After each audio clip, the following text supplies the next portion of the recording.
Okay, good morning. Welcome. Today is Tuesday, May 24th, 2022, and this is a regular meeting of the Board of County Commissioners of Manatee County.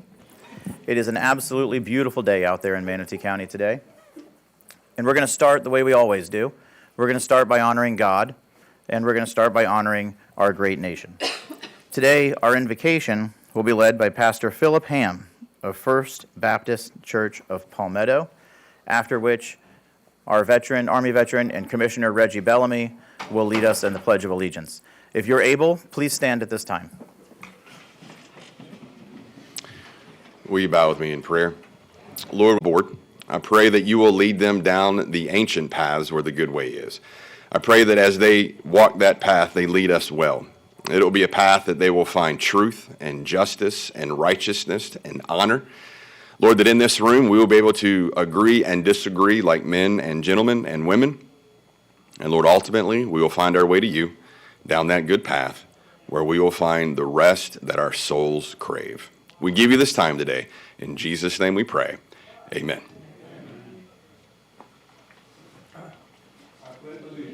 To the flag of the United States of America and to the republic for which it stands, one nation, under God, indivisible, with liberty and justice for all. Thank you, gentlemen. Okay, we're going to go to announcements and updates to today's agenda. Dr. Hopes, if you would please read updates to today's agenda. Good morning, Mr. Chair and Commissioners. The updates to the agenda, update dated May 20th, 2022.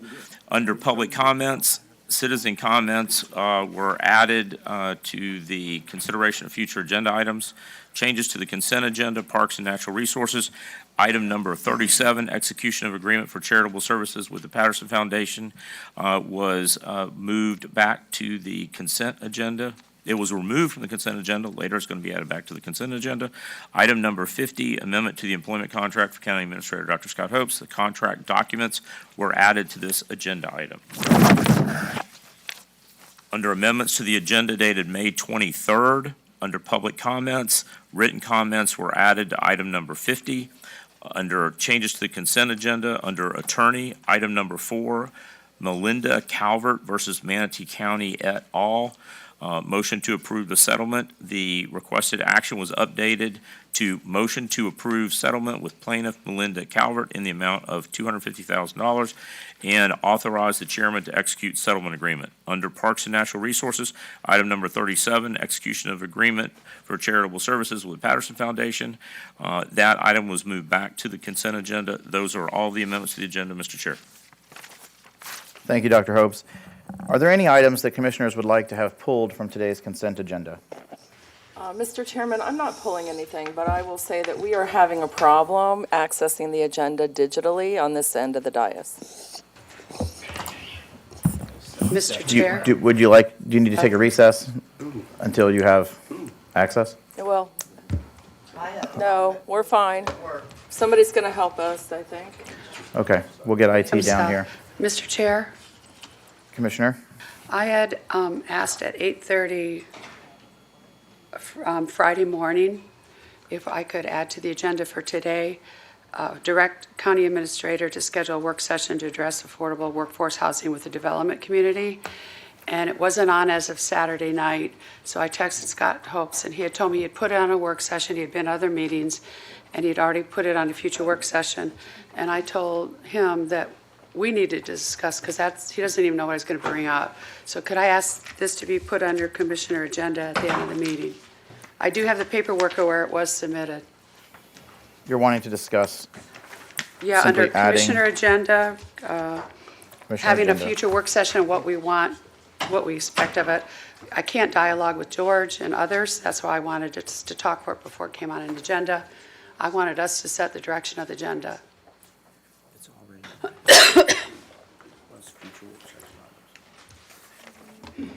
So item Q, Commissioner, on the last page of the agenda is commissioner requests for future work session items. So why don't we That's just where bring I it would up put it during there. item Q? Okay, thank you, wherever. I will highlight As long as I can Q. bring it up, I don't care. Thank you. Q is highlighted, so I don't forget. Okay, then We'll move on to proclamations. So we have one proclamation for Memorial Day. Commissioner Bellamy is going to read it. I'll entertain motions in the meantime. To approve proclamation. Second. A motion by Commissioner Baugh and a second by Commissioner Whitmore to approve the proclamation. All in favor, please say aye. Aye. Aye. All opposed? Madam Clerk, the proclamations pass unanimously. And now, Commissioner Bellamy, the floor is yours. Wow, due to the fact that it's a beautiful day in Manatee County and our weather look like we're going to have a beautiful weekend. And celebrating Memorial Day, I have great honor. I love our attorney. I have great honor reading this proclamation. I love it. Board of County Commissioners, Manatee County, Florida. Whereas we pay tribute to the fallen heroes who died in service to our country. With heaviness of heart and a sense of immense esteem, we commemorate the sacrifices of our servicemen and women, parents, children, loved ones, comrades in arms, friends, and all those known and unknown.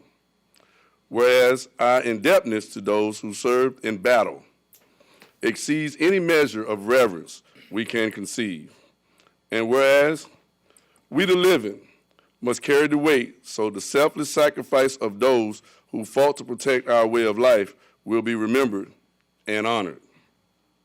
And whereas the veterans of Manatee County reaffirm the dedication to democratic ideas by accepting it as the sincere responsibility of our survival so that loss once endured will never be forgotten. And whereas on May the 30th in Manatee County, as well as throughout our nation, ceremonies will be held to celebrate all military service members who paid the ultimate sacrifice so that we might remain free. And whereas the citizens of Manatee County wish to express their boundless gratefulness and admiration. Now, therefore, be it proclaimed by the Board of County Commissioners of Manatee County, Florida, that May 30th, 2022 shall be known, designated, and set aside as Memorial Day in Manatee County, Florida, and calls upon all citizens, schools, businesses, clubs, and news media to pay tribute to our veterans by displaying the flag of the United States of America and by conducting and attending Memorial Day ceremonies throughout Manatee County in recognition of all those who have made the absolute sacrifice in past and current conflicts and have fought with courage, pride, and honor in liberating free and independent people. Adopted with the current quorum present and voting this 24th day of May 2022. Signed by our chairman and our clerk. Just thinking about where we are currently right now and thinking about the word conflicts that came up within the proclamation. Obviously, I served my country with great honor, but I did not pay the ultimate sacrifice like some other individuals did. So we have to take and make sure that we take Memorial Day very, very, very seriously. We will definitely celebrate in our own different way, but we have to make sure we pause with a moment of silent meditation to honor those who gave the ultimate sacrifice. Thank you. Thank you, sir. Good morning. Renee Medina with Manatee County Veteran Services. I just wanted to let everybody know that there will be several Memorial Day celebrations throughout the county. All of these events are posted on mymanatee.org under our veterans website. Some of those include the Mansion Memorial Fallen Veterans Grave flag placement. That'll be hosted by the American Legion, Post 325 on Saturday, May 28th at 7 a.m. SRQ Vets Memorial 5K hike will also take place on Saturday, May 28th at 9 a.m. The Bradenton Marauders Military Appreciation Night will occur on Saturday, May 28th at 6 p.m. The Manatee County Veterans Council Memorial Day service will occur Monday, May 30th, about 9 a.m. Mansion Memorial Park Cemetery Memorial Day ceremony will be Monday, May 30th at 10 a.m.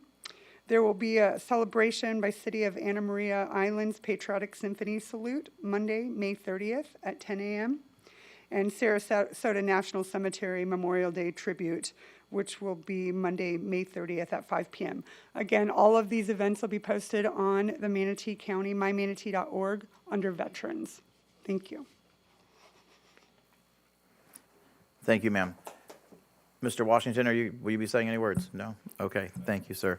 Another veteran. Yeah, another veteran. Commissioner Servia is next on the board, or is first on the board. Well, I wasn't going to take much time because of the long agenda, but I will just say that Memorial Day is a very important day. I'm sure it is to all of us. I always honor the day by making a donation to the Brian Bill Foundation. That is a foundation that helps to treat our veterans suffering from PTSD. So I ask that everyone please do something to recognize our veterans and those who have served our great country. Thank you.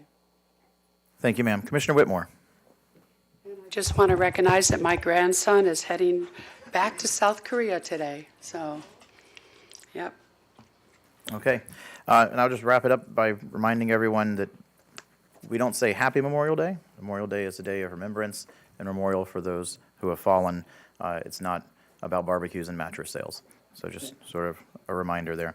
All right, we're going to move to citizen comment on future agenda items. So this is for anyone who would like to come forward to speak and public comment for 3 minutes on an item that does not appear on today's agenda, but an item that is likely to appear on a future agenda before this board. And I do have 2 cards. One is Stacy Jesse, and then David Jang, if you'd like to stage behind Miss Jessie. When she's finished, you will be up. And the way this works is you'll have 3 minutes to address our board on a subject matter that is likely to appear before the board for a vote at a future date, but is not on today's agenda. Please state your first and your last name, as well as your county of residence. Miss Jessie? Good morning. Looks like we got here right in time. My name is Stacy Jesse, and I've been a Manatee County resident for almost 3 years now. Mr. Satcher is my district commissioner. I'm an educator turned homeschool mom of 4, which explains why all 4 of my kids are here when Manatee schools don't get out until Thursday. And I'm here today to request that you consider adding community engagement as a future agenda item. I decided a few weeks back that I wanted to understand local politics ahead of primary elections in August. I tried to do my due diligence, checking out all of the county's websites and Googling local candidates and incumbents. But I still managed somehow to feel both overwhelmed and still woefully underinformed. I have a master's degree in international relations, but I could not make sense of the structure of our local government, let alone figure out the issues facing our county that should be important to me. And as I've studied, it turns out that if you ask the average person off the street what function our country government performs, they struggle to come up with a list of responsibilities. The work you all do is invisible to the majority of the residents of our county, and to me until a few weeks ago. I'd like us to change that. The beauty, or perhaps curse, if you ask my kids, of homeschooling is that whatever topic their mom finds interesting can suddenly become a whole additional curriculum item. So our social studies focus for the summer is now civic engagement in local government. And it turns out there are not a whole lot of resources out there aimed at helping our youth understand local government, the level of government that most directly impacts our daily lives, and it's the one least covered in school and lacking in even online resources to fill the gap. Manatee County's website has a few pages dedicated to children's education and field trip information, but the most helpful resources I have found is from your Manatee on the Move video series. I'd like to ask that you continue those. Ms. Servia's quick summaries of board meetings have made local government more accessible to both me and my children, and the Meet Your Commissioner video segments you did a few years back were excellent as we prepared to attend the meeting today. I'd love to see you finish that series with the new commissioners on our board and create more content like that because it makes a huge difference in making local government more accessible and less overwhelming. County-level politics and governance presents a real way to teach students how to be actively engaged in their local communities and expand their worldview. Our kids watch the news and want to raise money for Ukraine, but they're oblivious to foster care crisis and affordable housing shortages in their own county. I'm passionate about civic engagement, and I believe instilling that importance at a young age can help foster a new generation actively engaged in their local communities. I want to raise kids who aren't so taken by the flash and craze of national politics that they don't realize the decisions that impact them the most are often the ones happening at the county or municipal level. And if we can get local government to make sense to our kids, maybe their parents will be more interested too. Thank you for your time. We're excited to observe local government in action today. Thank you, ma'am. Mr. Jang, David Jang. So first and last name, your county of residence, and you'll have 3 minutes, sir. Yes, thank you. David Jang. I currently reside in Orange County in Orlando, Florida, and I'm a former homeowner in Micah City for over 16 years. And my family started the China Palace restaurant, for those of you here in the 1980s, right there on 53rd Street and US 41. My name is David Jang. I'm the managing partner for Water Walker Investments. I previously made a presentation to the County Commission on August 31st, 2020, and is honored to speak with you again. My firm is an investment advisor for local governments, and I have been advising this sector since 2003. Our current clients include Clerk Roger Eaton in Charlotte County and Clerk John Crawford in Nassau County and the Manatee County School District, where I have met Dr. Hopes when he was on the school board. As of April 21st, 2022, I believe that the county's portfolio is well managed and is typical of the investment portfolios at other clerk's offices in the state of Florida. The county has 77% of its $1.5 billion portfolio in liquid cash, earning as of today approximately 0.9%. To put this in dollar terms, if rates were to remain at this level for a year period, the county would earn approximately $11 million in interest income. The county's long-term portfolio represents 22.4% of its total portfolio and is broken down as follows. $315 million, or 21.3% of the total portfolio, is held in agency securities such as Fannie Mae and Freddie Mac. And $15.9 million, or 1.1% of the portfolio, is held in U.S. Treasury securities. In the recent past, the county reallocated funds from the Florida Local Government Investment Trust, short-term bond fund, also known as FLIGIT, and they moved it to the Stable Net Asset Value Day-to-Day Fund. Since January of 2022, interest rates have increased at its fastest pace in 43 years. When interest rates rise, the market value of bonds decrease. Every single participant in the FLIGIT short-term bond fund, including my clients, has experienced a negative total return of minus 2.17% for the period April 1, 2021 to March 31st of 2022. Clerk Colonesso is in the process of engaging me and my firm as the investment advisor to provide professional oversight to the county's investment portfolio. Thank you very much for your time this morning, and I look forward to working with the county. Thank you for your time. Thank you, sir. Is there anyone else who would like to come forward to speak on a future agenda item? Who has not turned in a card, but you'd like to come forward to speak on a future agenda item? Sir? First and last name, county of residence, you'll have 3 minutes. Thank you, Ed Vogler, Manatee County. Just very briefly, I heard the discussion about the affordable housing, and I'm not going to be here later in the day, and I just wanted to make a brief comment. In college, I was an urban government major, and for 1 year, I interned with the city of Sarasota and Ken Thompson, who was the longest-serving city manager, I think, in the history of the United States in the city of Sarasota. And I've had a passionate interest in local government and urban affairs for a long time. I think most of you see me as an advocate for private developers, and private developers that are profit-driven and pursue developments in the way that they do. That's not to exclude a strong interest in affordable housing. And I've studied this, and there are a lot of case studies of successes and failures. The proper strategies are not unknown, and it would be important to collaborate. And so I'm volunteering my time if you put together a committee, and I know that it would be wise to involve the development community, even the for-profit developers that are not pure affordable housing developers, because the issues associated with development and the challenges and the costs and the reason why it's difficult to deliver affordable housing are known by these folks. And I just wanted to make those observations. Thank you. Thank you, sir. Anyone else who would like to come forward? Go ahead, sir. You'll have 3 minutes, first and last name, and your county of residence. I'm Pat Neal, Mr. Chair, 100 359th Street. I'm sorry I felt compelled to speak. I built about 18,000 homes in this town. Our last big affordable project was called River Sound. We built homes for $106,900. We'd like to participate. We think we can help. We think this is an important priority for our community. Thank you, Mr. Chair. Thank you.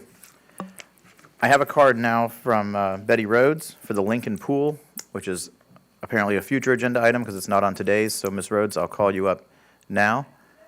I don't think the Lincoln Pool is on the agenda today. No, it's not. It's already been built.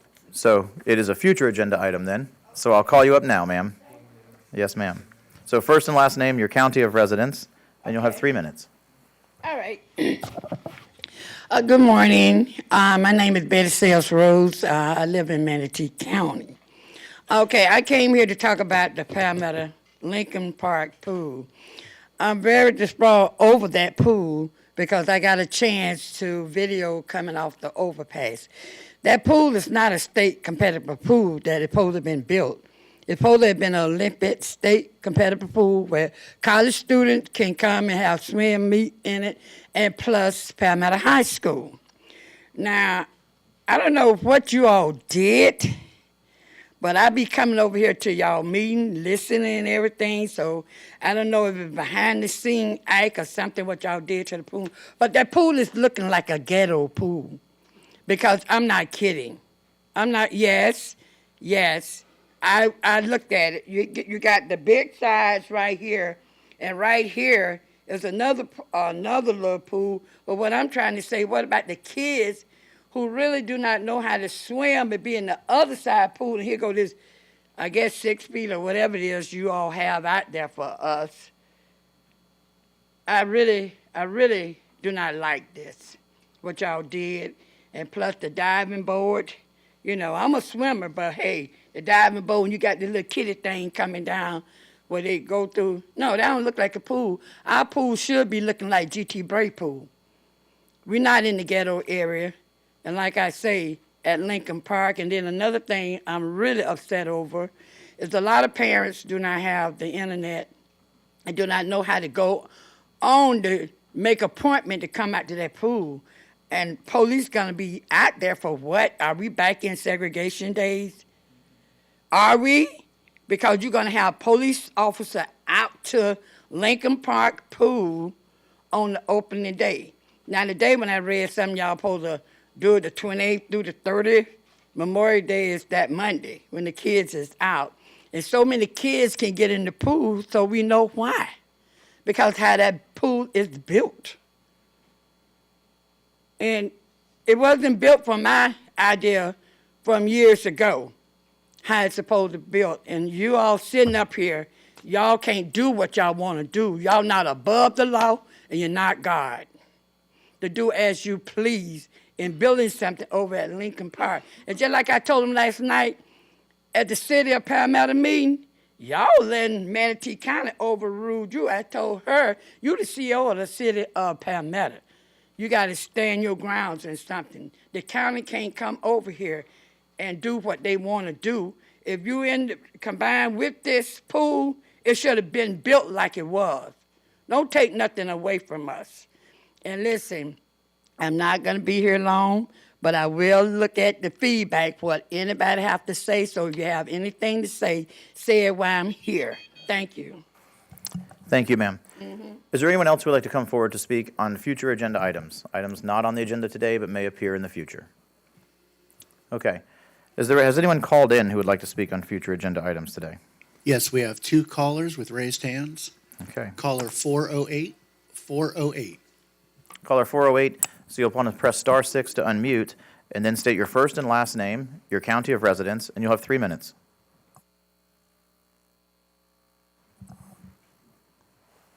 Ms. Feltz, it's *6.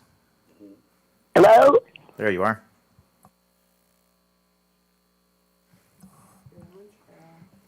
Ms. Feltz, can you hear us? She hung up. Okay. We have another She'll call caller back. with a raised hand. 287. 287. So caller 287, it's star 6 to unmute. Please state your first and last name, your county of residence, and you have 3 minutes. Hi, can you hear me? Yes, ma'am. All right, perfect. My name is Kate Danahy Samus with Women's Voices of Southwest Florida, Manatee County resident.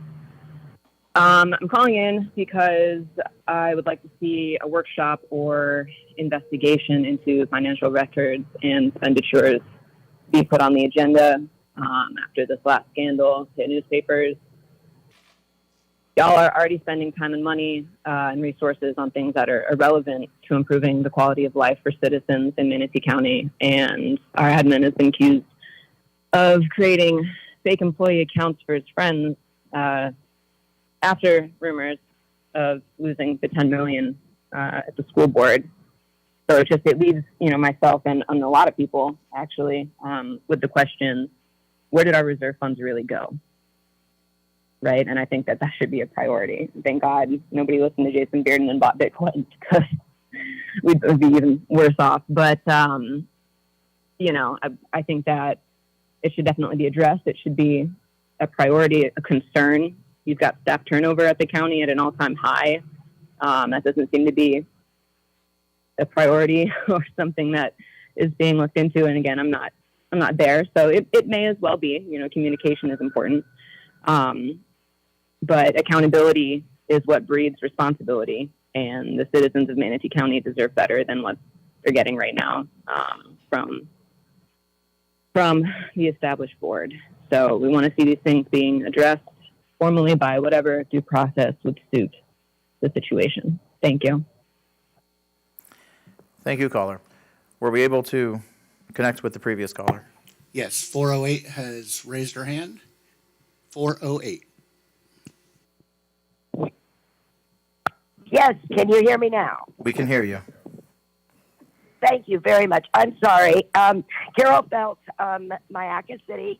I'm sorry if this is maybe cut in. I'm actually down in the Keys, Memorial Day. My great-great-grandfather is being honored for his service to the White House Service of the United States, and I'm very proud of that. I'm also extremely, extremely proud of these citizens who have gotten up to speak with you today and exercise their rights and responsibilities. And I could not be any prouder of the family that has shown up here to educate and involve their children in this process. And I hope that we are all mindful today that we have little ears and little eyes upon us. In a previous session, and I think this is pertinent, which I understand other speakers have not been asked the same questions I usually get asked as far as what is pertinency to the topic at hand, but I will make it very succinct. In previous meetings, I have asked what are we doing wrong? I also asked, what is the process and procedures for items that are expressed by the citizens during this portion of the meeting, which specifically is items to be placed on a future agenda as suggested by the public. Now, what we came to was that we do not have a system for keeping track of what items the public brings up. We also have not allocated a portion of the meeting where we could address those items. So my succinct request, and how we do this in my vernacular with horses, is first we suggest, then we ask, then we demand. So we need some follow through with the issue of follow through that we have not followed through with. So I am specifically asking that the board consider a discussion as a future agenda item on how we keep track of the items suggested to be put on the agenda by the public, and we follow through with them. We have often seen changes in the agenda. There's a periods of time for everybody else to put their specific interest or concerns. We allow that to our representatives, and we are given this time to do the same thing. But we've already addressed there's a flaw in the system. There is no way that we follow through with that. So we need to follow through on our follow through. I would suggest that we come up with perhaps and I was very impressed with Mr. Vogler's speech, Mr. Neal's speech on how they would like to be part, and we would like to be part too of addressing this. And for the most part, what we have to say is give these people that are coming down here to exercise the American way. Okay, with thank you, rights ma'am. and respect. Thank you. Do we have any other callers? No more raised hands for this item. Okay, thank you. Then we're going to close public comment on future agenda items. And we have, it's 9:31, and we do have a 9:30 Port Authority meeting. So I'll recess this meeting, hand the gavel to, we can do it after the 9:30 time certain. We still have consent agenda as well. Well, we can go into response. The order of the board is Cruz, Servia, Whitmore, Bellamy. Commissioner Cruz. Yeah, I'll be quick. Just seemed weird to delay responding to someone that just spoke for 30 minutes. Two things. One, to the Jesse family, thank you very much for coming. Your video was excellent. It was it was entertaining. And look, civics is incredibly important. And learning about government, you know, the earlier you learn, the more you get involved, the more you can continue to be involved throughout your life. So welcome. I don't know if this is the most policy-driven meeting you're ever going to attend.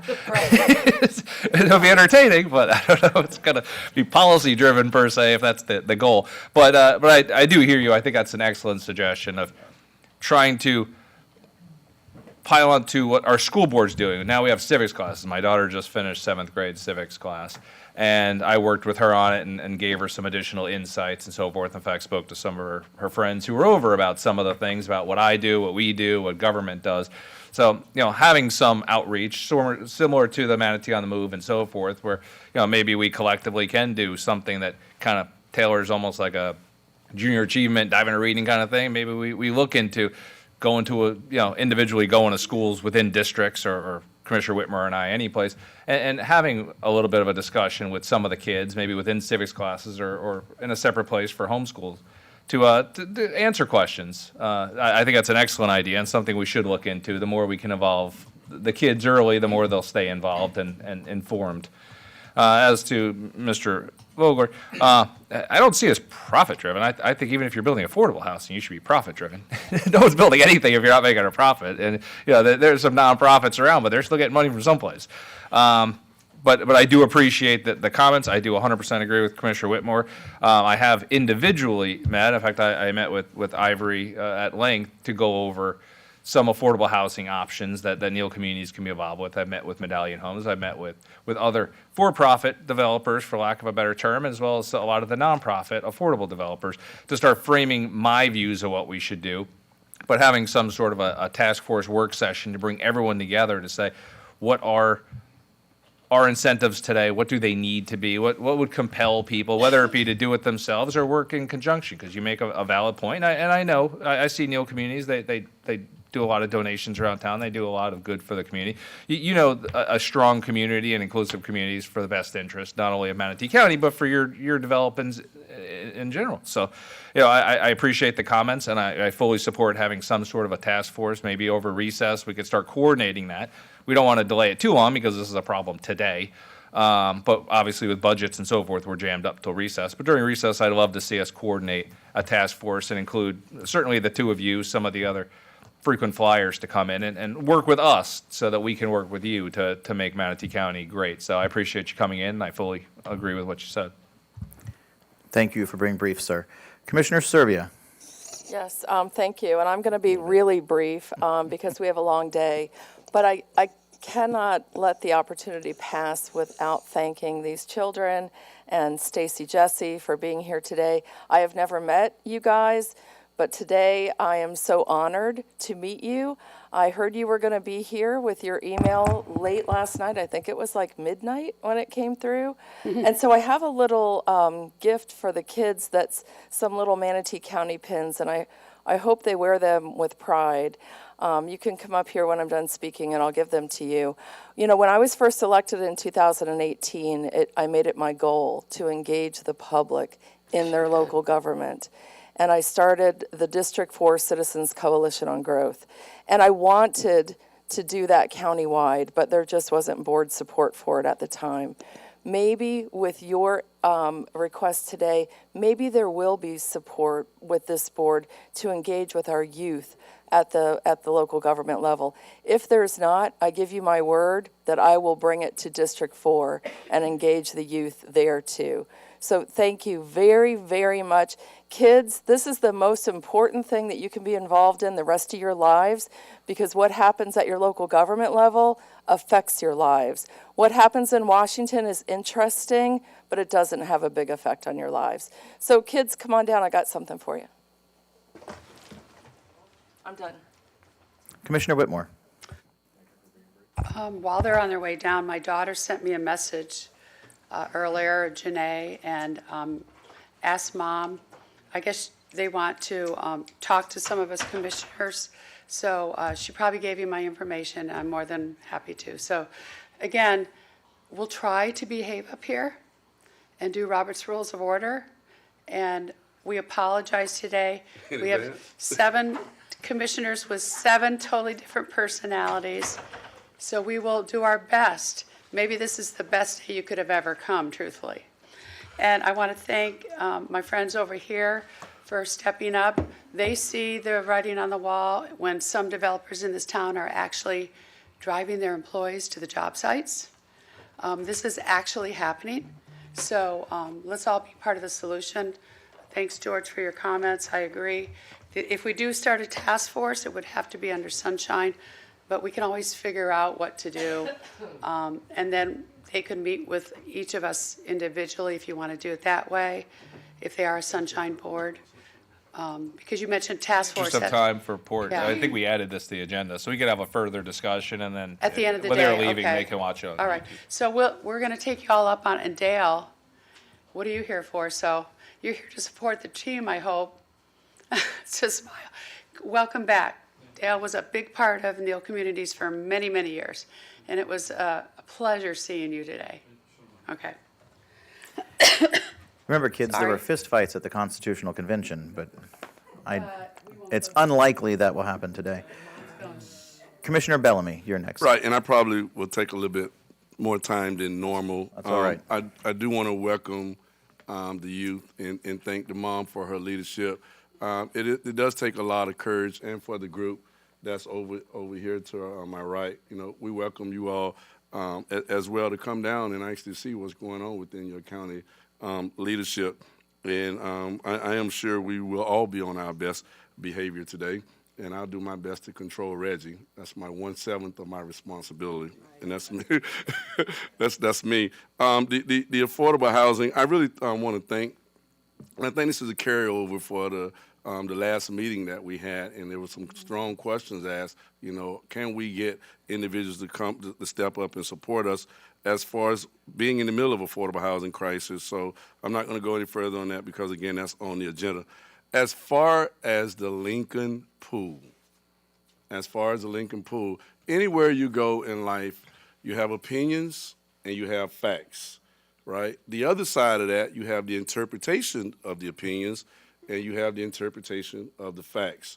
And the reality of the development of the Lincoln Pool and where we are, we have over 900 people that have signed up, and the community is very, very, very excited about the opening of the pool. That's the fact. Another fact is that the pool project started countless amount of years ago. And when the board arrived, it was at $3 million.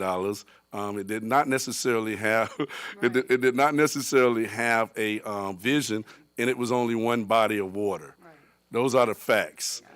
And the reality of it is we have 3 bodies of water, right? And I put some amenities forward, and there's a 6-lane competition pool. And I just want to make a quick plug about the Olympics and the Olympics training.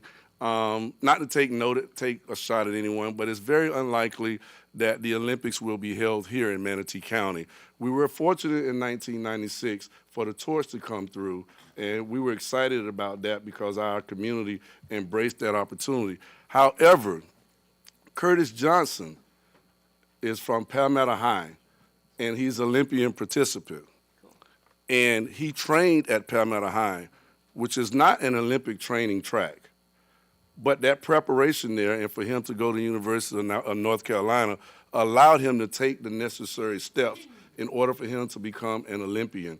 So where we are with our 6-lane competition pool, with our 3 bodies of water, so we can take and educate, teach individuals how to swim, recreate the youth so they can have a bunch of fun, and prepare those who desire to take and have that vision of going to college to train and compete for competitive swimming, furthermore in the professional ranks. So we're excited about the pool, and again, you have opinions and you have facts. Thank you. Thank you, sir. Commissioner Satcher, you're next.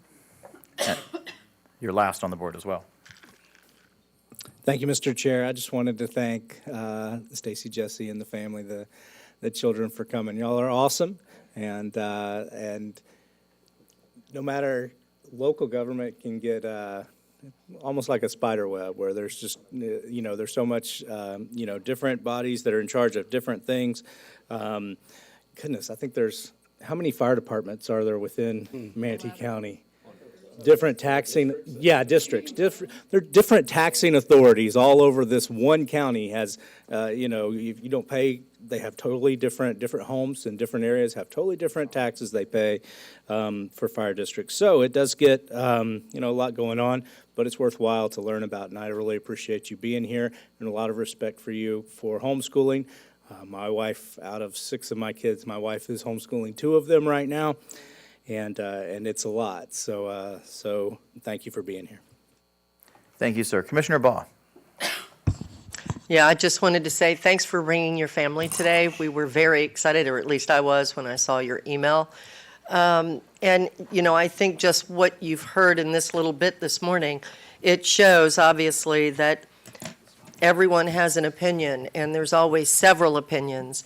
And that's the thing about our job, is that it doesn't matter how we vote, what we say, or what we do, there's always going to be people on the other side. We can never please everyone with anything that we do, and that's just something that it is. That's part of being in this world that we're in. So, I think it's interesting because you really do, it's our job to try and listen and to make the best decisions possible.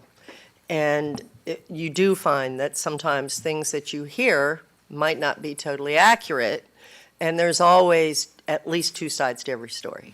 So thanks for being here.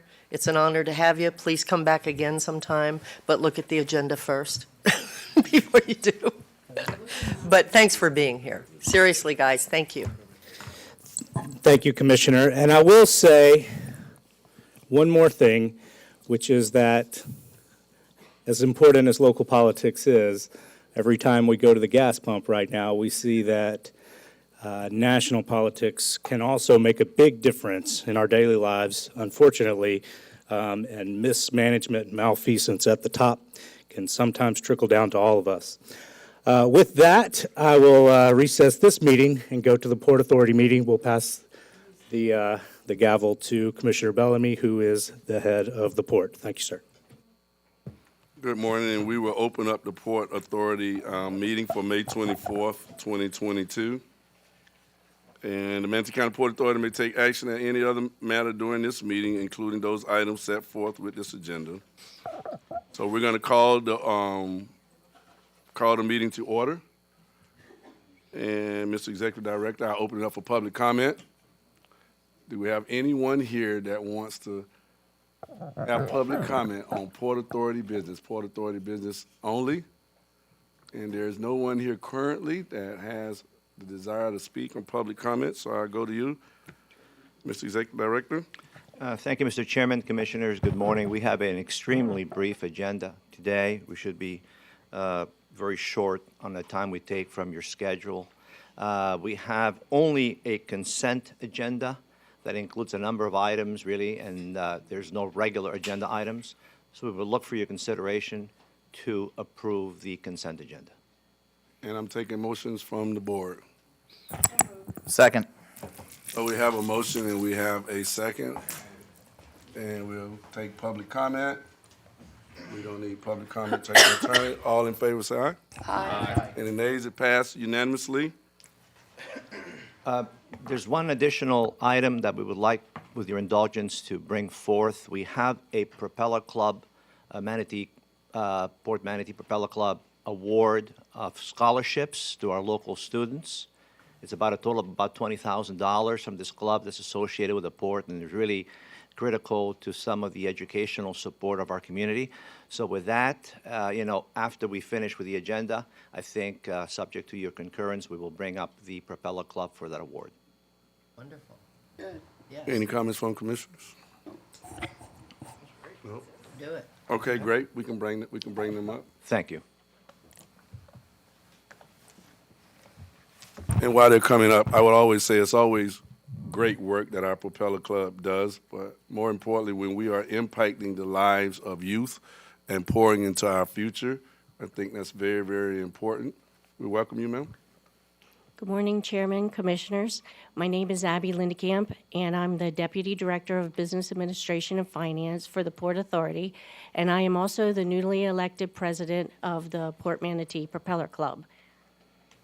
The Propeller Club is an international association of maritime business and transportation professionals, which was formed in 1927.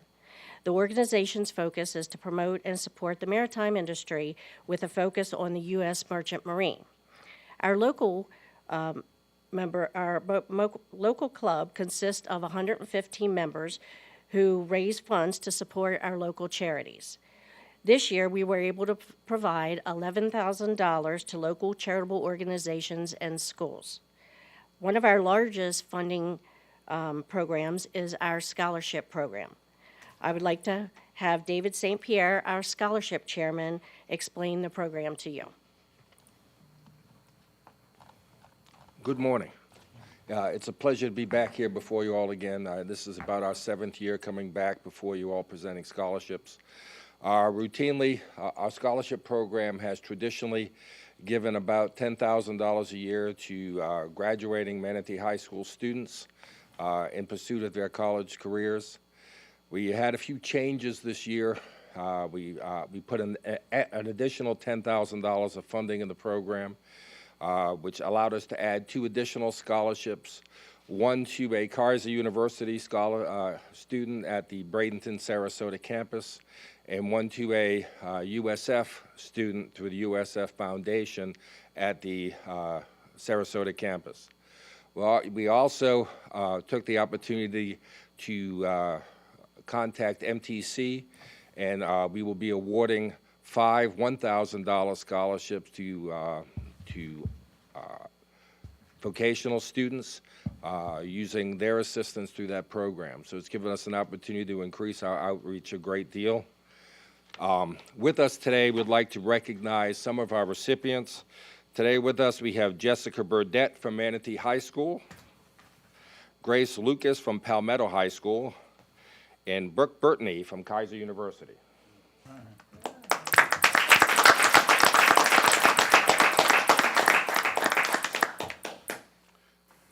And if you would, I'd like another opportunity to take one of those fuzzy big check pictures with you all in the background, if we can make that happen. Do we have photography here now?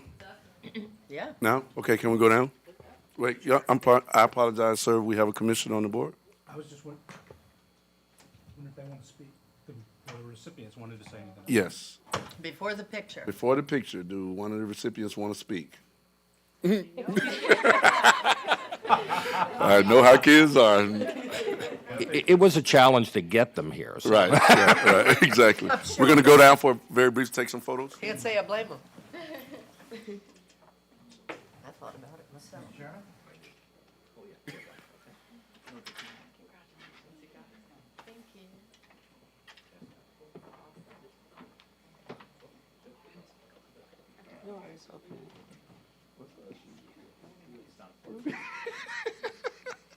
It's not an agenda item today. We're going to stay on the agenda.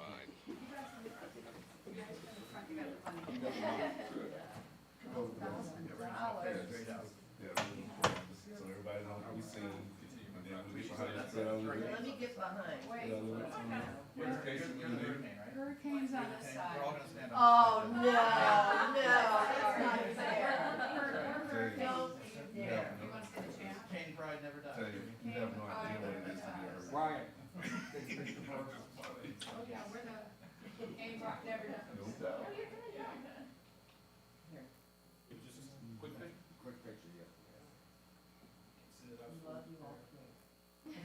Not just one, three.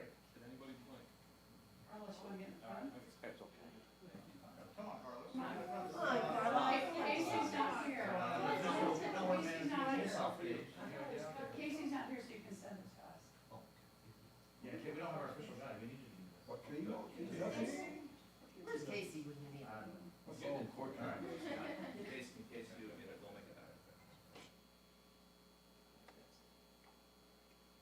Thank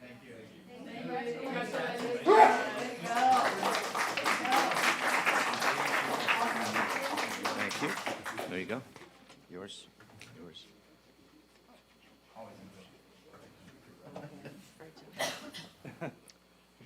Thank you.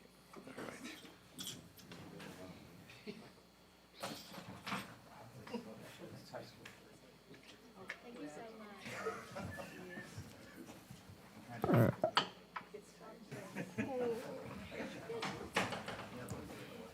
Okay, Mr. Executive Director. Thank you, Mr. Chairman. Appreciate the time you've taken to recognize the students and the Propeller Club. With that, I don't have any additional items or comments at this time. Thank you. Okay, do we have any commissioners on the board that want to speak? I'm on the board. I can't see it. Commissioner Cruz. Yeah, I just wanted to quickly, since we're kind of doing a civics lesson as we go here, to explain real quick, because this is somewhat unusual for us.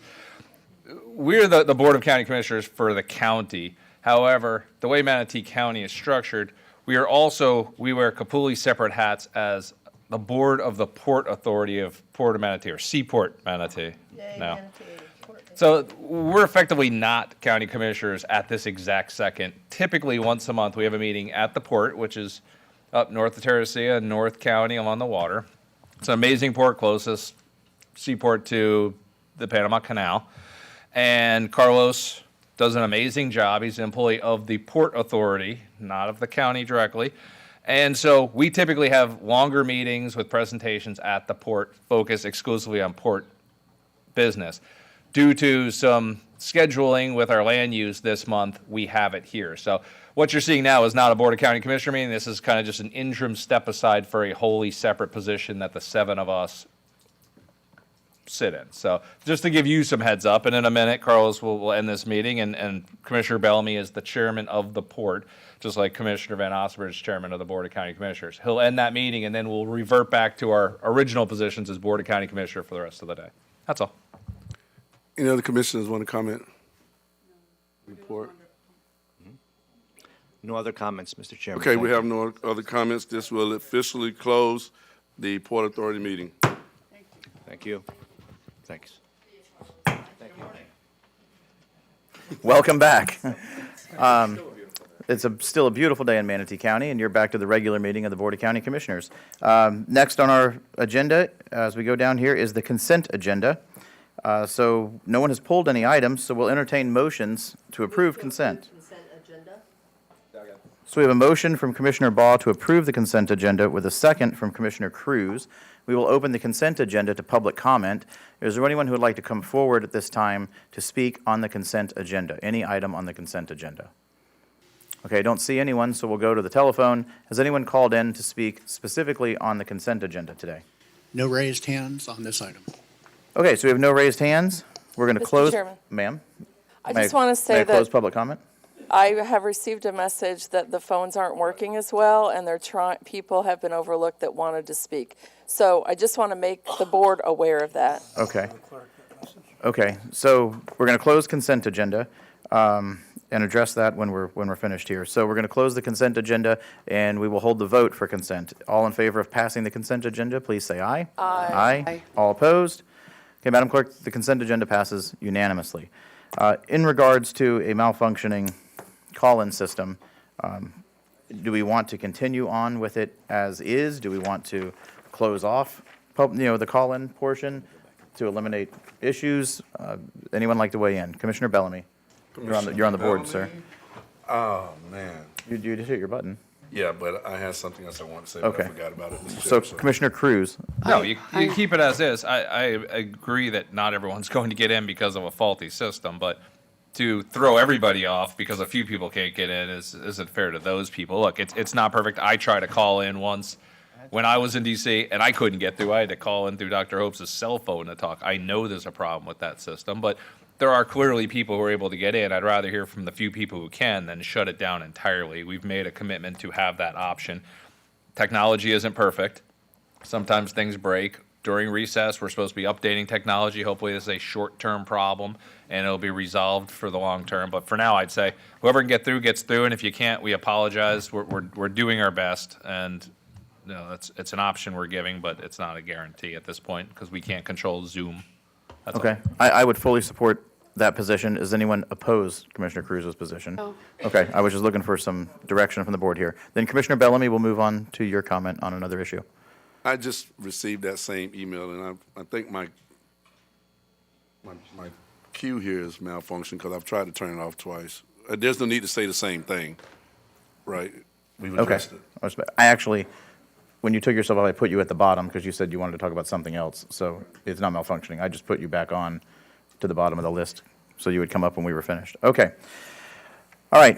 Then I am going to exercise chairman's privilege, and I'm going to take an item out of order. I'm going to go to the county attorney to introduce item number 50. Good morning, Mr. Chairman, members of the board. Item 50 is the amendment to the employment contract for County Administrator Dr. Scott Hopes. This is an amendment to the existing employment contract for Dr. Hopes, which expires on June 1 unless extended by the board. Pursuant to Florida Statute 125-73 and Section 2-2-22 of the Code of Ordinances, the county administrator's position requires an employment contract for a permanent filling of that position by an administrator. In December of last year, the board directed the chair and me to bring back options to extend Dr. Hope's contract, and so the amendment that you see before you reflects that. And I will just very briefly describe the changes that it makes to his existing contract, which is also in your agenda package. It extends the term to September of 2024. It provides that the contract automatically extends by another year in each year unless terminated. The termination provisions remain unchanged. The current contract provides that that contract can be terminated with 30 days' notice by either party, and there is no severance package in that current contract, and that remains unchanged, with the exception of any accrued leave that Dr. Hopes may have, the same as any other county employee. The base salary increases to $230,000 a year. It also provides that no additional salary increases or bonuses can be awarded without an affirmative vote of this board.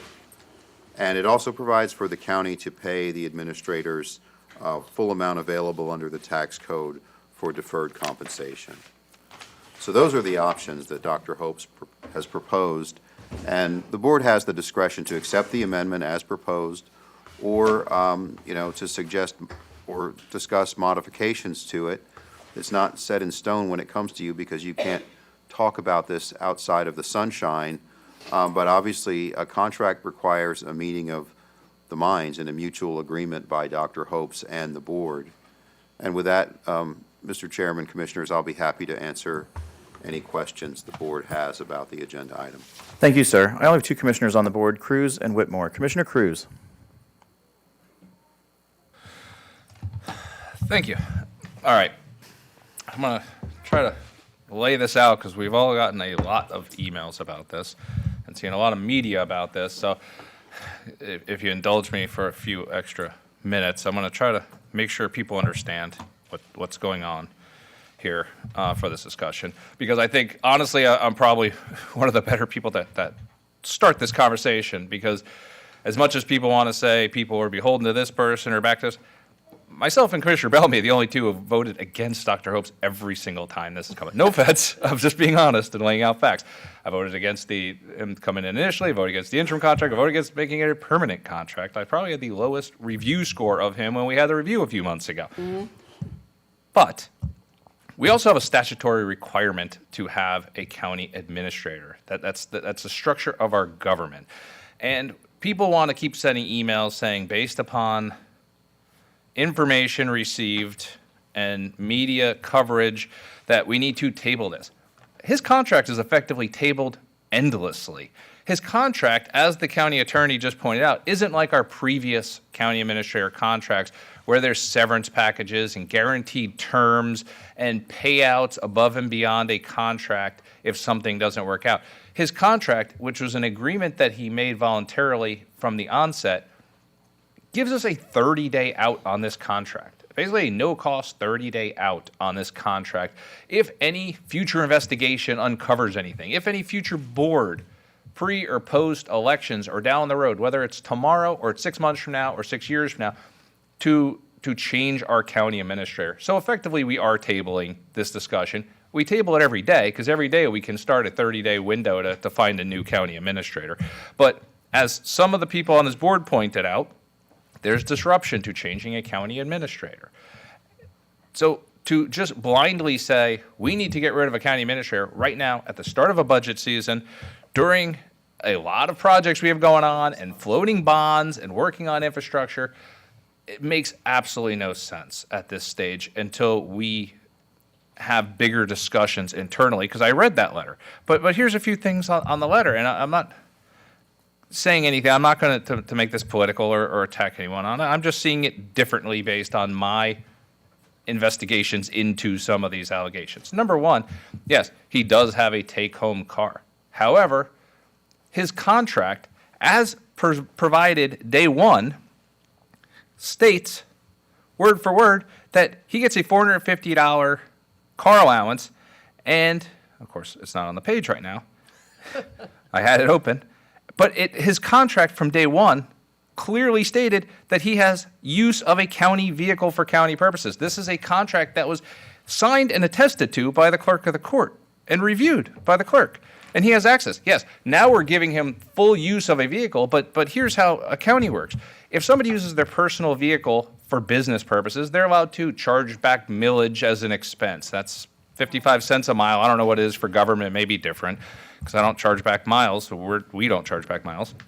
But rather than hire a whole staff of people to investigate mileage driven and so forth, we give cars to people because it's effectively cost savings to the taxpayers to do so, both in terms of the actual miles driven and the investigations and reviews and payouts of that. If you look at the county, 94 other employees at Manatee County have take-home full-time pool cars. 94, it's 5% of our staff have full-time pool cars that they take home. And a big portion of them, not a big portion, but a portion of them have the exact same car he's taking home. So to make this implication that he went out and bought himself a quote-unquote luxury SUV, good luck. You can't find a 1994 4Runner for $46,000 right now.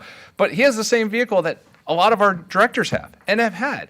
So that's not outside of the norm. And if you look at the current contract that we're discussing today, we removed the vehicle allowance. So we are cognizant that having both a vehicle allowance and a pool car doesn't make sense. And as his original short-term contract ended, we are correcting that. Could we have corrected it a few months ago? Sure. But I wasn't fully aware he was taking that Tahoe home every single day until a letter came out. Somebody was aware of it. I wish somebody would have called me 3, 4, 5, 6 months ago when he started doing it and alerting me to that. Maybe we could have saved taxpayers money instead of waiting until the Friday before the contract discussion came up. Because, when things are uncovered, they should be revealed to us and discussed with us immediately and not wait to compile them into a letter at the last minute. So we are correcting that mistake. As it comes to the deputy administrator and his retirement account, we have not paid a penny into any retirement account. There's a media thing right here that flat out says, Colin Esso said that the county seems to be paying into 2 retirement accounts for recently hired deputy. I know she didn't say that. That's not in the letter. That's what the media wrote. But the point is that's what people read, and then people send us emails because they read it in the media. But that is not correct. Even the clerk of the court did not say that was correct. Angel never implied that any account was being paid for. She implied that the account was being looked into. But he was looking into an account to see if it made sense to have one, because we pay people based upon even salaries based on pay scales. And we have other deputy administrators, and they are getting paid into a retirement system. And if this particular deputy is not being paid, well, compensation is salary, but it's also car allowances, it's also vacation time, it's also retirement accounts. And you want to make sure all the people at the same pay scale are being paid commensurate with each other to retain employees. So if we're not paying into one account, we need to see what is the cost to balance them all out, or what compensation adjustments can we make to make sure everyone at the same pay level doing the same work is getting paid the same. And that's an employee decision from our county administrator, which we've all said the county administrator makes those determinations, and a policy issue of this board, not a direction of a clerk of the court to decide how we handle our employees. Because we don't determine how the clerk of the court pays their employees, or whether or not employees at the clerk's office, get extra vacation days for birthdays, or get higher salaries or lower salaries, or take cars home. The clerk of the court understands what she needs to do to get employees and retain employees. And we trust within her budget she's going to do the right thing. And she needs to trust that we're going to do the same. If she disagrees with it or says, hey, this is outside the scope of what you should be doing, call me. Everyone's got my phone number. Everyone's got my email address. I'm across the street.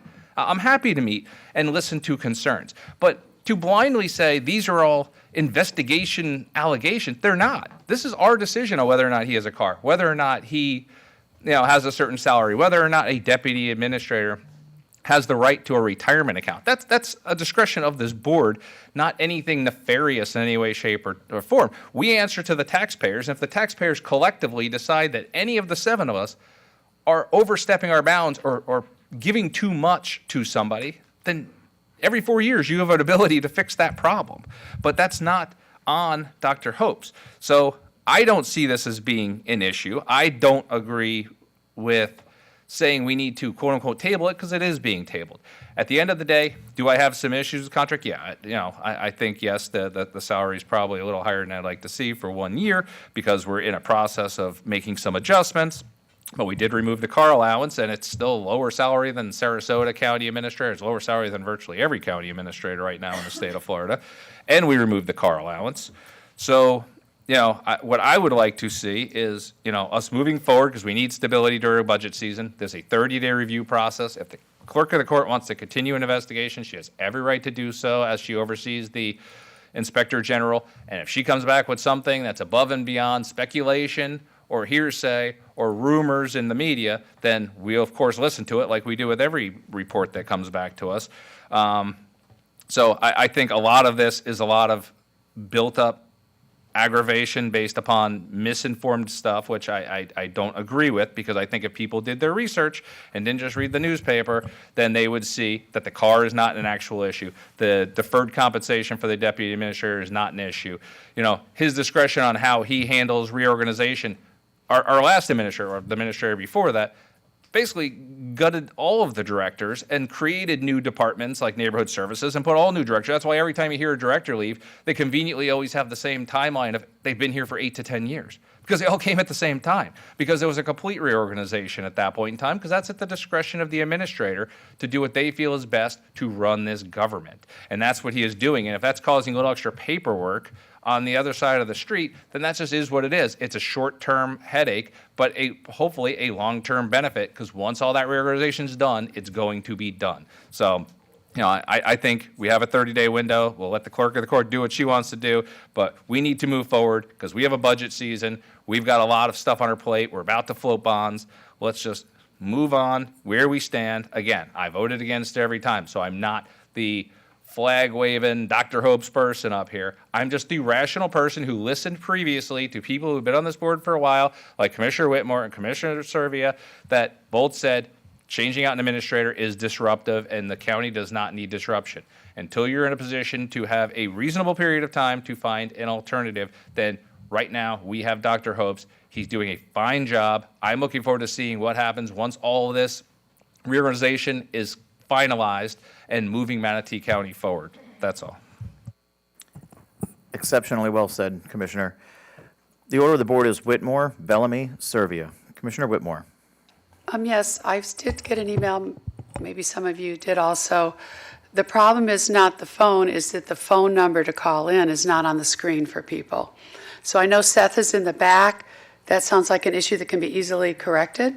So if somebody can do that, I'd appreciate it. Can you hear me? I don't have to yell into it? I can hear you just fine. Okay. We're going to try and stay on topic as best we Well, can, ma'am, this on the is agenda. because people, you said, are trying to call in, and George mentioned it. First of all, and it's been out, it's already in public. Jan Brewer, our CFO for the county, just quit, gave an 2 weeks' notice. And you can read the letter, but I mean, that is drastic in the middle of a budget season. She just quit. She's more or less like the most powerful person with our monies in the county. Commissioner, if we could stay on topic. Just quit. and It not is have- on topic. This Please, is a public please give service me- announcement, it seems. You guys can say anything you want, but then I can too. Also, I don't know how we're going to do this with our CFO quitting. And I know everybody says they're experts and they can do it, but Jan Brewer is. I wrote something on Monday. Now, last week I met with Scott Hopes, and he promptly told a lot of people that I had told him that I thought he was the worst administrator we ever had. And then he went and told his directors, and he told everybody, and so, yeah, I did say that. And I had an issue with his contract, and I went over it with him. First of all, and this is what's bad, because I voted for him, took the sword for him, because he's a friend, and I know he has a lot of experience in various things, but watching his management style with 2,000 employees has caused me concern. But last Monday we met. If we do go through the contract, and it does get approved, whatever, December of 2024 should be when it's renewed, because if you're smart, September on the next election, the old board's going to approve them, and then the new board doesn't have any say. So I would have done that too, but that's just something, please let me talk. That's something I wish you would look into. Also, I still think we need to evaluate and score them if it does go through with the majority votes, because major communication errors, problems in this county. The salary is ridiculous. I told him that the other day. I would keep it the same. He hasn't done anything better than he did 6 months ago. So why would I give it when we have employees that need raises? And he's gotten like 200% raise because we gave him one recently. So I don't think we should do that either. I did prepare something Sunday to read today, and I just wanted to read it. It's regarding the issue. As you know, I was elected to this seat after one of the most honest and honorable commissioners in Manatee County stepped down, Pat Glass.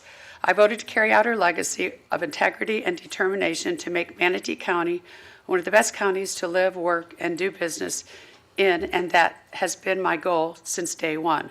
I worked tirelessly to maintain that vow to her. Recently, it seems the focus on serving the citizens of Manatee County have been lost. All this while, Manatee County citizens have suffered through a pandemic, unprecedented inflation, no affordable housing, increasing homelessness, infant high-risk formula shortage, and unheard of gas prices. I know this comes from DC, but it all trickles down. The clerk's letter to the board in response to our chair on Sunday makes it clear that these allegations are serious and we can't move forward with this contract today. Just as we have done with other allegations recently against key employees over the past year, we need a thorough investigation by the Inspector General and an outside agency. Let me be clear, these allegations are serious, and for all credibility and transparency of this government, we must be fair to all. And after everybody talks, I am prepared to make a motion that we launch an investigation and continue Dr. Hope's existing contract and place the administrator on paid or unpaid leave, whatever the county decides, until the outcome of the investigation. And I would demand that the investigation be no longer than 3 or 4 months, because the other one was absolutely ridiculous. So that will be my motion in the future. But I just wanted to say, Scott and I have been friends for many years, and I'm sorry it has come down to this. But when we have over 600, almost 700 employees exiting, I was at Winn-Dixie getting medication, as you can tell, yesterday, and some lady said, "Hey, Carol," and I said, "Oh, I don't know who you are." She goes, "I work for the county, and you need to get rid of them."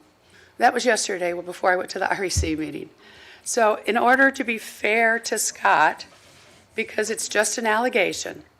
And to have facts, I think we should make an interim county commissioner, administrator, and pay him until we get this investigation done within 60 days, 30, 60 days, 90 days the most, not like before. It's only fair to him, but we need to see if there are issues, and we've done this before. Thank you, Mr. Chair. Thank you, Commissioner. Commissioner Bellamy. Yeah, I'd probably be just as long or even longer. First of all, I want to say this right here, and this is from the bottom of my heart. Being a fifth generation individual and having attended schools here and served the country and came back and worked in the school system and becoming a county commissioner, we are bad. And what I mean by we are bad is that this is a very, very, very horrendous situation for our county to be in right now. And if you look at all of the optics, and I'm not going to go into it because he wants us to stay on agenda, but with people resigning, right, significant people resigning, right in the middle of budget time, puts us in a situation where we as the seven of us need to identify as leaders, what can we do differently? A lot of people want to say this is politics, but I always say politics is really making policy, but the character within the individual reflects how political or how they perform within politics. And I told Dr. Hopes when he started, I say the biggest thing is going to be on display is your character. This is what I told him when it came in, and I was against it. And obviously I never agreed with the process on how everything took place, and Commissioner Cruz is right. Myself and him are the only two that have been against this process. In my opinion, the process is the reason why we are where we are right now, because we did not go through certain vetting processes to make sure certain T's are crossed or certain I's are dotted. When you take and you prepare to hire an individual, the reason why the process is so important, the vetting is so important, so you really can get most information as you possibly can. And I'm not necessarily sure with this process we did this. I will say Dr. Host is a very, very, very intelligent individual. And there have been some things that have taken place since his time here where he has made a great impact. I want to make sure that I communicate about the media response first. And the words are always often twisted. And the information that came out from the media when it said commissioners, all right? And the only commissioner that responded was the chairman. And the chairman responded as the chairman. So the media twist there made me very, very, very uncomfortable because I am one of those commissioners. And I know for a fact that that is not a comment that I would make or necessarily agree with, in all due honesty.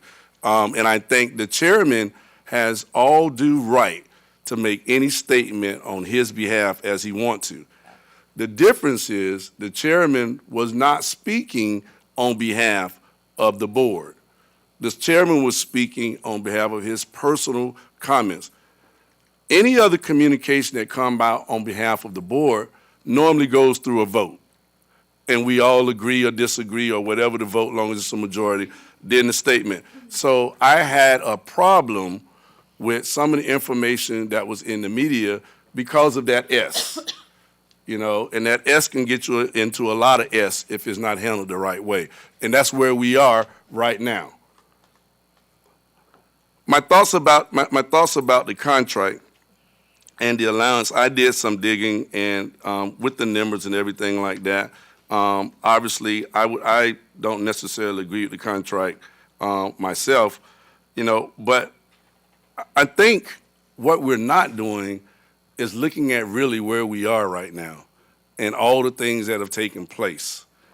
And I think it's time for the 7 of us to start looking ourselves in the mirror and having some self-conversation and identifying, honestly, is this where we want to be as commissioners? And the reality of it is, this is not where I want to be.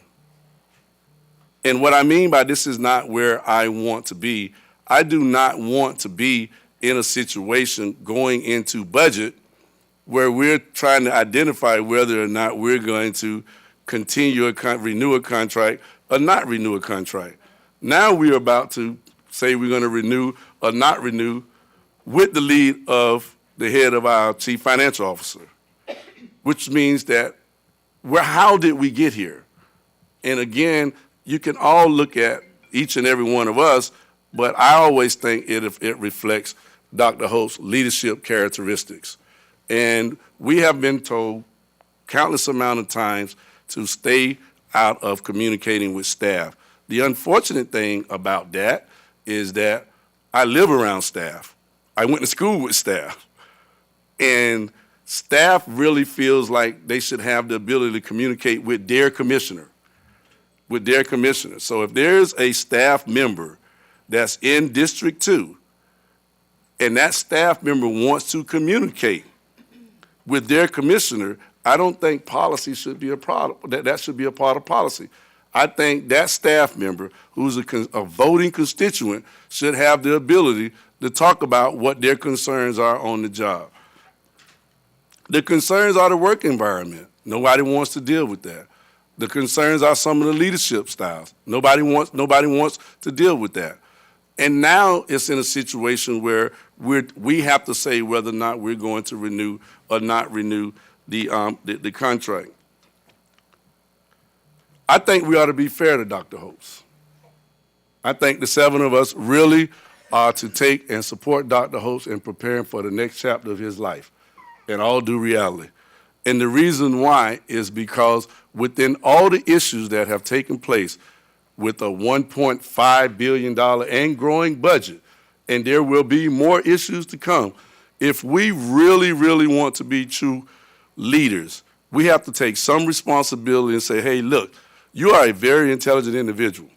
We are very thankful for the things that you have done, but because we respect you professionally and we respect your intelligence, we need to look at going in another direction. That's just my thought and my position.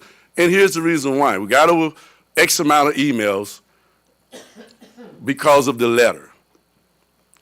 Before that letter came out, we had concerns. Whether it was concerns about how the youth ranch was handled, whether it was concerns about how NAF care was handled, and the constituent biking forward with the constitutionals. Each commissioner up here, one way or another, has had a personal concern about the character of Dr. Host. And I have all of it in my notes. The most recent concern is where our chairman said, our job is to write the checks. Your job is to make sure that they get cashed. And I can go on and on about Commissioner Servia's concerns that she noted, Commissioner Whitmore's concerns are noticed, Commissioner Satcher, Commissioner Cruz, as well as Commissioner Ball. So the reality of this is the 7 of us, and I can only do my 1/7 of a part. And I respectfully apologize to District 2 and the constituents, and I respectfully apologize to the county for allowing ourselves to get in this situation right now.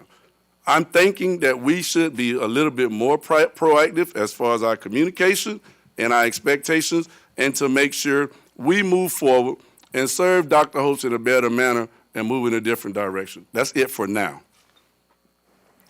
Commissioner Servia, you're next on the board. Thank you. So I have a little different take than all of you, and I appreciate that you're going to give me the time to talk about it. When faced in the year, my mic is on. The red light is on. It doesn't sound very loud. Can you hear me? Okay. Oh, now it's on. Okay. When I was faced with the immediate dismissal of our previous county administrator, Sherry Corrier, that happened in 2020, right after the election, I called it reckless because we were taking a well-run machine, in my opinion, and throwing a wrench in it. But the majority rules, that's part of our democracy, and the vote was 4-3, and she was dismissed.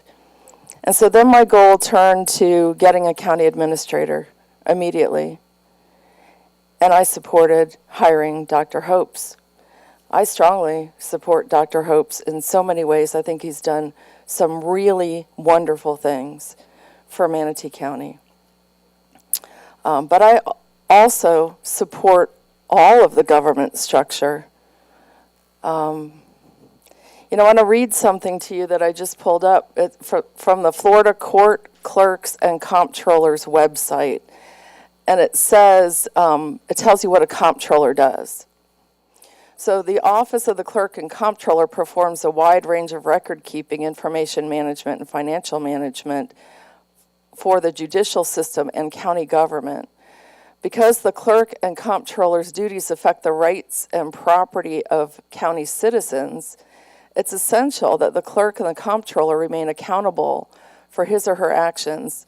For this reason, the Constitution and the statutes require that the clerk is governed by statutory authority in carrying out the duties and functions of the office.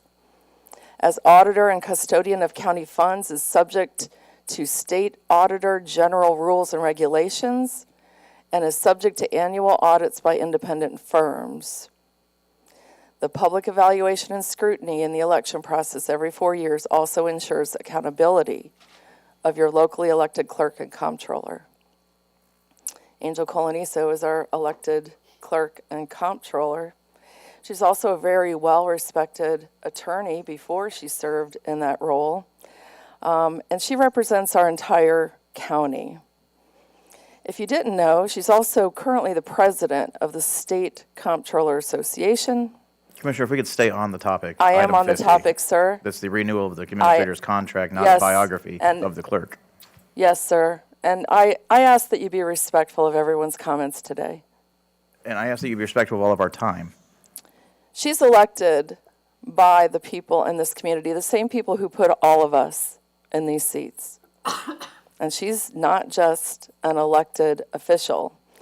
She is charged with protecting the interests of the community, and she has the highest level of responsibility and diversity of functions of any elected official in Manatee County. Her role is to protect the public trust with the highest degree of ethics. So we must assume that the allegations that she has brought forward have some basis that require and deserve an investigation, unless there's evidence to the contrary. But character assassination on a whim, I think that's a terrible way to approach this. I tell you all over and over again that I'm a very fiscally conservative person. This is not a fiscally prudent move to increase the salary and approve this extension of contract without getting some more information.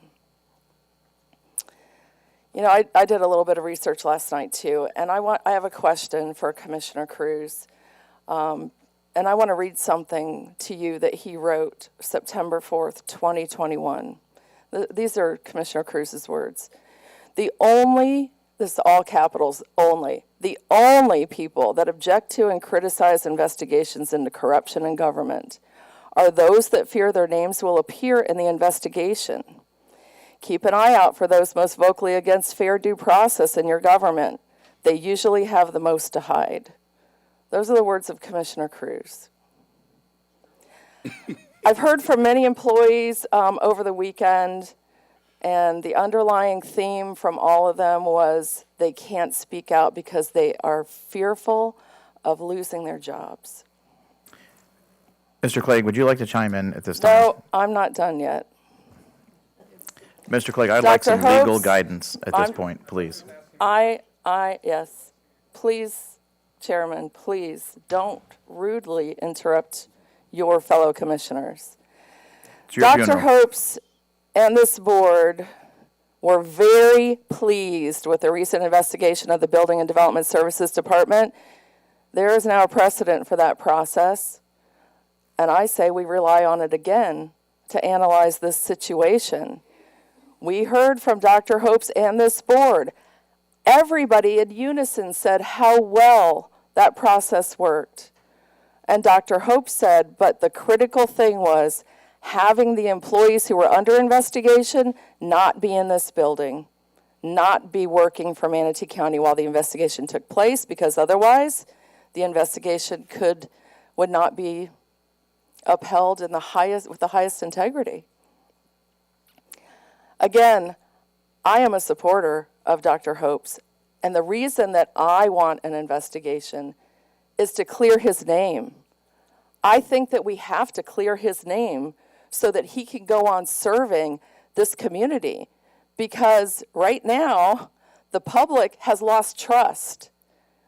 We've got to rebuild the trust of this community, and we do that by uncovering everything in transparency for the public to see and to get answers to the very serious allegations that were brought forward. So I make a motion to place Dr. Hopes and Deputy Robert Ryan Shuttle on paid administrative leave effective immediately, while a complete investigation takes place by the IG and the clerk of the court's office and an external investigator. And extend Dr. Hope's contract temporarily until the investigation is completed. And while on leave, I believe they should have no access to county emails or records. We have a motion on the floor by Commissioner Serbia. Do we have a second? Second. We have a second by Commissioner Bellamy. We will now open this up to discussion. Commissioner Cruz, you're next on the board, sir. Yeah, I thought that the way it was worded, it sounded like Commissioner Serbia was asking me a question, so I was waiting to answer the question. That's why I put myself on the board. I did write that, and I agree with it. And in fact, if you listen to everything I said at the beginning, I said the clerk of the court should continue whatever quote-unquote investigation. But two of you have now mentioned allegations and investigations. So both of you said that. In fact, the whole nature of putting it on paid administrative leave is to research allegations. My question to you, and I'll let you actually answer my question, is can you specifically, I'll write these down so I know where we're going with this, can you explain the investigative allegations that you're referring to? Which specific things in this letter are worthy of direct investigation that could be impact? Because it's not use of a car, that's not investigated, that's policy. It's not funding a deferred compensation, because that's policy and didn't happen. It's not reorganizing the county, because that's what administrators do and they have every right to handle their staff. We just discussed that. It's not changing our IT system, not to mention the fact I have email chains showing that there was involvement on that particular front. So my question to you before we go forward and discuss your motion, because you're making a pretty major motion going into a budget season where we're about to float a bunch of bonds as we're trying to get stuff done before recess. Well, as Commissioner Whitmore pointed out, our CFO gave 2-week notice, and all we talk about is disruption and losing people from this county. You want to now place not only our actual administrator, but one of our deputy administrators, which, mind you, once Jan leaves, we only have 2 to begin with. You want to take one of them and our administrator and send them home with zero access to this county to then run this entire government as well as the budget based upon allegations of a letter that you keep calling allegations. But I've yet to hear anyone on this board specifically say what the allegations are. You're just using words that the media got out of a thesaurus in their articles. No, you're shaking your head, but please, I'm asking you. I'm not accusing you of anything. I'm telling you, please tell me the specific allegations that you feel are significant enough and actually investigatable that would warrant taking the two of the three top people remaining in this government and sending them home with no access to our government when we continue operating. So I'm just asking what they are, so I know. If everybody just make sure your microphone's not on, because there's like some breathing or something going into a microphone, I think. Commissioner Serbia. Commissioner Cruz, I don't think it's our role to investigate anything. I received a letter from. Hold on, wait. I just want to clarify because you're answering my question because I have the floor. I just want so you can use your time wisely answering. I'm not asking you to investigate. You're making a pretty major step here. You're proposing a major step of removing two people effectively immediately off this dais, one person, a deputy, based upon what you believe to be credible enough, that was your word, credible allegations that require investigation. My question to you, having read that letter, and we've had all weekend to read it and really delve into what these allegations are, which allegations do you believe somebody else, I know we're not in charge of investigating, but you want to make this motion and have us dictate a vote on this motion, please tell me what those specific allegations are within that letter that would warrant this, just so I know what direction we're going with this investigation in the future. I think the entire letter is worthy of investigation. No, specific, though. All issues in the letter are worthy of His investigation. use of a car involves investigation. I'm being honest. Use of his car involves investigation. I don't know the answer to that legally, and I think that it warrants an investigation since it came from an attorney who is held to the highest ethics and the clerk and the comptroller of Manatee County. I am not in a position to judge what is worthy and what is not, sir. Okay, fair enough. That's a valid answer. I'm not knocking you for that answer. I think that answer certainly does not warrant the steps being proposed. And since it's a motion on the table, I'm just kind of giving my view of that. You know, if there was a specific, when we sent people home on paid leave previously from code enforcement, there was a specific allegation of specific improprieties that was researched enough prior to sending everyone home to feel like there was credible, verifiable proof to start an investigation, and then they were sent home.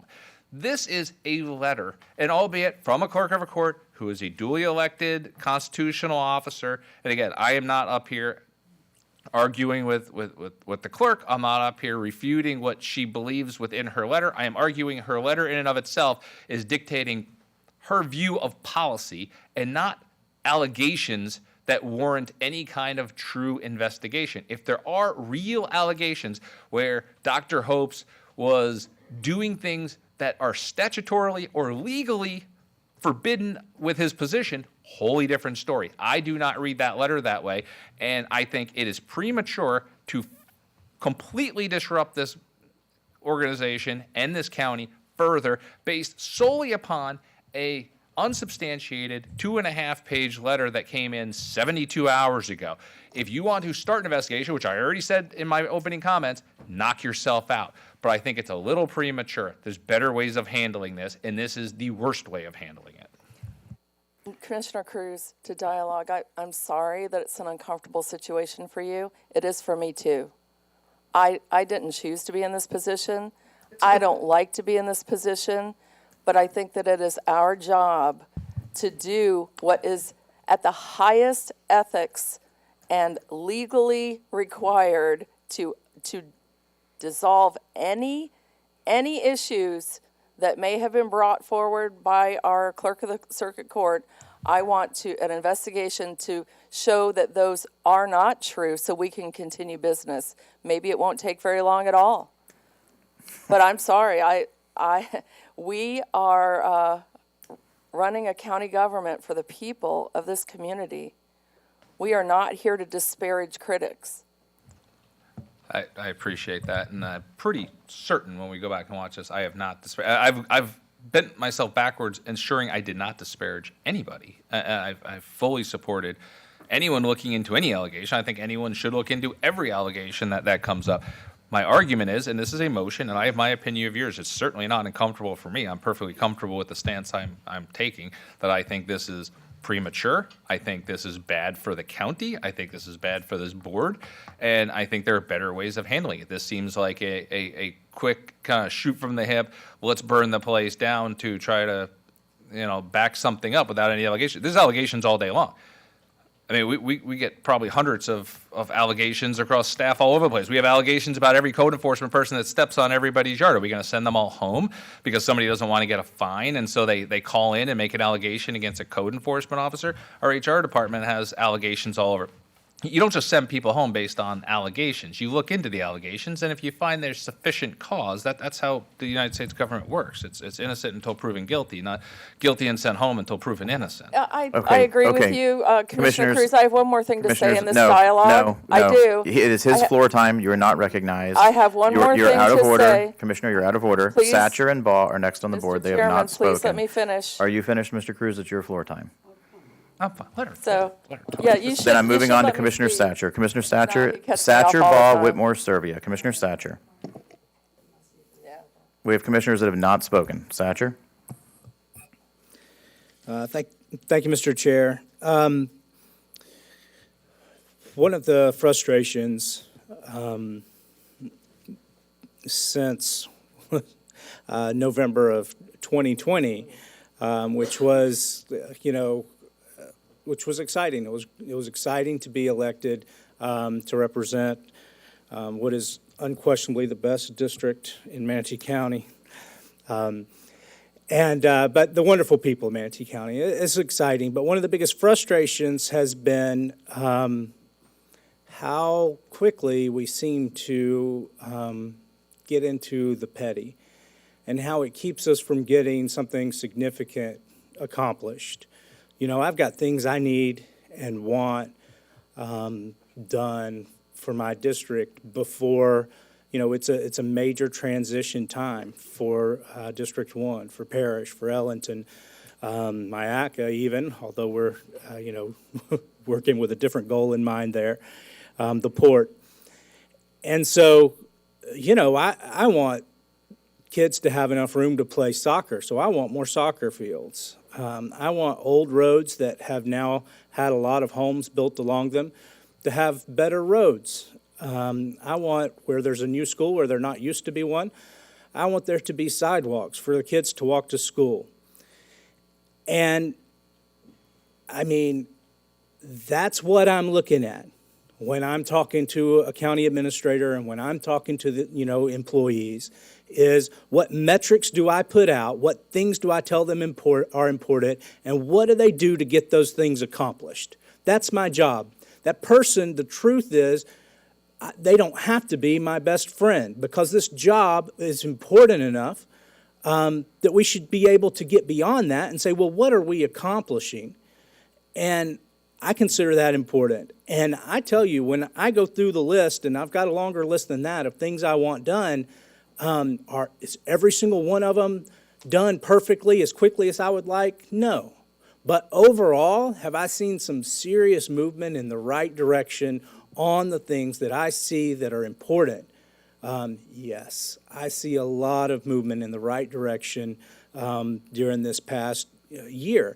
But, to come in and have to deal with the behind-the-scenes stuff and who's sniping at who and who was, I won't even mention some of the silly, petty things that, from everything I can tell, it seems to be that this board feeds to people outside of, that they feed to the press or they feed to the League of Women Voters or the Echoes of Southwest Florida or whatever. All the information that goes out to start strife among this.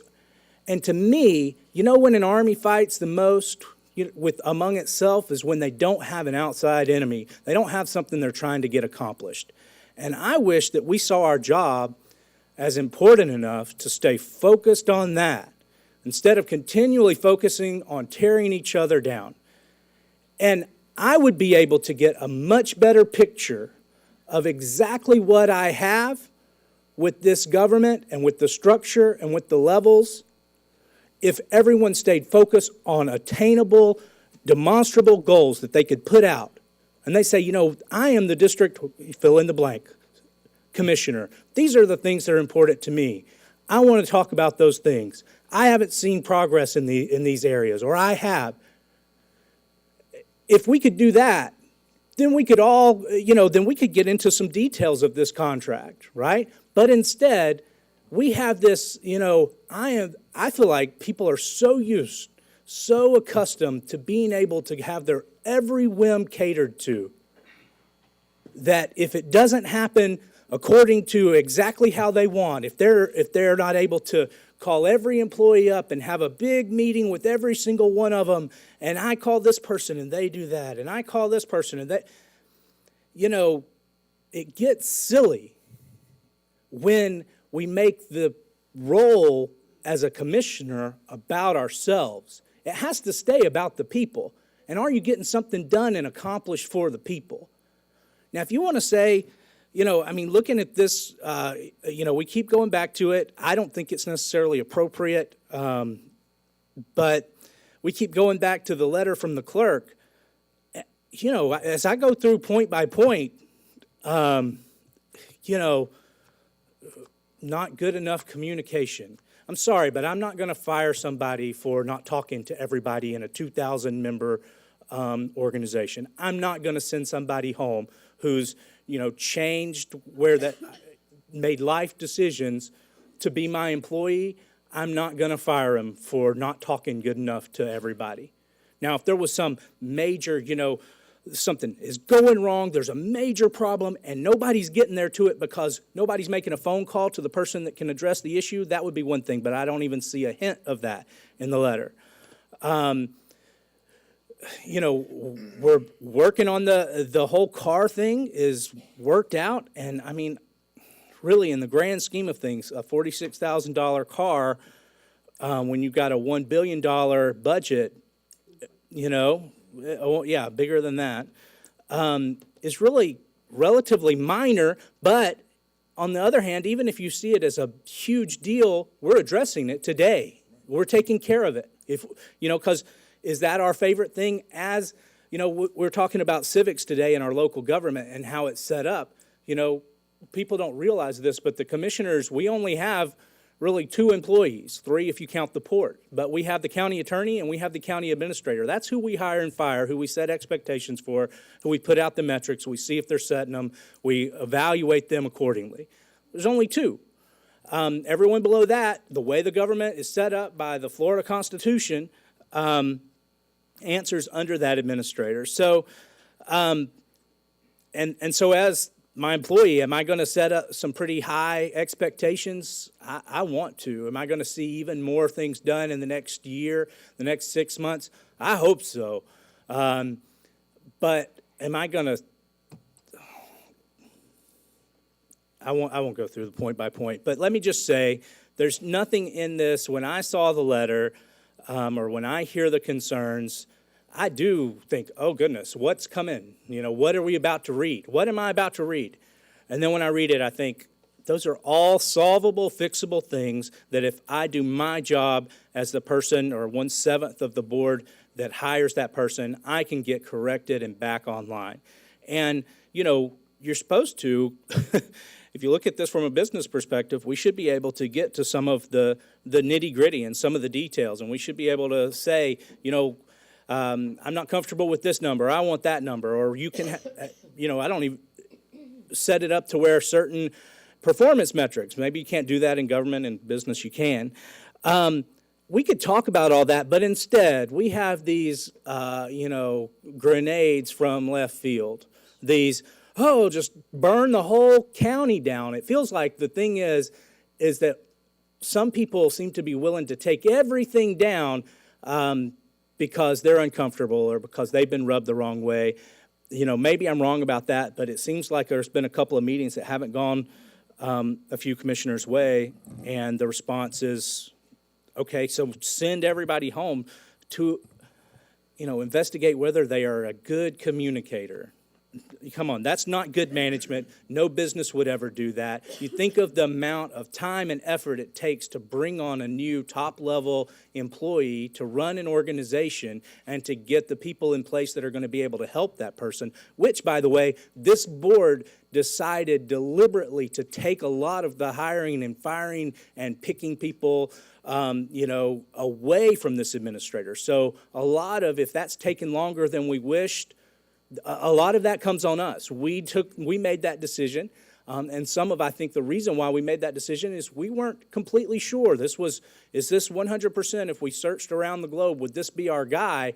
We weren't 100% sure. But in the past year, when I look at performance and when I see I see dirt moving in my district, when I haven't seen dirt move in District 1 for 8 years, I'm not sending them home. I'm not, doing any of that. So not only am I not doing that, I'm not even tempted to do that. Would I go behind closed doors and say, hey, I need you to work harder on this? Maybe, right? That might happen. But this whole, we're not getting our way, so let's take our ball and go home. I don't want to play anymore. That's not the solution. That's not real business. That's not taking the people's concerns seriously. That's not taking our job as commissioners seriously, to be willing to take all the progress some of us have had in our districts and just throw it up in the air and see what happens. I don't think it's wise, and it's in no way my intention to do that here today. Thank you, Mr. Chair. Thank you, sir. So the order of the board is Van Ostenbridge, Baugh, Whitmore, Servia.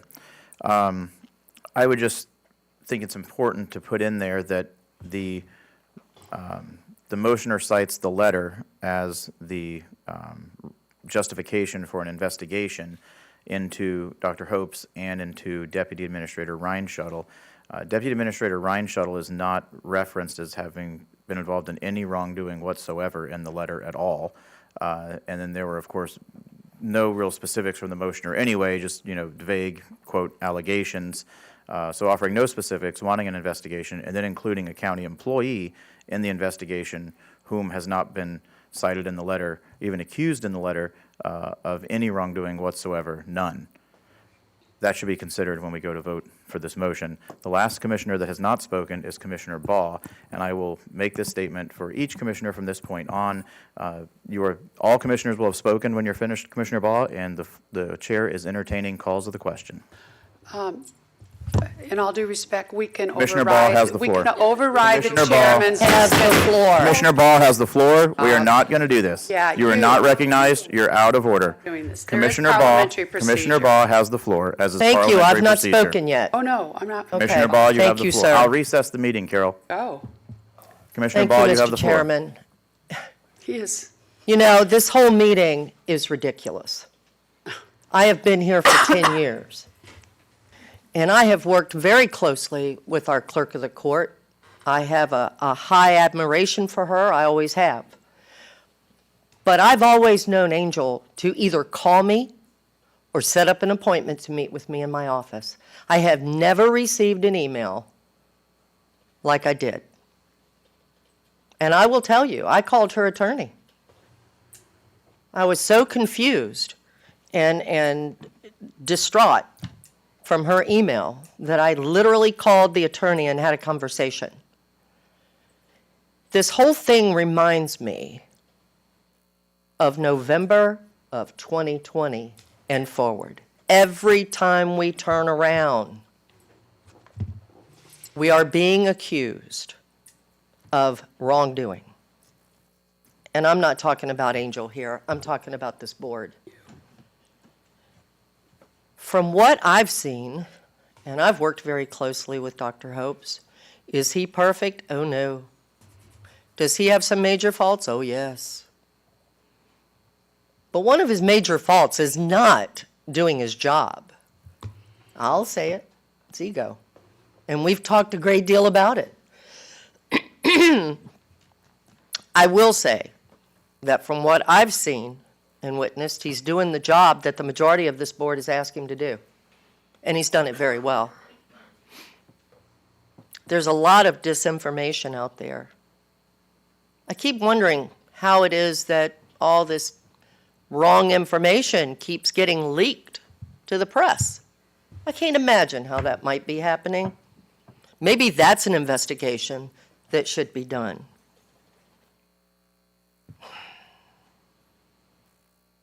There's always been a policy, as long as I've been on this board, that the Board of County Commissioners do not go to staff. Before we had deputy county administrators, we would go directly to the directors themselves. But we were not supposed to go, nor are we now supposed to go to staff, because they don't take direction from this board. They take direction from their immediate boss, which answers to the county administrator. That's not new. It's the way it's always been. Except now, yes, we do have deputy county administrators, which I will tell you I have found to be a pleasure, because before it was not always easy to get a response or to get any actions that you felt needed to be looked into done. And it's much easier now. So I think a lot of the things that our administrator has done is in the right direction. I see many changes going on in this board, and I can't tell you how many times up on this dais I've said to all, this is not the same county that it was before November of 2020. And thank God for that. Because the board that was here before and the way things were done were not above board. That's exactly why it has been mentioned since we've been here today about the Inspector General's report. A lot of things came out in that report. Are any of us up here perfect? No. We all make mistakes. There's not a commissioner up here that hasn't made several mistakes. All of us have, including our administrator. Do I see anything in the letter that's gone out and somehow or the other got to the press? I have no idea again how that happened. Gee whiz. Let's think. I don't see anything, however, that says that our county administrator needs to be taken out of the building. We have a job to do. And in case maybe some of the public doesn't realize it, but our job is predicated upon the county administrator and the deputy county administrators and staff. We are a machine. It starts with us. I am not ready, and nor will I be voting for your motion, Commissioner Servia, because I think it's outrageous. Anything that needs to be done, we can correct. But the one thing that we can't undo is not have a county administrator that knows what he's doing and that does his job. And right now, that's what we have. And if we're not happy with that, this board can vote for a 30-day notice to him. 30 days. We've never had that. It's never been that way until Dr. Hopes. So I can't help but wonder how many times the same people are going to try to disrupt this county again and hold us down. We're moving forward. We have a job to do. We have a responsibility to all the people, all the residents of Manatee County. It needs to stop. And I'm hoping this will stop it, because enough is enough. Mr. Chair, my comments I'm are not regarding done the yet. motion. Yeah, you were. Mine's just I'm about the not motion. done. Commissioner yet. Whitmore, you're out of order. Commissioner Whitmore, Come on, talk. stop. You're not my mother. Commissioner Well, Whitmore, then you're out stop of acting order. like you need one. Commissioner Baugh, please address the meeting. We have got to decide that we're going to be professional in how we handle ourselves on this board. We have to decide that we're finally going to move forward for the betterment of this community. And that includes working with our clerk of the court. And I will tell you, you hear some people say, well, I've got emails from staff. I've heard from staff. Yeah, well, you know what? We all hear from staff. And what I hear the most is that they're tired of the disruption that's going on because of members of this board. They want to do their jobs. So stop hindering them and let them do their jobs.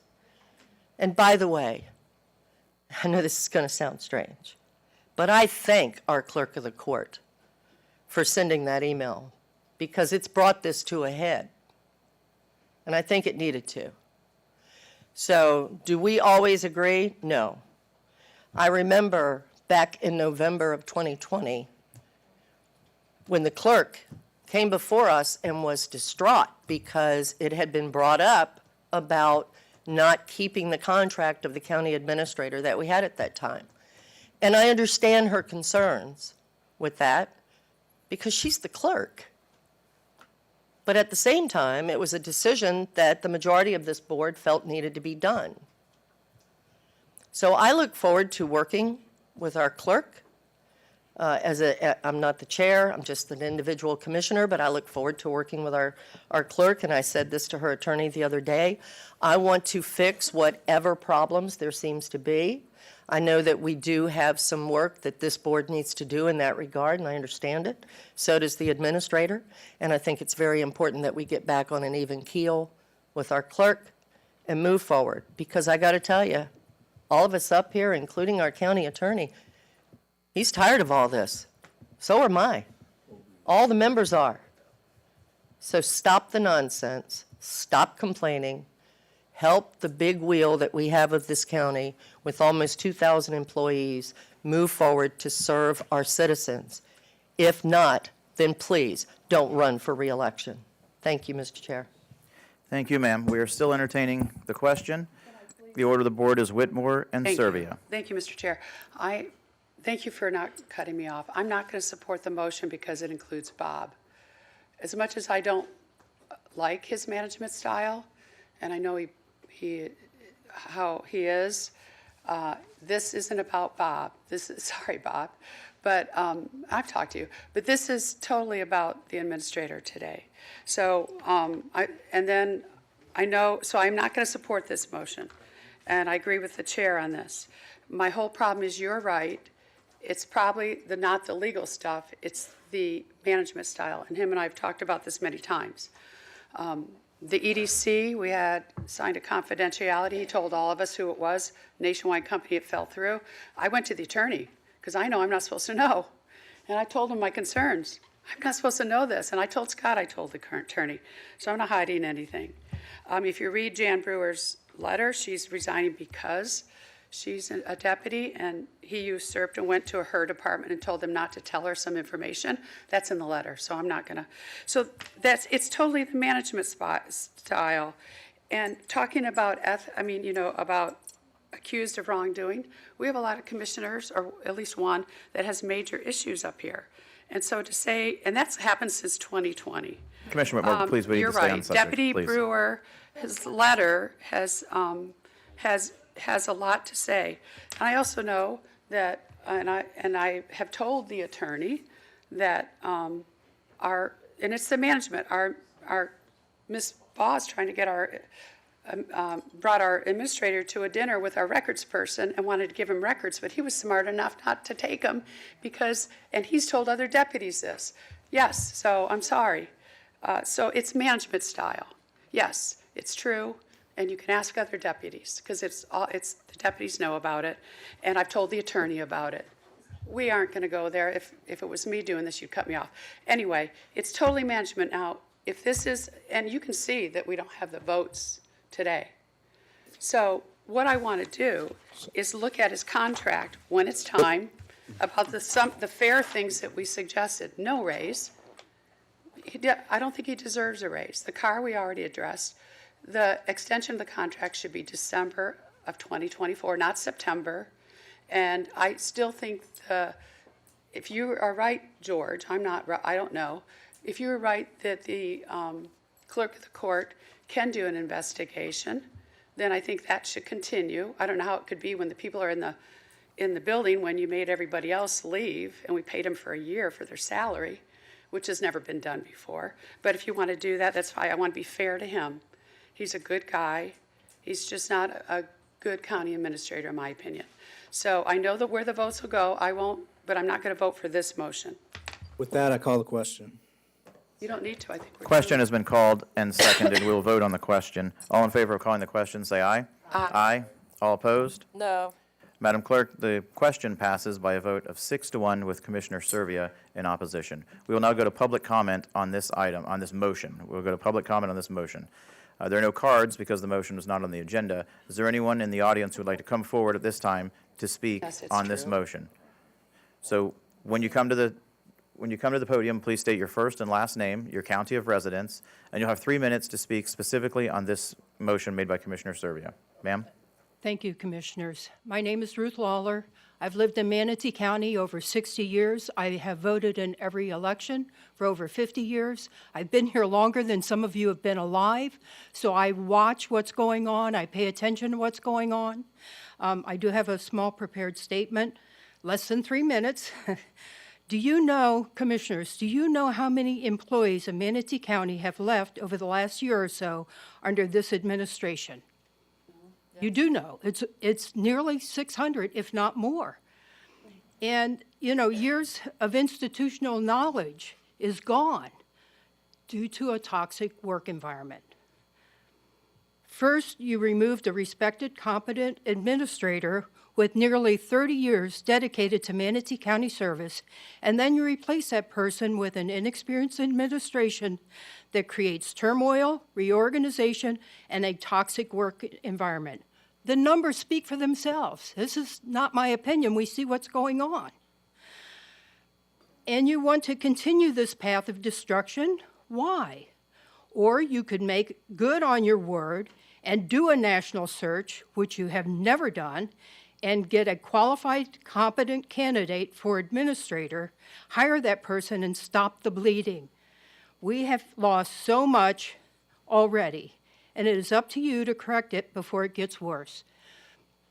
That doesn't mean it has to happen overnight. You can do it over a period of time, but it needs to be addressed. Over 600 employees, and how many more will be lost if this continues?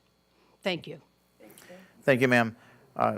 Next, and I just remind folks, I let the speaker finish, but this is a motion regarding an investigation, not the number of employees or anything like that. The investigation was never mentioned by the previous speaker. So that's what the motion on the floor is. That's what we're speaking to. First, last name, county of residence. Sir, you'll have 3 minutes. Hi, yes, Shane Weedle, Manatee County. I would like to preface my comments by reminding the board that you pushed the previous administrator out for what I see as doing what she was directed to do in regards to the Lena Land Road purchase. Here I have placed something I printed from the Manatee County website last night, the ACE philosophy: accountability, civility, and ethics. This is the credo by which all Manatee County employees are asked to consider on the job. This year should be filled with accountability, civility, and ethics at all levels of our government. These were the words of Commissioner Van Ostenbridge after he was elected chair. The ACE philosophy prompts us to ask the following: is this the right thing for our community? Is this the right thing for Manatee County? Is it ethical and legal? Is it something you are willing to be accountable for? Is it consistent with the department's values? I must wonder if Dr. Hope considers these questions as he makes decisions every day which affect every Manatee County citizen. If even one of these allegations or events, as stated by the clerk of the court, is true, it is a very serious breach of the public's trust. Did Dr. Hopes look into setting up an ineligible retirement account for a single Manatee County employee, bypassing the board's legislative requirements and policies? Would that be the right thing for our entire community?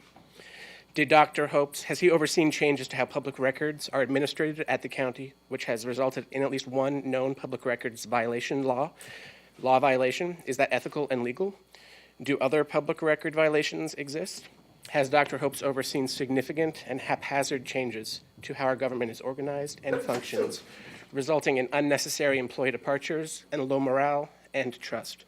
Change is not necessarily bad or good, but for such a large organization, it must be undertaken in a very careful and deliberate manner.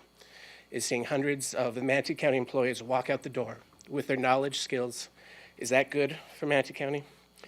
In the clerk's letter, she said that there were some things that she also didn't mention. Who knows what they would be? What if they're even worse?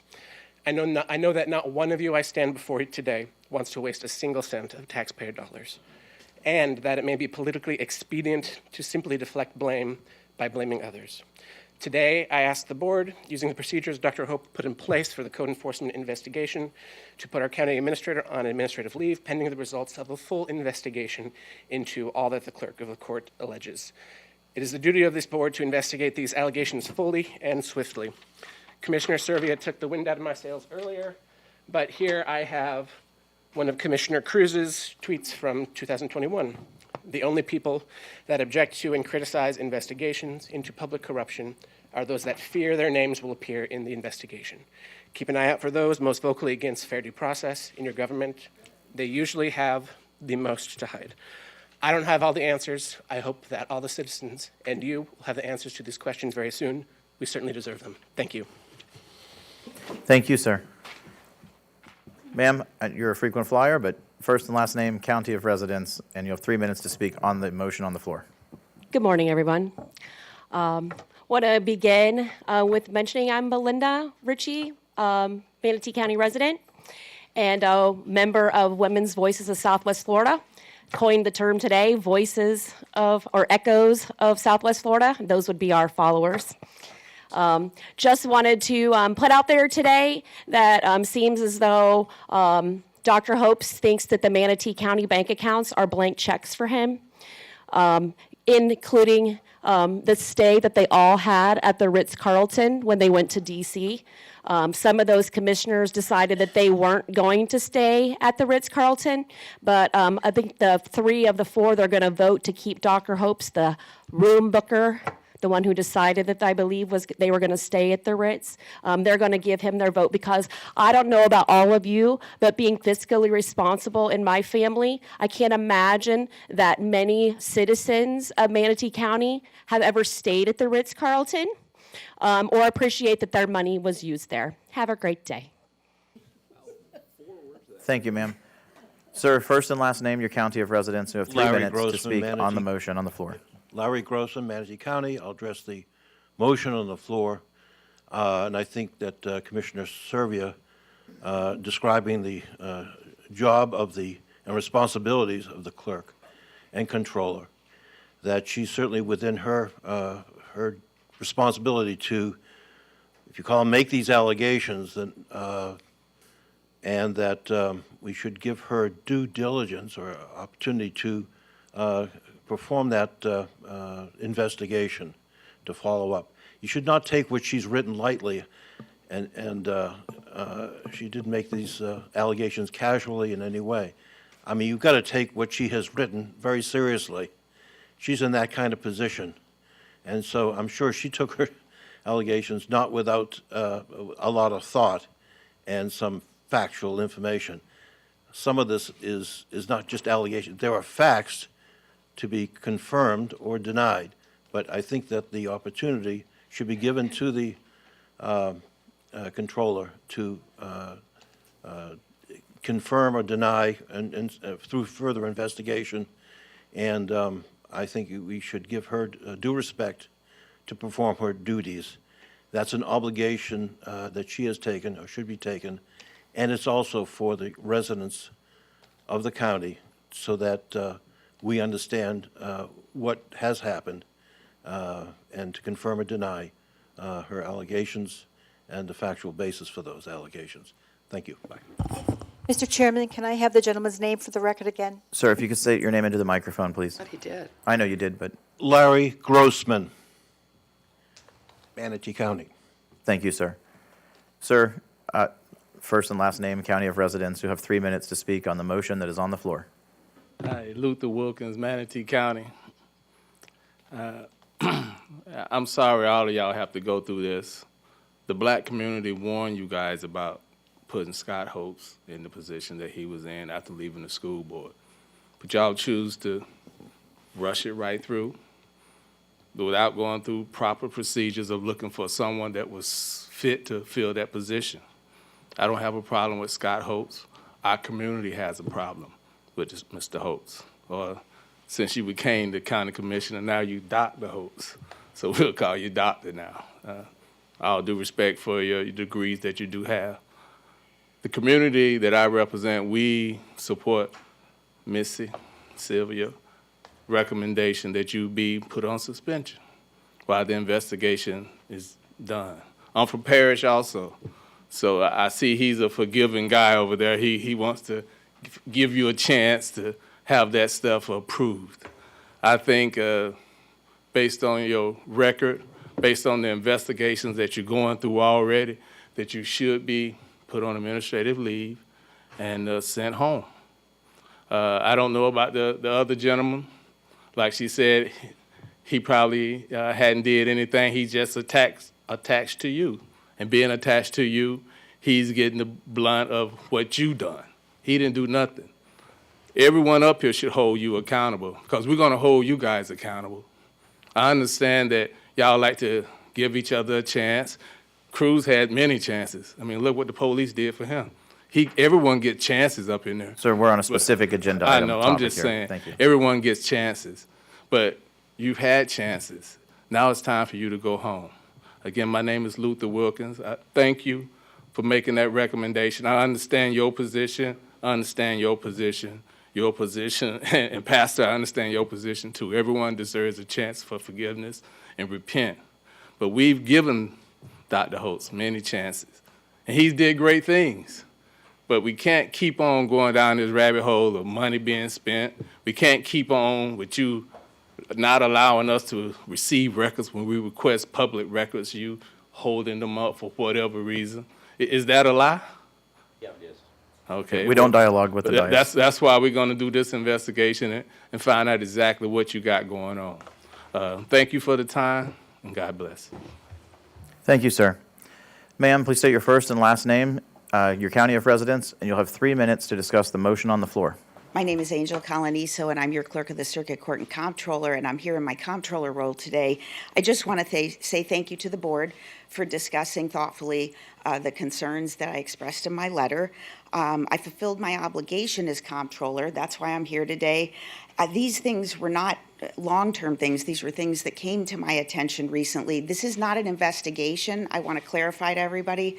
There are standards, there's audits, there's investigations, there's projects. At this time, this is audit material, I would characterize that. And I'm handing it over to my Inspector General to fully vet it like I always would. It is my obligation under the statutes as Comptroller to notify you of irregularities that may be or may not be in your policies and procedures. That is all. That is where we're at right now. If I had not said this and you went ahead and discussed this, I don't know where this will lead. If something were to come from it, then the criticism would have been, Comptroller, it's your duty to tell us these things. It's your duty. Things are happening at a rapid pace, and I needed to let you know before today. These were recent. It was a cumulative effect in a recent last couple months, I'd say. So it was incumbent upon me. I did not know. I don't have a heads up on what your agenda items are going to be. I was in the middle of drafting this memo to you, or this letter, and discovered it here. So I appreciate you taking that into consideration. I've done my duty. But you know that now. Whatever you do, it's your policy from here. But it is not an investigation. This is audit material. But it's so unique that I figured this is information for you that you need from me. And it was incumbent upon me to provide that to you. Thank you. Thank you.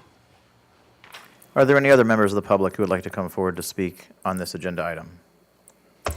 Okay, seeing none, we'll go to the phone. Has anyone called in to speak on the motion on the floor? I apologize, it's not an agenda item. The motion on the floor. We have 5 raised hands at this time. Okay. Caller 294. 294. Okay, caller 294, you'll need to press *6 to unmute your phone. When you start speaking, please state your first, your last name, your county of residence, and you'll have 3 minutes to speak specifically on the motion that is on the floor. Go ahead, caller. Yes, can you hear me? My name is Christopher Gilbert, Manatee County. Yes, Chris Gilbert, we hear you. Yes. Kevin, the way you're treating Misty Servia is not productive. I just wanted That's to put not that the motion out on the there floor, that- sir. We're entertaining public comment on the motion on the It was floor. her motion. It was her motion. Stop interrupting people. Now, this thing from Angelina, the controller, the way you handled it, it made you look guilty. And frankly, whoever's advising you is stupid, because this could have been a completely smooth process where you took her concerns seriously. Because I guarantee you, when the audit comes back and they find problems, y'all are going to be saying, well, what happened? What happened? Well, you happened. That's what happened. So when you have a letter from the Comptroller, you want to take it seriously. You don't want to politicize it. That's it. I mean, I hope that the citizens of Manatee County are finally fed up with you guys.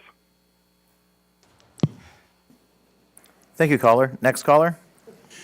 986, 986. All right, caller 986, please press *6 to unmute. And once you've done that, state your first, your last name, your county of residence, and you have 3 minutes to speak specifically on the motion on the floor.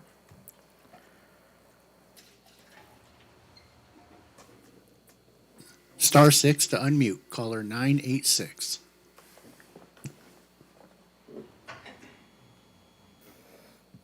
Okay, why don't we go to the next caller, and hopefully 986 sorts it out. We'll come back to 986 at the other end. All right. Caller 454. 454. Caller 454, please. Yes, we hear you. State your first and last name, county of residence. You have 3 minutes. Please stay specifically on topic on the motion on the floor. Okay, my name is Charlene Gao. I'm a Manatee County resident. Charlene, can With you state your regard to last this name one specific- more time? The clerk was unable to decipher. I'm sorry. It's spelled Kow. Oh, there we go. Thank you. I've seen that name. We haven't started your time yet, so go ahead. On this, okay, thank you. On the specific motion, I will agree with Commissioner Whitmore that it should probably not be supported just because it included somebody who is not named in the specific letter by the clerk. But I tend to think that there's probably some reason for him being included. So any investigations later on should handle that. But I would agree with Commissioner Whitmore on that issue. But regarding the motion, I hope that someone makes a new motion for some kind of investigation. I feel like the whole process was handled badly, and that the moment that these concerns came up, they should have been addressed in a much more public and less accusatory manner so that we can get information. You know, we need information, and there's clear problems with management style. There are some ethical questions there about the use of funds. And again, you know, the public has more questions about use of funds given the recent trip and expensive luxury stays at the Ritz-Carlton as to whether or not the funds are being used wisely. So no, I would say no on this specific motion and ask for somebody else to make a new motion that only identifies Dr. Hopes so that we can get more accurate information about him and get this whole thing cleared up. And that's all I have to say right now on the specific motion. Thank you. Thank you, caller. Next caller. Caller 287, 287. So caller, please. Hi, can you hear me? Yes, we hear you. 3 minutes, first and last name, county of residence. Please stay on topic. Sounds great. My first and last name, yes, sir. First and last name is Kate Danahy-Samus with Women's Voices of Southwest Florida. I'm a Manatee County resident, and I'm calling in regard to the motion by Commissioner Servia pursuing an investigation against County Administrator Scott Hope. So this is actually an opportunity for all of you on the board who have been accused of doing wrong since November to set a precedent of transparency and accountability on the Board of County Commissioners. There will never be authentic vindication without an investigation. And it saddens me that I have to explain this, but the purpose behind an investigation for claims from a credible source is to substantiate or refute those claims. And please don't conflate our clerk of court with a disgruntled entry-level employee. These claims are valid, they're credible. Commissioner Servia's motion isn't outrageous, as Commissioner Boss said. It's sensible, it's responsible, and it's necessary. Recently, a poll went out in Manatee County asking about input about whether or not Scott's contract should be renewed. And 94% of the participants in that poll voted no. Listen to your constituents. Listen to your constituents calling in today. Offering paid leave during this investigation is generous. And the investigation itself will show your constituents, our Manatee County citizens, the people who voted you in, that their commissioner values transparency and accountability, and that y'all will protect our democracy. So if you're voting against prioritizing the trust of your constituents, if you're voting against Commissioner Servia's motion, then your constituents aren't your priority. And if your constituents aren't your priority, in the great words of Commissioner Baugh, you probably shouldn't run for re-election. Thank you. Thank you, caller. Do we have another caller? 582, 582. All right, caller 582, please press *6 to unmute, and then once you're unmuted, state your first, your last name, your county of residence, and you have 3 minutes to speak on the topic, which is the motion currently on the floor.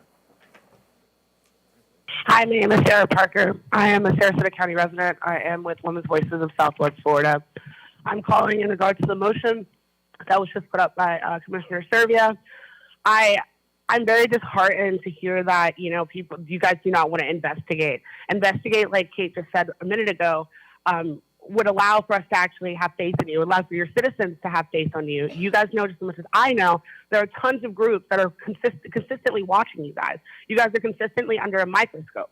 If you want that microscope to be removed and you want the fighting to stop, the best way to do that is by gaining trust within your community again. It's like toddlers at this point. If you didn't do anything wrong, why do you have anything to hide? Why not have an investigation? If there is something else happening, then having an investigation might actually open your eyes to other things that are happening so this doesn't happen. It doesn't go to the media. People like us don't see it on the media, not that it's leaked, but see it on the media and then inform the rest of the voters of what's happening. I'm not sure. I don't work for the county. I read that letter. I don't understand some of it. I don't understand what the legalities is to it. I'm not a lawyer. I am not Attorney Clegg. I don't know. So that being said, as a citizen and as someone that, not even a citizen of your county necessarily, but as someone that works and does charity work within your county, it kind of made me stop for a second and wonder, what are you guys doing? If a reputable employee is coming to you and saying that there's an issue, what are you going to do about it? What are you guys going to do about it to regain the trust of everyone that's watching right now? And that's all I really have to say. Thank you, caller. Do we have another caller? Caller 801. Caller 801, please press *6 to unmute.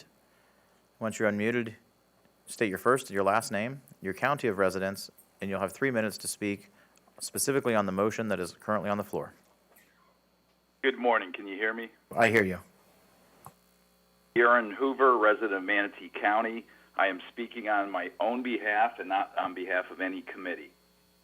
I am not a fan of Ms. Courier because of that insidious land deal that was had. It was a big waste of money. But I'm not in support of the current motion on the floor. But I do want to address some things. So I'm not a fan of Ms. Courier. I'm not a fan, as many of you know, of Scott Hopes either, and I have many reasons for that. But I do want to say this. I asked the commissioners in doing this amendment to his employment contract, take out any auto renewal, doesn't need an auto renewal in it, take the time period 1 year, not 2+ years. The automobile, and this is for Commissioner Cruz, you had mentioned directors have access to vehicles, but my question is, did they get or receive a $450 monthly bonus on top of their use of the vehicle? Because Scott Hopes is double dipping when he did it. Yeah, it was for only a few months when the vehicle was purchased, and maybe the contract wasn't tight enough to cover that, but clearly the intent of the commissioners, I believe, wasn't for him to double dip. That's just like when he just first got his job, he was double dipping on the county school board payroll and on this one. Many people were upset about that. So so it looks like that's being addressed. It should be one or the other. I also want you guys to look into the deferred comp. That, in essence, is a pay increase. So my question to all of you, and I hope somebody can answer this, maybe not right this second, but what is the present annual value of that item? Because that is a cost to the taxpayers, and it is an additional pay increase to him. Yeah, it comes under the form of a benefit as deferred comp, but we don't know what that amount is. What is that amount? What does that equal to each year? Lastly, he has received many increases from just a year ago. And if you recall, he was the one that said that he would work for free for the county. And a lot of people called poppycock on that. But in addition, I just ask that you don't give any salary increases. He's already received 2 salary increases thus far. Let's keep a control on our expenses. Thank you very much. Thank you, caller. Do we have another caller? We have 4 more callers with raised hands. Caller 209. 209. 209, I think you know the routine. Thank you. There you go. Thank you, I do. This is Betsy Benak, Manatee County resident. Appreciate finally figuring out how to call in. Just a couple things. You guys have never been in this position because the majority that's going to be voting, I can tell who it is. 3 of you have only been in office for less than 2 years. However, I will remind you that you literally fired the last administrator based on allegations. You didn't conduct any kind of investigation. So I guess you're just being consistent in that regard. In regards to, or being inconsistent in that regard. In regards to George Cruz saying that you can do this anytime, you did not. Your contract said that this was supposed to be decided by December 1st, 2021. So here we are at the last minute, finally doing a contract. So what faith do we have that you even look at this contract? Do you even consider it? There's no faith there. You didn't do it. To say that you're going to look at this within 30 days, pretty false. You're not going to do it. You haven't done it since last December when you were supposed to, in fact, either extend his contract or do a search. So those are all false words, once again. So I think Dr. Hopes is in way over his head. It's been proven. You've lost all of your institutional knowledge. Losing Jan Brewer is huge, and it's because of actions that Dr. Hopes took. He's never had this kind of responsibility, never had this kind of a position. I feel for Dr. Hopes because he's so far out of his league. I think this is the fact that Misty made the motion. I agree with it 100%. I don't know the assistant county administrator at all, but he's clearly a double dipper. Vanessa Baugh couldn't wait to kick Karen Winden out of her position for being a double dipper, but she didn't ask for another FRS retirement. She didn't ask for anything. She was hired to do a job. But boy, Vanessa, she did an investigation on double dippers, made her so very angry. I think that you all are going to suffer the consequences of this decision. George, you're a great talker, Commissioner Cruz. You are a great talker. It's been proven. But you will suffer the consequences of somehow trying to negate what your comptroller and clerk has brought up. You know what's interesting? If you'd actually had done this a while ago, and I know everybody's busy, I don't know why this waited until the very last possible minute. But yeah, this letter might not have even been there. I am so sick of the corruption in Manatee County, and I am so grateful to the people that are calling you out for what you're doing. And God help us. If you want to bring in more people, Thank you, just caller. like you, Thank you, caller. want the corruption to continue. Thank Bye. you, caller. Next caller, please. Caller 746. 746. For caller 746, please press *6 to unmute. You'll have 3 minutes. Please state your first and your last name, as well as your county of residence, and stay on the topic of the motion on the floor. All right, Keenan Wooten here, resident in District 2. Like I said, I want to thank Misty for making that motion there. I know in the black community here, people have been saying this for a while now about Dr. Hopes. And this is an opportunity to possibly clear his name and dive in and really take a look at what's really going on in Manatee County. Reputations are on the line right now, but it seems like I know in my community, these things have been being said over and over and over, and nobody really listens anyway. And then people get rewarded. Now we're back at the same juncture, same level we were months ago, but it just might have been at another organization. I think we need to take a step back and make sure that the allegations that have been brought forward be investigated, thoroughly investigated, and let's see what really comes out of this. This is not WWE. This is not SummerSlam. Macho Man is not coming out of the back gate. No one's coming from under the mat. This is real life here. People's reputations are on the line here. I know in my community, I got to go back in there and face the music. People say, I told you so. But I don't think that no one's being listened to in my neck of the woods, around the campfire in my neck of the woods. There's a valid motion that's being made. And I think it needs some valid consideration here. I pay taxes here. It's just not affordable housing in my community. We pay taxes here and work hard. And we want to be respected. You guys get the emails, I get them too. You see them? They come in. But this is a chance to really take a look at it. Reputations are on the line here. And this is not for fake. This is real life. So if you vote no for this, then you might think this is a WWE match where it's all going to go away.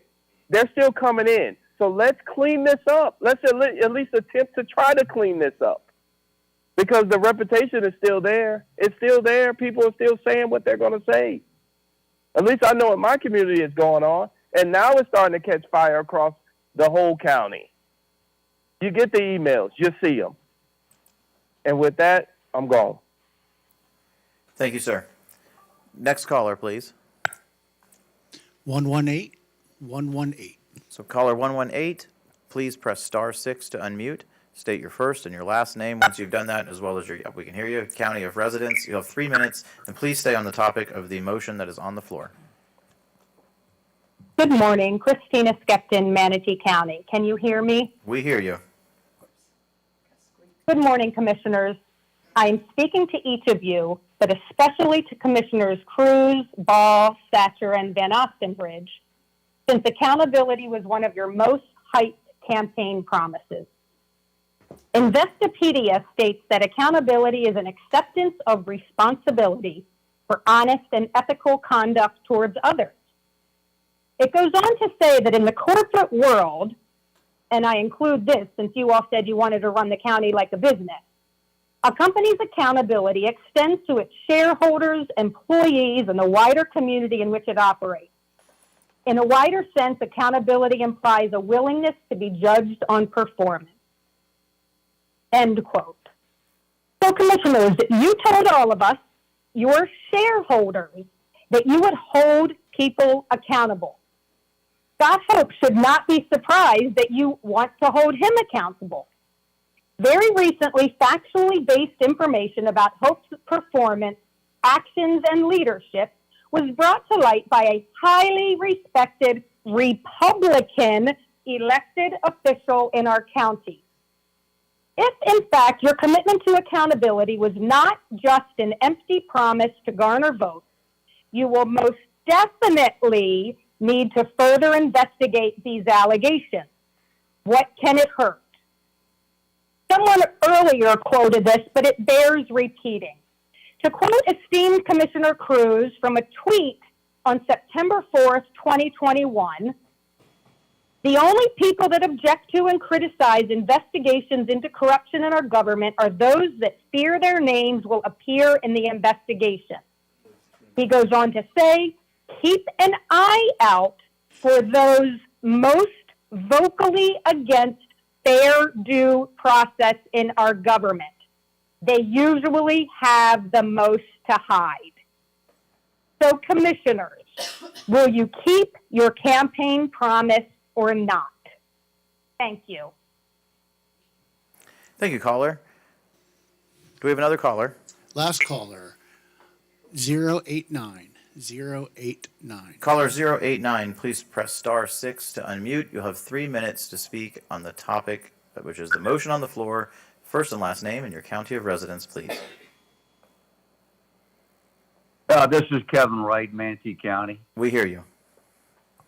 Hey, starting with Commissioner Cruz, I want to say it's a good job in cutting through the debris of the administrator's contract. Some chose to pour gasoline on the fire for, I believe, purely political reasons. They, not the administrator, are at the root of the ongoing dysfunction. You should continue to supervise Dr. Hopes and investigate, or more correctly put, audit and review the allegations, but do that in due course, as Commissioner Cruz suggested, not as Misty suggests and Carol proposed. Despite commissioner-generated dysfunction under the cover of benign and honorable intent, Chair Baugh and now Chairman Van Ossenbridge have managed to lead movement forward. Many of the resignations by staff are, in my view, due process and welcome. I think most engaged, fair citizens will conclude that you're going to decide correctly in a likely 4-3 vote. As for me, aside from an occasional Lone Ranger tendency, as many commissioners suffer from, I think Dr. Hopes has been a very effective administrator worthy of retention, not a raise, but retention. His predecessor never possessed the skill sets he has to face the challenges of the last year and the years ahead.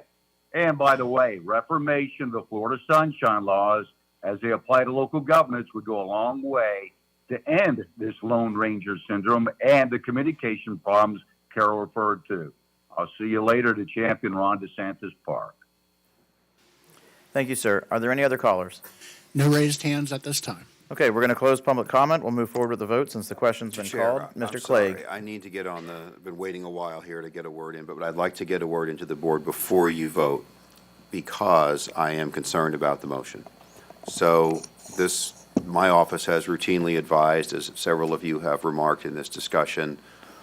Yeah, you need to move that closer. It is on. They're just fickle today. The board hires and evaluates and fires 2 people, Dr. Hopes and myself. Everybody else in the organization works either for him or me. I'm excluding the port, of course, for this discussion. And so, as we've advised you many times, the board should do its best to focus a discussion like this on the matter at hand, Dr. Hopes and his contract, and not situations with individual employees. With that in mind, Mr. Reinshuttle needs to be removed from this motion. The board does not have the authority to put Mr. Reinshuttle on administrative leave. Only an administrator can do that, and I do not want to create a precedent here that in my view is legally improper. So Commissioner Servia, I would ask you please to remove him from the motion. Yes, absolutely. I amend my motion to remove Deputy Administrator Robert Reinshuttle per legal advice. The seconder agrees verbally? Yes. Yes. So the motion has been amended to remove Deputy Administrator Reinshuttle. We will now hold the vote as the question has been called. Madam Clerk, would you please read the motion?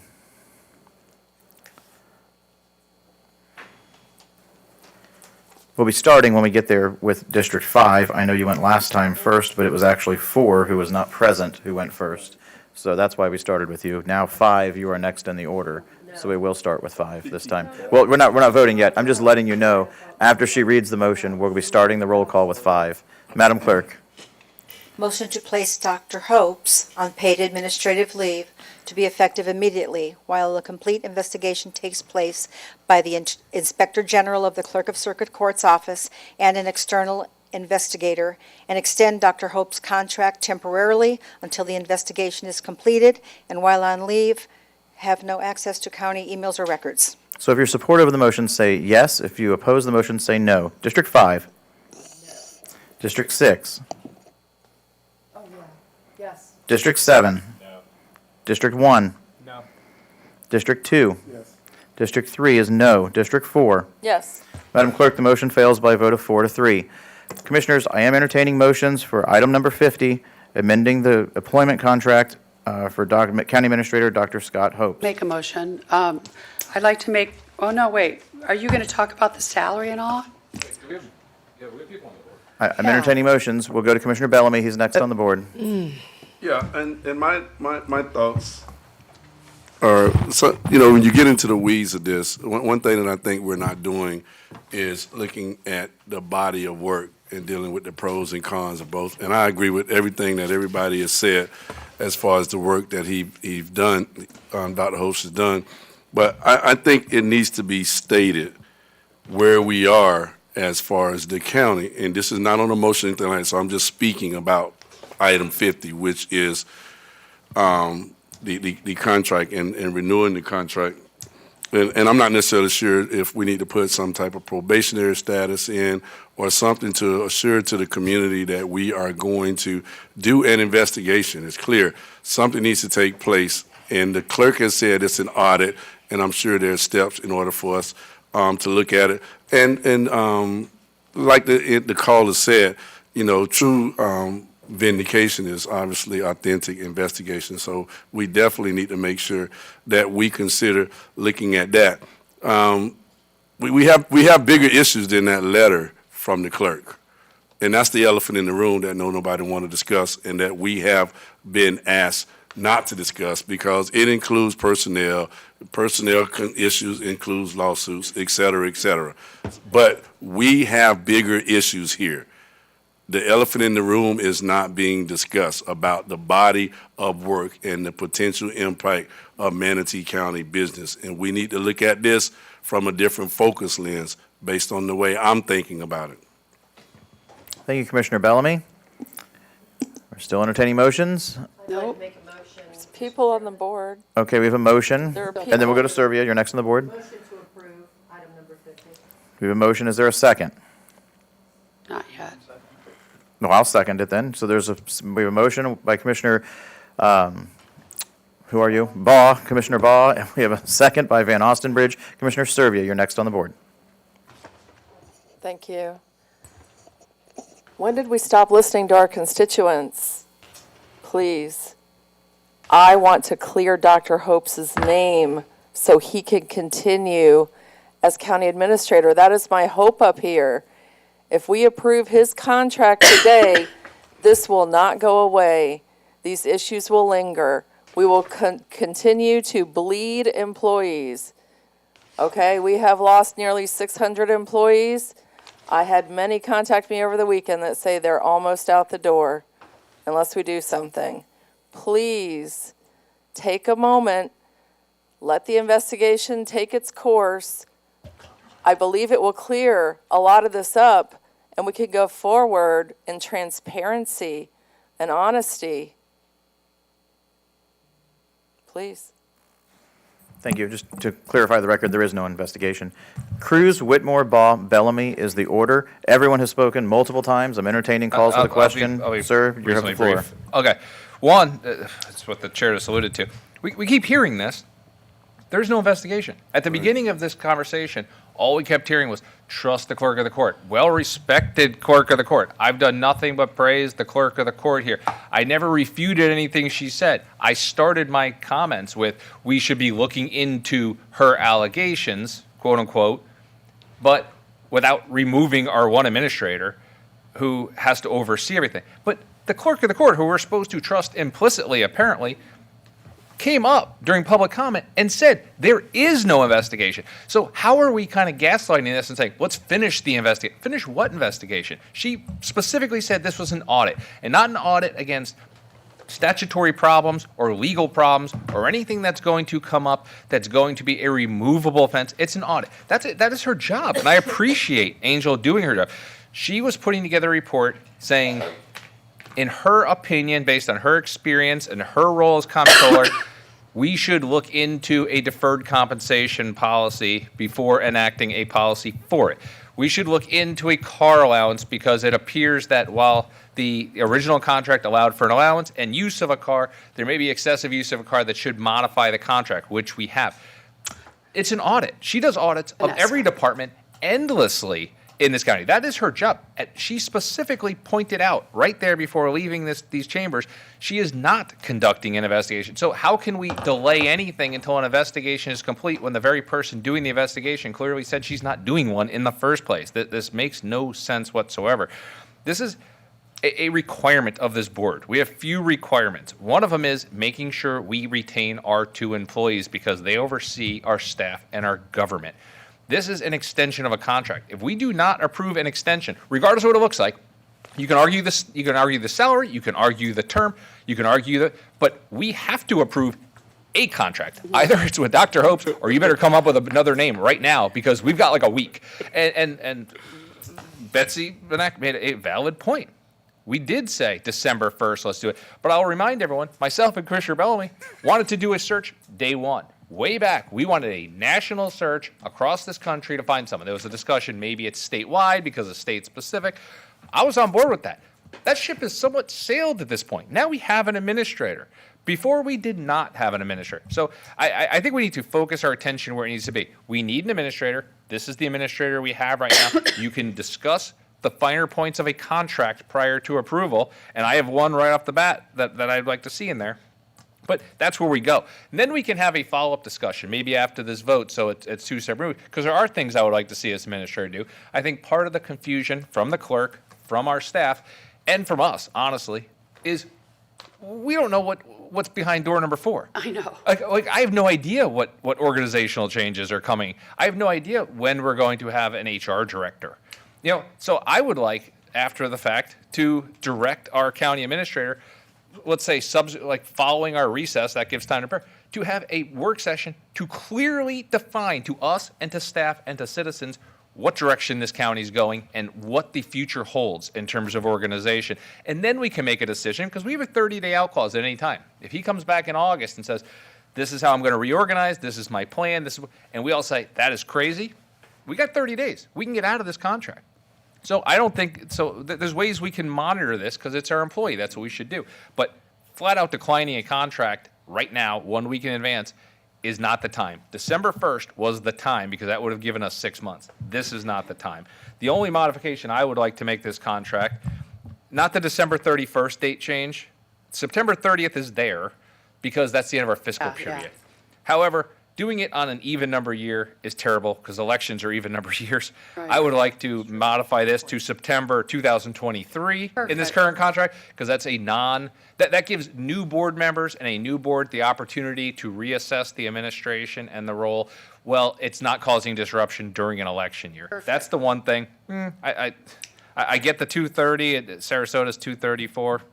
If someone wanted to argue a lower number, I'd be for that. But that's the one change. Is the vehicle thing is already out. I'd like to see that date change from 2024 to 2023, just to put it on a non-election year. That's it. Would you like to make an amendment, sir? Yes, I would. That is an amendment I would make. I Second. can't find the actual. Amendment doesn't need a second. It goes to the motioner. It's section 1. A. Section 1A. Well, actually, I think. It's All right, Commissioner Cruz has the floor. He's making an amendment. Section 2A is hereby, because it's done. Section 2A is amended to provide a termination date of September 30th, 2023, subject to the terms and conditions set forth herein. That's the modification I'd like to make on this. It doesn't need a second. It goes to the motioner. Commissioner Ball, you made the motion. Yes, I amend the motion. Okay, Commissioner Ball agrees to the motion, and the seconder also agrees to the motion. So we now have an amended motion on the floor. No, I have changes, in all due respect. You let Commissioner Ball has called the question. Do we have a second? For Pete's sakes. Yeah. Commissioner Whitmore, Ball, Bellamy, and Servia are the order of the board. Well, you Commissioner allow, Whitmore, you have the floor. Thank you. You allow Commissioner Cruz, and then you want to cut us off. I've said from day one. I want to save us all from ourselves and end this debate. This is sausage making. I told Dr. Hopes that I was not going to approve any increase because we did give one recently to 199. I don't think he should be compared to Sarasota County yet because 230,000 and the turmoil in the county, the 600 employees lost, deputies quitting, it's because his management style. I don't think he deserves it yet. I think maybe this will help him.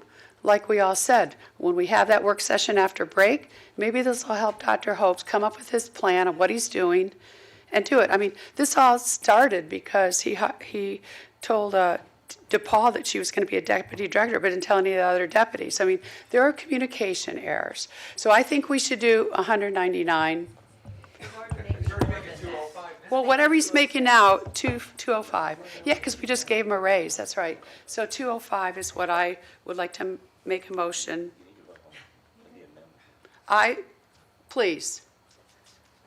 You're not So, the eighth commissioner. we have a second. I would like to make an emotion to amend the contract for a salary of $205,000 a year.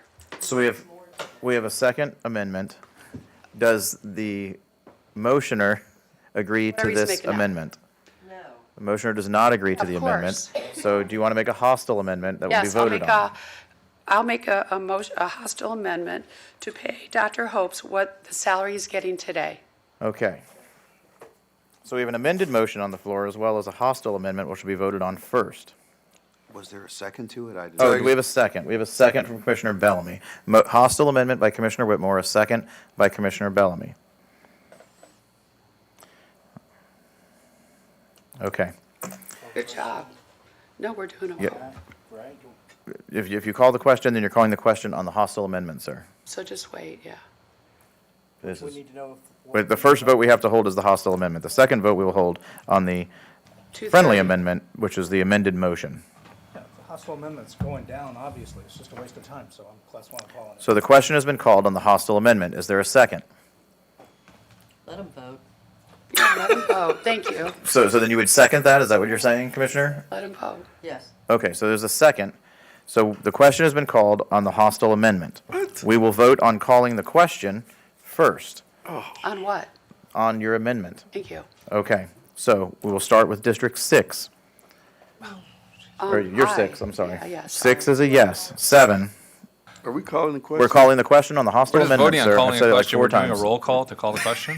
Yeah, you're screwing us. Okay, all in favor of calling the question on the hostile amendment, say aye. Aye. Aye. All opposed? Okay, the amendment, the question passes. Got ya. We will now hold public comment on the amendment, sir? Or is that procedural? Well, Mr. Chair, that's not procedural, but I would suggest you hold public comment on the agenda item now because. Which will cover the amendments. And other amendments, because there could be more, and you could go through a round of public comment on every single amendment. And you Sure. don't really have to do that under Florida Okay, statutes. I'll take that You suggestion. need to take public comment on Let's, the agenda. let's open this up to public comment on agenda item number 50. I have 3 cards. Shane Weedle is the first card. What? The second card will be Ruth Lawler, who's already in a good position there. Oh, and the third card is not for 50. So for Chairman, 50, I have 2 could I cards. just point out, as we're starting this, that I don't think we've ever given the clerk a break, and it's been 3 hours. The clerk did step out on her own Okay, at one point okay, fair enough. and take a break. I've been cognizant of that, sir. Mr. Weedle, first and last name, your county of residence. You have 3 minutes to speak specifically on agenda item number 50. Shane Weedle, Manatee County. I'll be very brief. All I want to say is that you should definitely not approve a raise, given the fact that Dr. Hopes has had a significant role in pushing hundreds of employees, or not pushing, excuse me, helping to usher, or let me choose my words carefully, a significant role in many county employees leaving. That is the height of illogicalness. Thank you. That's all. Okay, thank you, sir. Next speaker, first and last name, county of residence. Stay on agenda item number 50. 3 minutes, ma'am. Ruth Lawler, Manatee County. I also agree that he should not be approved for a raise for the same reasons. We've lost 600 employees. We've lost decades of institutional knowledge that will never be retrieved. And how many more will we lose? We know there's a lot that are waiting to go out the door. I obviously network very heavily in the community, know a lot of people, and there are a lot of disgruntled employees that are going to be leaving, and we cannot reward that bad behavior in a toxic environment with a pay raise. It's just totally illogical and irresponsible. Thank you. Thank you, ma'am. Is there anyone else in the audience today who would like to come forward to speak on this specific agenda item? And ma'am, as you come forward, first and last name, county of residence, you'll have 3 minutes to speak on agenda item 50. She's speaking for a group. Stacy Jesse, Manatee County. My kids and I kind of had a question, so hopefully I will, I know it can't be answered now, but maybe it's something you can clarify for us as you continue to debate this. We understand Commissioner Cruz's point about the role of the county administrator. He kind of has his hands in everything. We even have a cute little, can you see my picture? How do I do that? We get that he's kind of the center of everything and he has his hands in government. And so, if we all of a sudden didn't renew his contract, that would be a major issue. It's a monster in the background, you can see, because government is dynamic and active. So it's got its tentacles and everything, right? So we're trying to figure it out. But I guess back to Commissioner Cruz's point, if we were to renew the contract, could we start in a search again and make it like an interim position? So that was kind of our question. Is that something we can consider or say, hey, yes, we're putting you back in because this is an important job, but are we going to keep him in that position or would we open the search up again? And that was what we were kind of hoping to understand. Thank you. Thank you, ma'am. Sir, first and last name, your county of residence. You'll have 3 minutes to speak on this agenda item number 50. Larry Grossman, Manatee County. I worked for a local government for 30 years, and I've been watching local governments and participating. I've worked under a number of city managers and department heads and whatever. But the biggest indicator of a management problem is turnover. And as someone who's interested in what happens in Manatee County from a planning perspective, when I can't find the project manager because the project manager has left and we don't know who the project manager is now, this continuity and the knowledge that is gained about these development projects, which are long-term, that's a big loss. So, when you have turnover, it's an indicator that there's great dissatisfaction. It's not just a matter of reorganization. That's only pretty much at the top. But when you get down to the staff level, where they have the most interaction with citizens, and the citizens are so dependent upon their institutional knowledge, when you lose that, there's a real problem. So it ain't what happened at the top, it's what happens throughout the whole body. To serve the residents of Manatee County well, we depend upon good management to keep the staff in place, informed and informative. And so I would not favor any kind of increase in salary for performance, bad performance. Just on that factor alone and the consequences to the citizenship and to the performance of staff. And if staff is afraid of speaking out, they're not going to have much interaction with the citizens because they're going to be concerned about what could happen to them. That's not a good staff situation. It's not good for the residents. So good management is critical for the performance of the duties of you guys, you as elected officials, and of us as trying to participate in a democratic process and be involved. So consider those factors. Thank you. Thank you, sir. Is there anyone else in the audience today who would like to come forward to speak on agenda item number 50? Okay, seeing no one, we'll go to the phone. Do we have anyone on the phone who has called in to speak on agenda item 50, raising their hands? We have one raised hand. Okay. Caller 454-454. Go ahead, caller, press star 6 to unmute, and then please state your first, your last name, your county of residence, and you have 3 minutes to speak on agenda item number 50. Hi, this is Charlene Gallagher, Manatee County. I just want to say that I don't believe that Dr. Hope... Ma'am, but we haven't started your time yet. If you could repeat your last name one more time for the clerk clearly. Spelled Kow. Oh, I'm sorry, you again. I apologize. We have it now. Okay, go ahead, ma'am. Okay, thank you. I was calling to say that I don't believe that Dr. Hope should get any kind of pay raise, considering the turmoil amongst employees, the exodus, and of many employees, including now the CFO. And also, I just wanted to make a note that the Sarasota County Administrator is not a good comparison because that person has prior experience in government management and also has a degree in management of government bodies. So I just don't believe that it was an appropriate in here to raise Dr. Hope's pay based on performance. I mean, I'm not going to be 100% negative about him. He's done some things well, but there are some serious areas of concern, and the issues into the management style and the hostile environment, that accusation that is being thrown around, and quite credibly so, in the number of cases needs to be looked at before you guys would increase any kind of pay, or even consider, retaining him permanently again beyond your in contracted dates. So I just like to make that note out there. And if you guys have done a proper search for somebody to begin with, I feel like we wouldn't be in this position. And I wanted to comment about, Commissioner Cruz. He made some good comments, but I also recall that there were comments that Commissioner Cruz made that drove away one of the potential applicants, that basically said that he'd be wasting his time. So, these kinds of dysfunctional things are partly why we are here today, and I just wanted to take that out of the memory hole. Thanks, and please don't give a pay raise. He doesn't deserve it. That's all I have to say. Thank you, ma'am. Do we have any other callers? No more callers at this time. Okay, we're going to close public comment, and we're now going to hold the vote on the hostile amendment for which the question had been called. Commissioner Whitmore, would you like to repeat your amendment, please?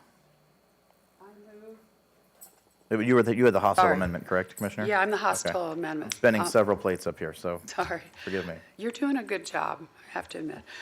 I move to amend the current, recommended contract to compensate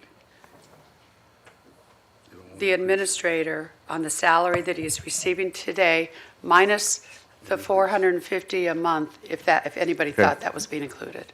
Okay. Well, the question's been called, but, okay, I'm trying to understand the motion. sure. Are you saying that it does include the deferred comp that he's requesting, or it does not No. include the deferred comp? No, this has It was nothing to do only with this. compensation. This motion, okay, let me say this again, sorry, now I'm on steroids. So I move to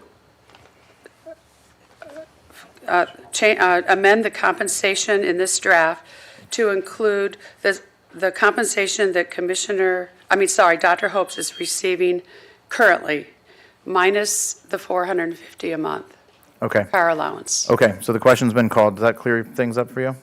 Okay, we're gonna do a roll call for this, so we're starting with 6. Commissioner Commissioner Whitmore, District 6. Aye. 7, I really wish we were having discussion. I agree. we can vote it down and come back for a discussion later and hold a separate vote if you like, but for now, District 7. For the sake of discussion, I'm going to say yes. 1. Satcher, you're 1. No. 2. Yes, but with discussion. Well, if we pass this, the discussion is over. The question's been called. Okay. And you wouldn't let us talk. 2 is a yes, 3 is a no, 4, Yes. 5 is a no. So the motion passes 4-3, the amendment passes 4-3. We are now Why am I off the On the other amendment. going to discussion, I suppose. The order of the board is Baugh, Bellamy, Servia, Satcher, Hopes, Cruz. Commissioner Baugh. I just support the hostile motion. I do not support the hostile motion. I think you've all lost your minds. Thank you.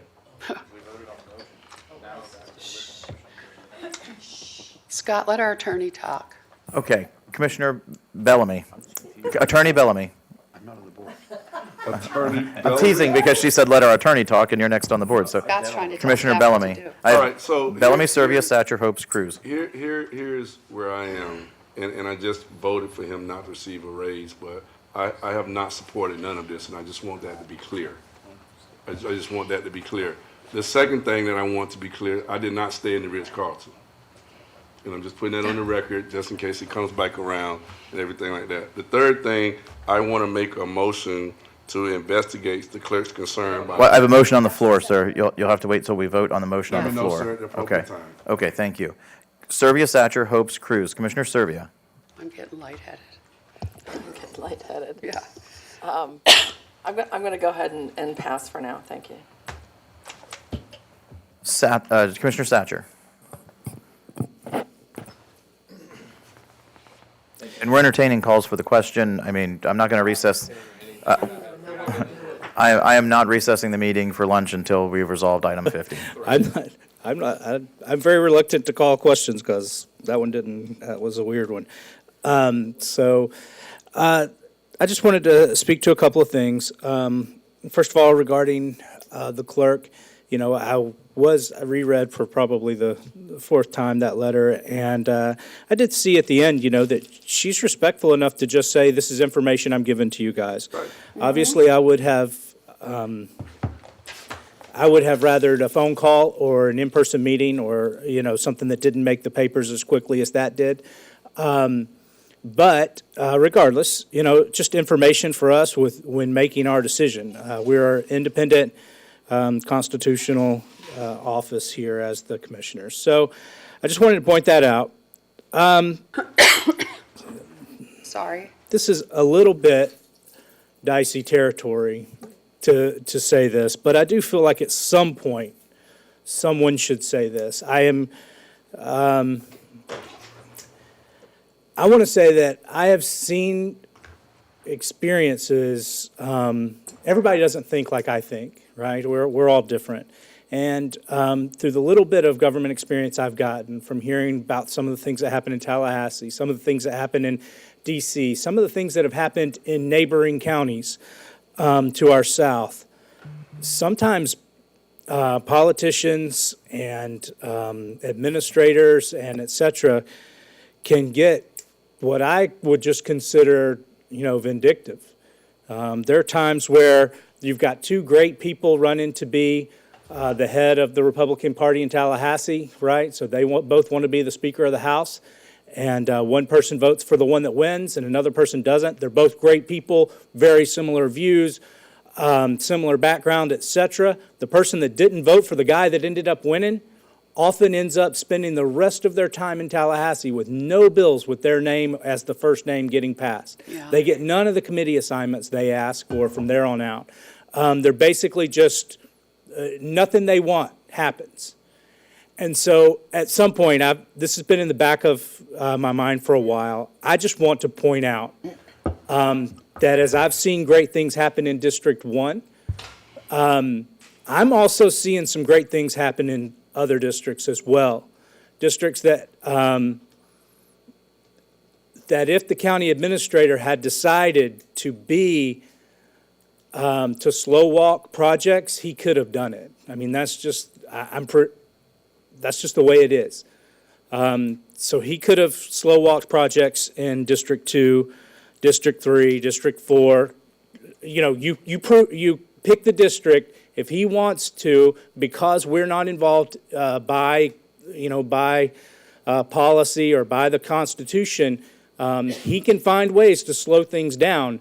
But if you look at what this county has scheduled on the calendar for Memorial Day weekend, he has not done that. And somebody should at least point that out and give a little bit of credit. I'm not saying I'm not mentioning or going to anything else. I'm just saying on that, some credit should go to that. The other thing I would like to do, this is an interesting board here. We have 4 that generally vote one way and 3 that generally vote the other way. That's okay. But I feel like, and I would ask the chair, can't we set up, because rather than endless motions that fail, I would like to set up a dialogue between the 4 of us that, have already expressed we're going to vote in favor in general. Because here's the reason why. Because as it stands now, if there's any type of negotiation, we're not getting to negotiate. We're just doing all or nothings from the other side that's never going to vote for it anyway. So why are they getting to change our contract? Why are they getting to make our decisions? I feel like the 4 that are generally, there's 3 that are going to vote against this. There's three that just wanted to walk a man out the door because he didn't communicate properly to somebody. Anyway, and that was y'all's right to vote that way. But when it comes down to the final contract with our administrator, I see, those three shouldn't, we should at least, the four of us should at least agree on something, and that be what's brought forward, which if that's what's already in the, in the agenda, that's fine. But I just think it might be valuable for the four of us to dialogue during my floor time, so I'm not giving up my floor time. I'm just asking for some leeway from the chair. So, sir, we follow under Robert's Rules of Order, and therefore I'm, fairly restricted in how the meeting can be run procedurally. I do attempt to, prevent very repetitive, especially when it's self-righteous, condescending remarks. I do attempt to try and keep the repetitiveness out of it and try and keep the conversation constructive and try to keep the meeting flowing forward. But, we're elected officials, and unless someone calls the question, I do request the question be called when I feel that that the discussion is becoming, taking a sort of a negative turn and it's not productive. But that's about all I can do. We're elected officials. Everyone has an opportunity to speak unless the question is called. So I recognize people as the order of the board reflects. So. Okay, well, with that, and since it is still my time, right now, the motion that if we were to vote right now would be to go back. Well, there's an amended motion on the floor now, so we can't have another motion until we vote on the motion on the floor. Back to procedure. There is an amended motion on the floor to approve item number 50, with the amendment being changing the date to September of 2023. And the amount, Kevin? The amount has already been voted on, sir. So, The vote was voted on 4-3. Commissioners Baugh, Satcher, and Van Ostenbridge were in opposition. I do have the right to, or generally we have the freedom to. You can make an amendment. Where we stand, because I'm pretty sure that the vote was to amend the amendment to the different amount, not to pass the amendment. It was, but it was a hostile amendment, so we voted on it. A friendly amendment gets attached to the motion. Asking the county attorney, what is the amendment currently? so where as it you stands? stand right now, the motion on the floor Yes. that the board would vote on next, unless someone moves to amend it, which they can do, Right. would be to approve the contract amendment with the removal of the salary increase and the removal of the deferred compensation. That is the way I understood the amendment. Deferred compensation was not part of the amendment, sir. It was not? It was correct. It was the salary increase only. He's not getting any deferred compensation now. It's brand new. Correct. So the amendment was only to remove, it was to keep the salary the same. That was the hostile At amendment. his current base salary. Correct. And now there is a friendly amendment attached to the current motion, which is what we were voting on, what would be voted on next, which changes the date. That's the only thing the amendment does, That's is change the already date in of the the general expiration. motion. There's no amendment needed for that, because Okay, the 'cause the original accept- person who made the motion, Commissioner Baugh, agreed to that change. Okay. To have it end at 2023 instead of 2024. So it's an amended motion then? Yes, and Mr. Chair, I misunderstood because I thought Commissioner Whitmore said no additional increases in any of the compensation. And there was a question, I think, from Commissioner Cruz about whether or not that, it was from you, whether that included deferred comp. That's right. So, but as I understand it now, the intention is to only fix the base salary at his current base No. salary and not affect the deferred comp. No, my motion was, we've already voted on it, and I stand by it, was he will make what he makes now, and that includes, if there wasn't deferred compensation, that doesn't even get discussed, because I said he's getting the same benefits as he is now. Yeah, yes, sir. Go ahead. Just because I voted for that based on mislead, if you're saying what you intended to make as a motion was whatever he makes now, then my assumption that includes $450 a month and vehicle. You don't get to pick and choose what he makes now. at no point did I assume it included deferred compensation. He didn't have deferred compensation the first go around because he was an interim. It just never was added. Well, we made some mod. So I assumed we were talking strictly salary because the discussion was 230 versus 205. I wouldn't have voted on it as a motion being made if it included taking away deferred compensation. That's standard for every employee in this county. So And we're just putting it on there. I would like to go to the attorney first and ask the please. attorney to clarify. Do we need the clerk to read the motion so that we No, understand? I think there's a number of ways that the board could handle this, but I think the best thing to do is to restate the motion on the floor where it stands right now. And then if there's a disagreement about that, somebody make an amendment, because we don't want to not know what we approved later if this gets approved. That's the danger here. So it's, I'm sorry, I'll That's okay. defer to commissioners. So, hold I on. don't think Scott should be talking. Truthfully, he's got his button. Yeah, I don't think Scott should. Right. No, it's not appropriate. Well, No. at some point, you do have to ask him whether he will agree to it. I mean, you do have to ask him. Right, and that's Doesn't, where then I'm we'll at. find somebody Ask him else. that because he's the other party. I thought the thing, because So- I'm with him. Okay, so I would like to, you want to address the motion that's on the floor now? I do, I want to make sure And we're then clear reconsider what's in front of the board. the hostile amendment. So it sounds like that I misunderstood. So what's in front of the board right now is to approve the proposed contract amendment, fixing his base salary at his current base salary, and with a termination date of September 30th, 2023. That's how I interpret it. And that's it. So it would not change the deferred comp paragraph that's in there. He would get that. If you want to go back to that, Commissioner Whitmore, I suggest Well, afterwards. No, Wait, wait, please, I'm- can I'd let like to him. finish giving you my Conclude, leeway before conclude. everybody jumps in. I can't hear him. So it's really, before we take a vote on it, you all can talk and debate it as you like, and it's up to you how much dialogue you permit everyone to have. The procedures allow that. Before we take a vote, I would ask that you let me restate the motion to the clerk so she has it. I will be prepared to do that, just so we have the wording exactly right and we're not guessing. I think you should do that now. Okay, well I then, do have one question, though, before you. We do I too. also have a Okay, question. hold on. No, we are discussing your motion that is on the floor. We It was know. amended, and you accepted the amendment, and then there was a hostile amendment attached to it as well. We voted on that as a hostile amendment. So it's on it Against because it it. was voted as a hostile amendment. I Yeah, you, also have a question. So Just like Commissioner Serbia has a question. Thank you. I want everyone to understand what we're voting on too. And I heard Commissioner Cruz say that every employee gets deferred comp. That is Hey. not true. Every employee has the right to earn deferred comp. This gives the county administrator a certain amount of deferred comp and back pays him.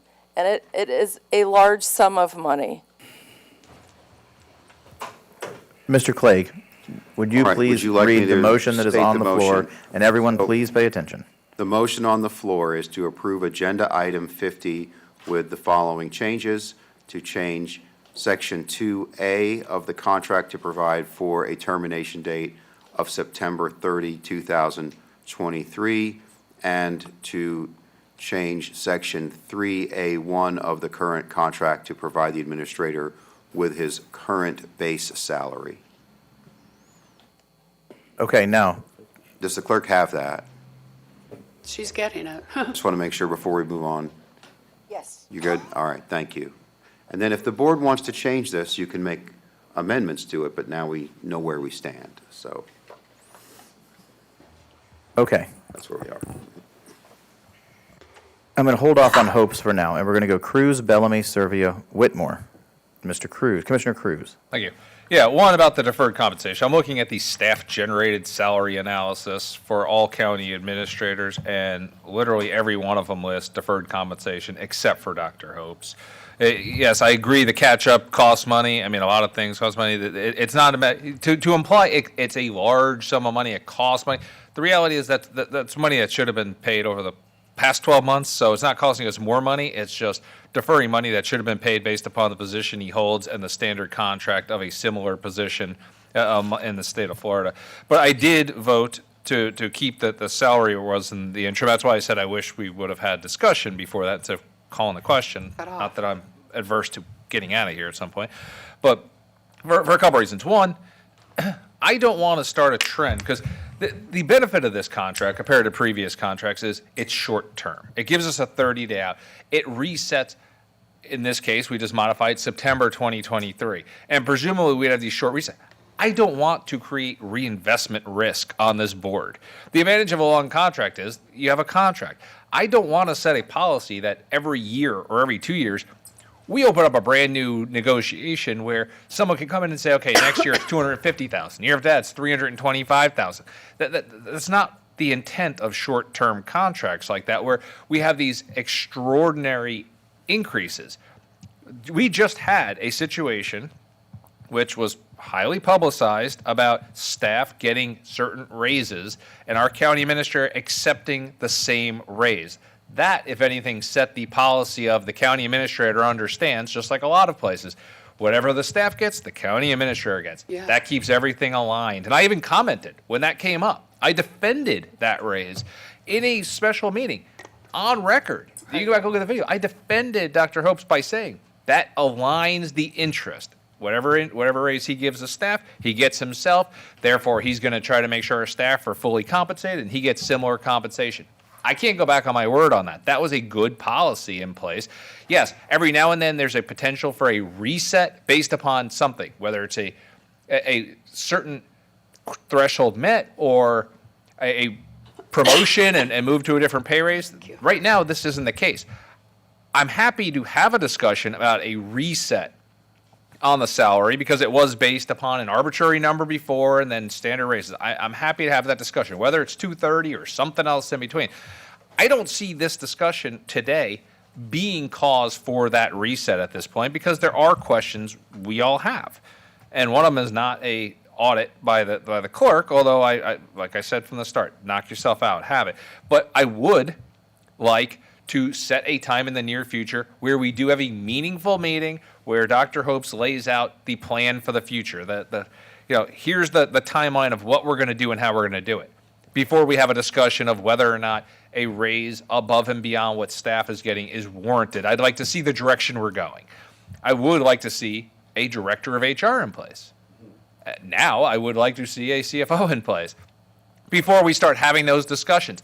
When I'm comfortable that the county is moving in the right direction, and I am comfortable, I will get comfortable. But when I'm comfortable that the county's moving in the right direction, I'm comfortable having a discussion about an above and beyond reset of a salary. But I think at this point, we're discussing an extension of an existing contract, one that, different people had different views about at the onset, and to just blindly say we're going to increase it 15% and collectively 18% in the span of 12 months, I think is excessive until we have a better handle on what direction we're going.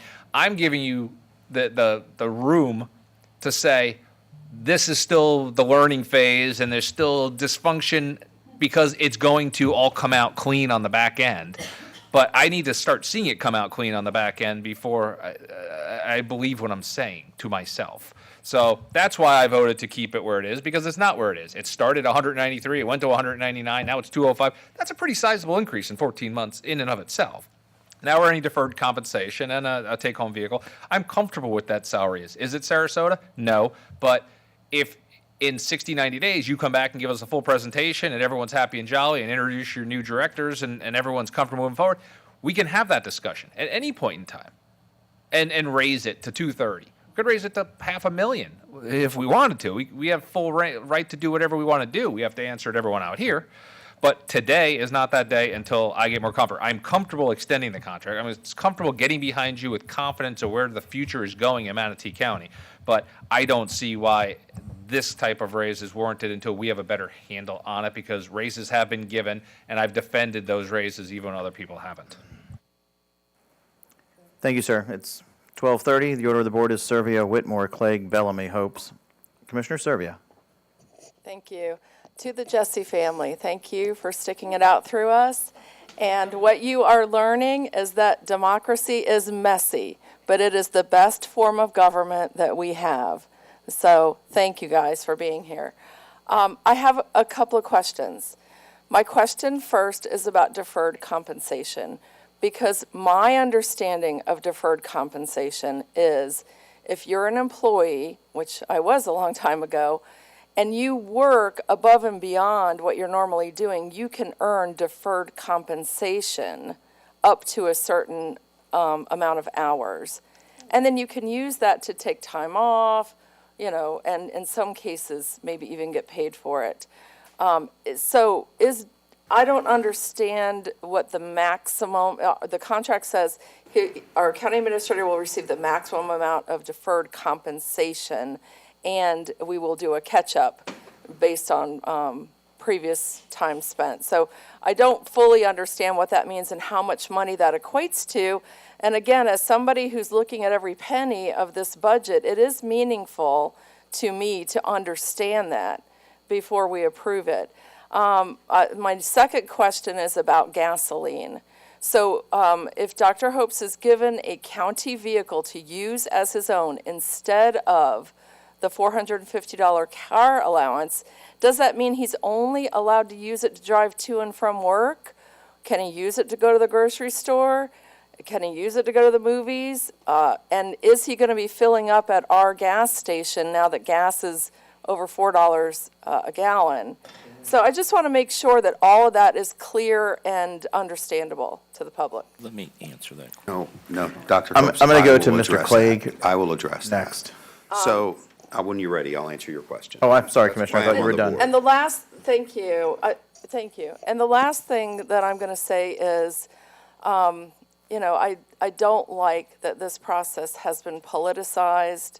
There was an email that went out yesterday, to all Republicans asking for them to contact the clerk of the court and call for her resignation.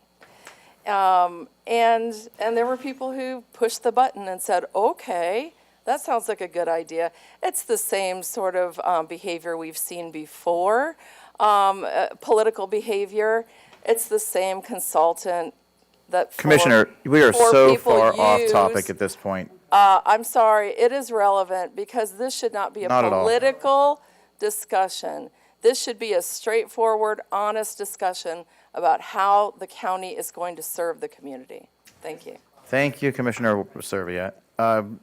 Mr. Clegg, would you please weigh in? I would like to just outside of the clarify- politics and Thank the you. nonsense, but on the actual topics of the agenda, please. Deferred comp. I'd like Yes. to talk about deferred comp, because Commissioner Serviette, I think you're thinking of comp time, which is just like flex time, which is a different thing altogether. Deferred comp is something that employees have the option to do under Section 457B of the Internal Revenue Code and the county's contract with Voya, which is our investment manager for those accounts. And it allows you to put a certain amount of income each year into that account, tax deferred, like a 401K works in the private sector. Please let me get through this. So, and there's a maximum amount that you are allowed to do each year. This year, it's $20,500. Once you are over age 50 under the Internal Revenue Code, you can do what is called the catch-up additional contribution of an additional $6,500. And so this provision does not provide for back compensation to Dr. Hopes. That is not what's going on here.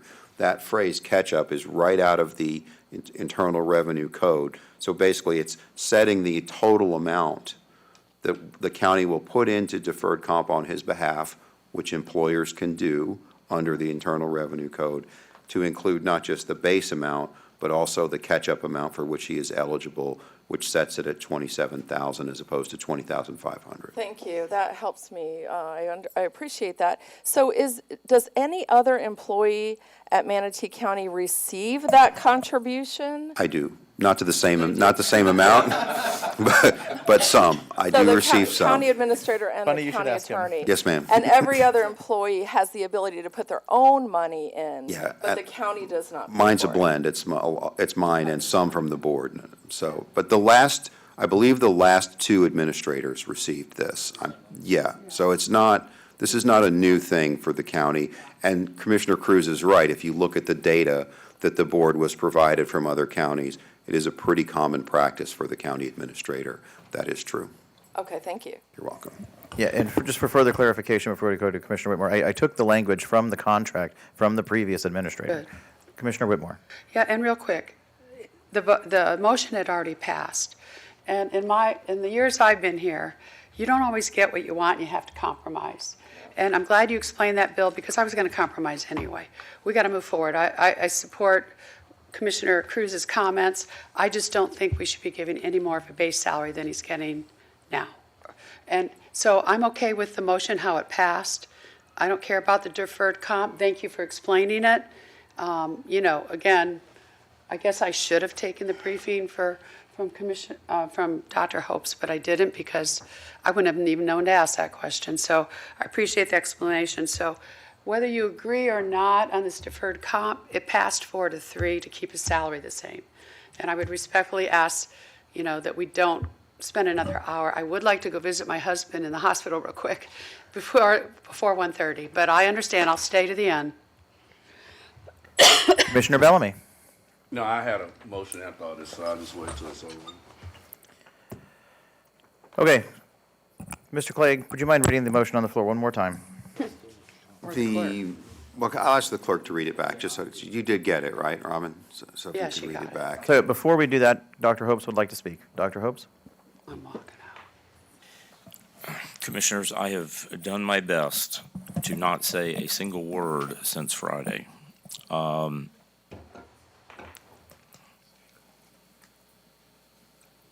A lot of time and effort went into this agreement, and everyone was given an opportunity to have a discussion with me before this meeting about any concerns in this amendment.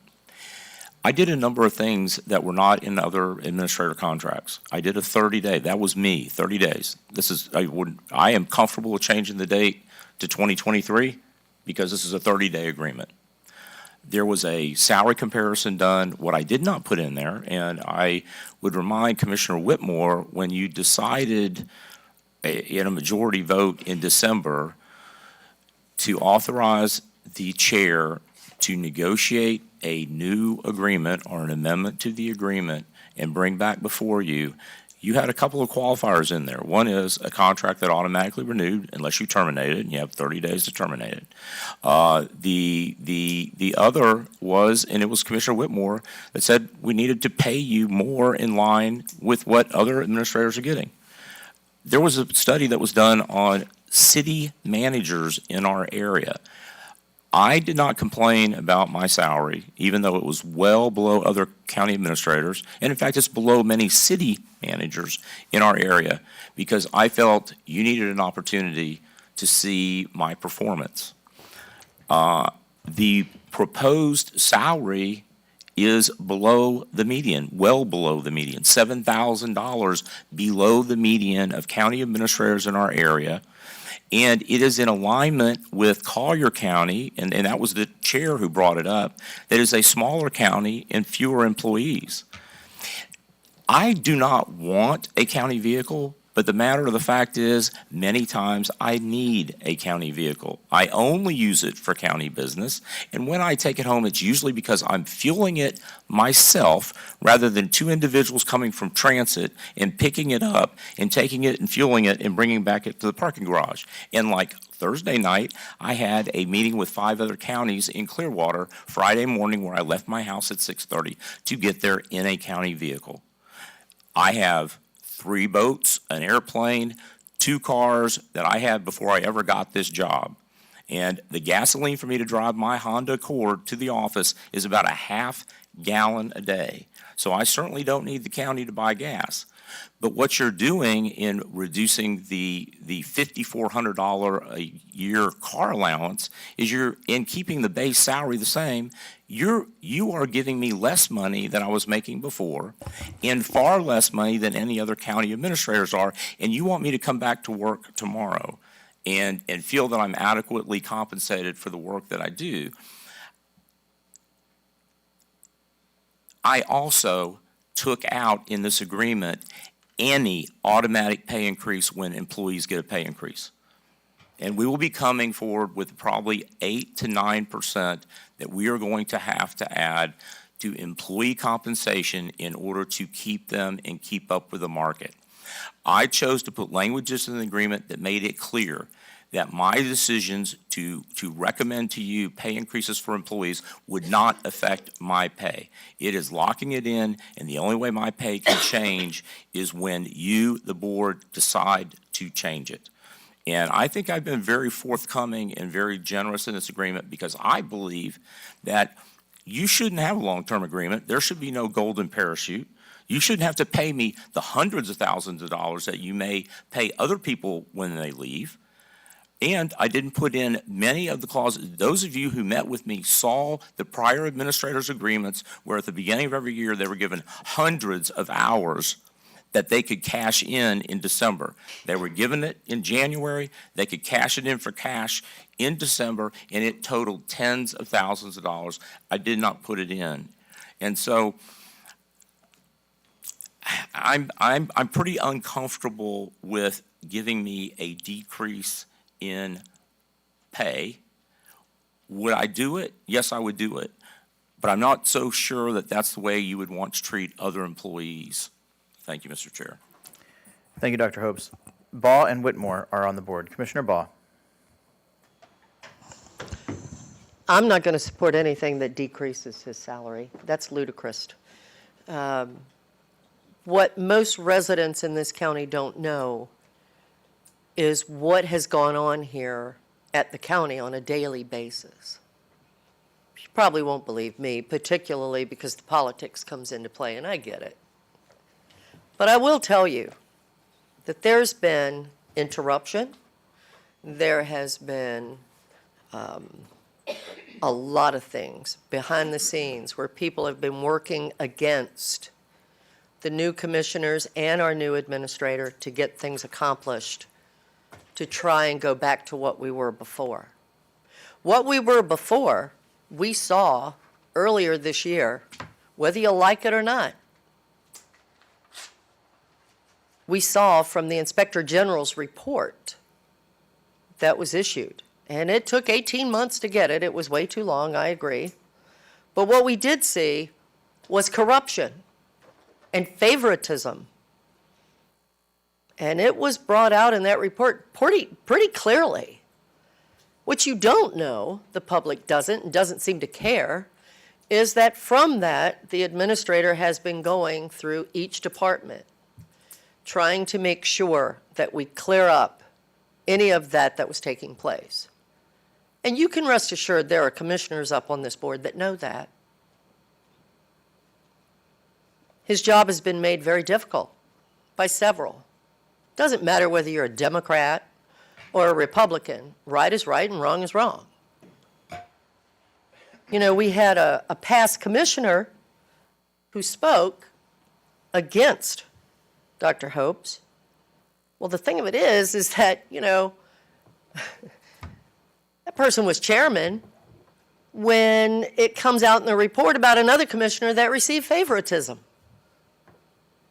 So, you know, I think most people in the public, you know, you don't know what goes on here behind the scenes on a daily basis. All you know is what you hear from commissioners when you sit up on this dais and we're in this meeting, and that's all politics. Look at me, I'm wonderful. It's politics, and you don't catch it. I don't feel that our county administrator is being treated fairly, and I think he's done a terrific job under the circumstances.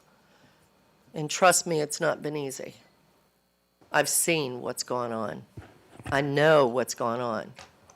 Most up here do, they just won't admit it because of politics.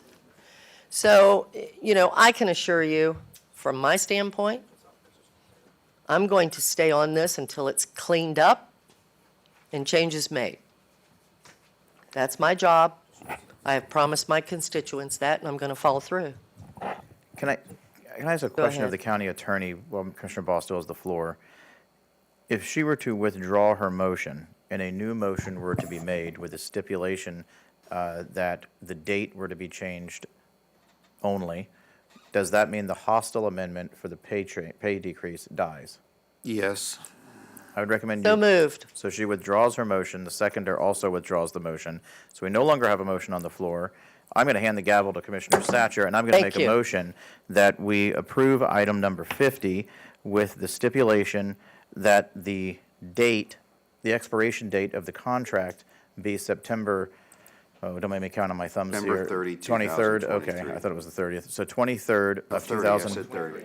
30. I'm sorry, 30th, that's what I was saying, count on my knuckles, because I forgot how many days are in September. So September 30th would be the expiration in 2023. That is my motion. I second. Let me clarify something. Once a hostile amendment gets voted, doesn't that become the actual motion on the table? I mean, no, this motion no longer exists anymore. The new motion took over as the motion on the table. That's not my understanding of procedure, sir. I mean, she can still withdraw her original So motion. even if we added like 14 hostile amendments over the course, the original one could just yank the. Yeah, we've done it before, but you can please, you can still make. I'm just saying, because this was a motion that was previously on the table, so what's going to happen now is that another hostile motion that's identical is going to be made again, and we're just going to cycle through the same thing. It seems a little silly, but okay. That's right. Unless somebody Commissioner can- Cruz, I have the chairmanship right now, temporarily. And this goes back to a point that I brought up earlier, which is the four of us, because of sunshine, we're not allowed to speak and make what deal we're comfortable with and offer it. So here we are negotiating while people that are never going to be in favor of what we're trying to do are voting. And so we have a motion on the floor, is that correct? I call the question. No, wait, there's I need a second. Mr. Chair. I need a second. Does he have a second? He has a second. All right. This makes no sense. So. We've held public comment already. Yeah, we have held a lot of public comment on this. You ready to vote? No. No. it is We've not. held public comment on item 50. We're ready to vote, sir. Question's been called. You have to vote. We have to vote. Bill Clay? Yes. Commission, I'm well, sorry. Hold on, I Yeah. have the gavel. I would like to make a suggestion for all motioners to consider, all right? So that tomorrow, we have a good place to come to work. I would like everyone that just met, everyone here to consider making a motion for a higher number than what is previously approved and a lower number than what's been proposed initially in 50. Meet in between, make that motion, and then you could end up with a happy administrator and a happy board, or we can vote on the motion that we currently have. With that, I believe I'll go back to Commissioner Van Ostenbridge. All right. We had the question called. So Why are the you question's talking? been called. We'll start with District 7. A yes vote on this is to immediately vote on the amendment or on the motion, which will only have a different date. Is that correct? Yes. Mr. Attorney? Okay. This is voting on the question. This is the dumbest thing I've ever done. No.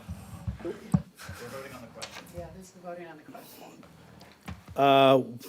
One is a yes. 2. No. 3. Yes. 4. No. 5. Yes. 6. No. I'm shocked. That's how it came out. And so calling the question fails 4-3, which brings us back to perhaps. But calling the question failed, but we still have the motion, correct? That is- Okay. So on the board, I have Commissioner Whitmore, then me, then Servia, then Cruz. No, sir. We No, voted you on the didn't. It was a question. question. We voted on the question. We have Voted not on voted on the calling the motion. question. Commissioner I'm going Satcher is to still the lunch. chair until the motion is voted.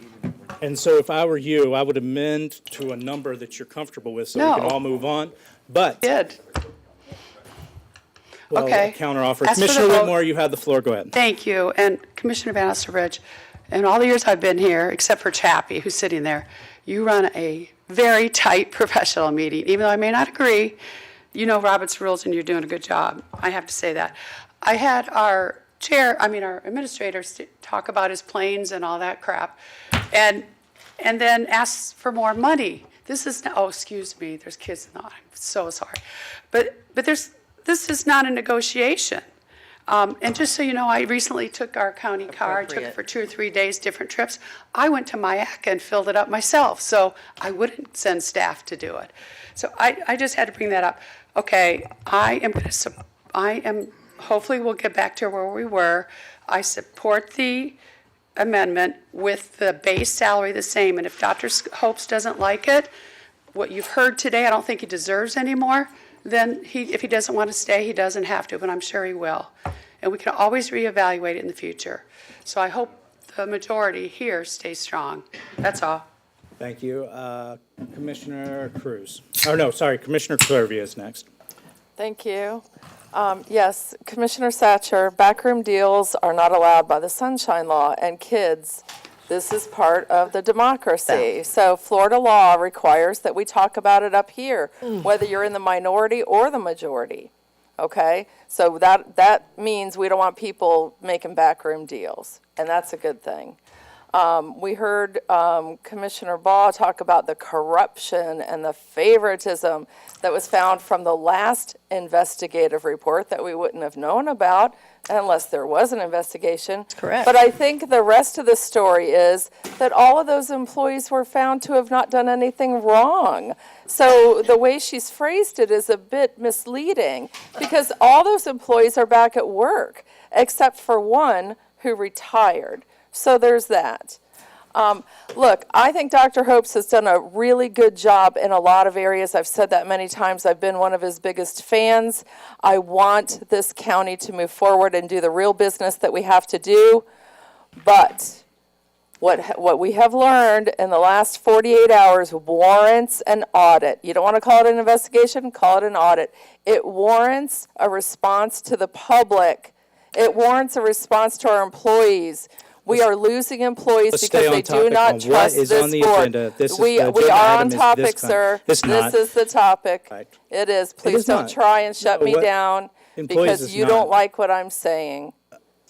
I don't like you not being on the agenda and what the items that we have. So you can choose to get back onto the agenda, which is the motion to accept and the motion, or not. Give you And legal we'll have, opinion on that. I'm not going to resolve that. So. Yeah, it's okay.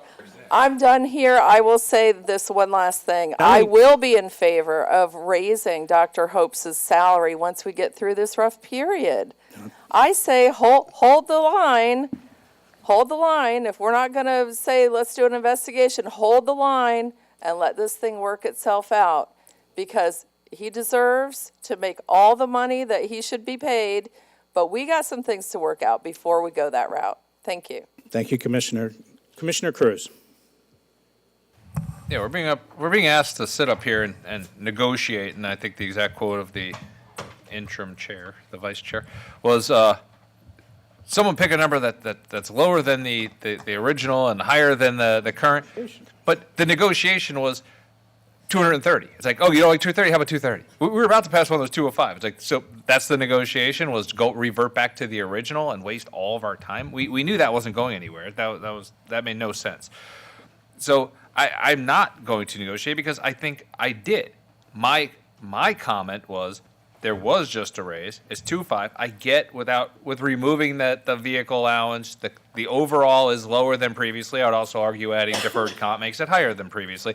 There's a lot of moving parts. But all I said was, let's get through recess. Let's get through a period. I want to hear a definitive explanation in a work session of how we're structuring this. We can raise this salary in August. We can raise it in September. We can raise this salary anytime we want. I see no reason at the end of May to raise it. We just went through a whole process of whether or not we should even move forward with this administration, and I'm on board with it.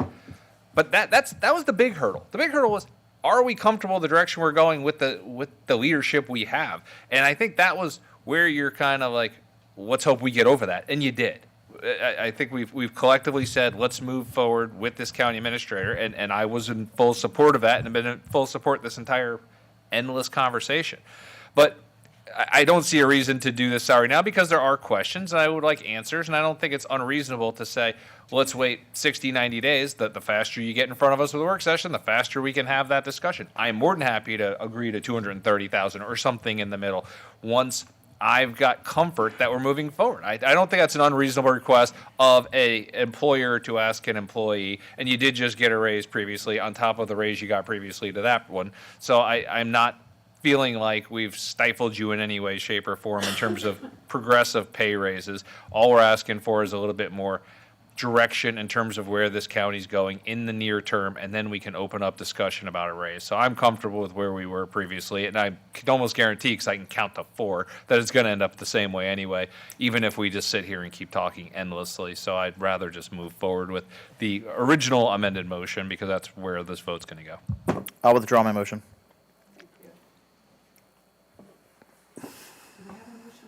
Mr. Clegg?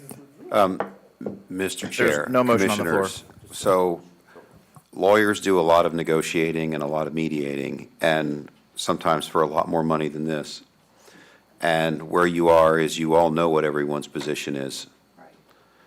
So at this point, you run into a procedural impasse, but the easy way to resolve that is for somebody to make an affirmative motion without an amendment that would go back to where you were with the amended motion before. So if you like, I can read you a suggested motion to do that. Do that, sir. All right. So the motion would be, I move to approve item 50 with a change to the amendment to provide for an expiration date of September 30, 2023, and to set the administrator's base salary at his current base salary. I make that motion. We have a motion by Commissioner Whitmore. We have a second by Commissioner Bellamy. Commissioner Satcher is on the board.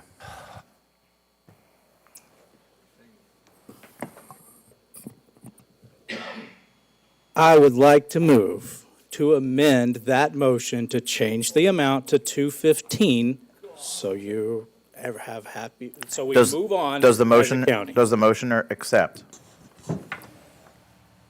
No way. Motioner says no way. I will second that. The motion has been Hostile. seconded as a hostile motion This crap by on. Commissioner Cruz. No one is on the board. We're going to move forward with a vote on the hostile amendment.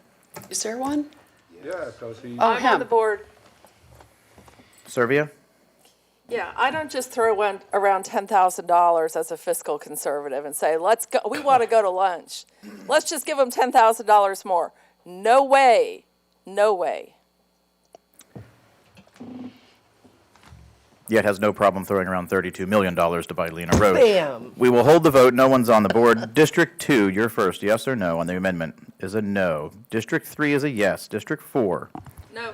no. District 5 Yes. is a yes. 6, No. no. 7, Yes. yes. 1, Yes. yes. The hostile amendment passes by a vote of 4-3.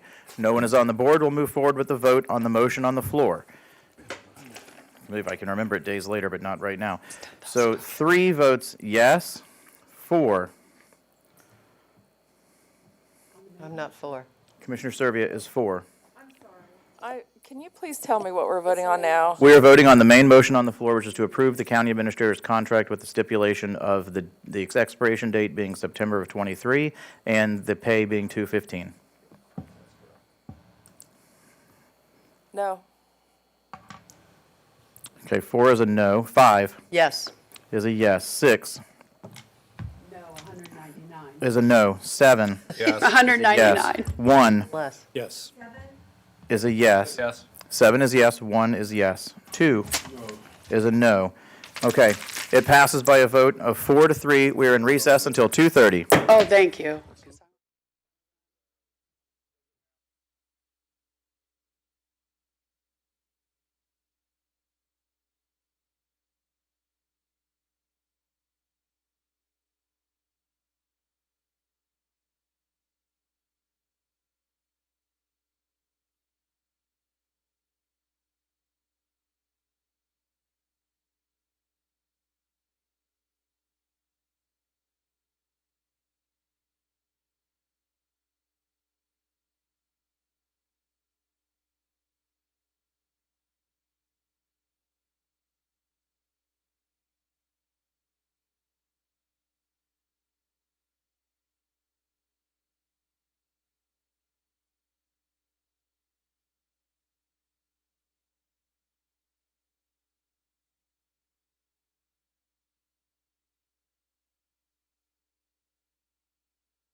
Good morning, everyone. Good morning. Today is April 18th. My name is Misty Servia, and we are at the Manatee County Tourist Development Council meeting. Thank you all for being here.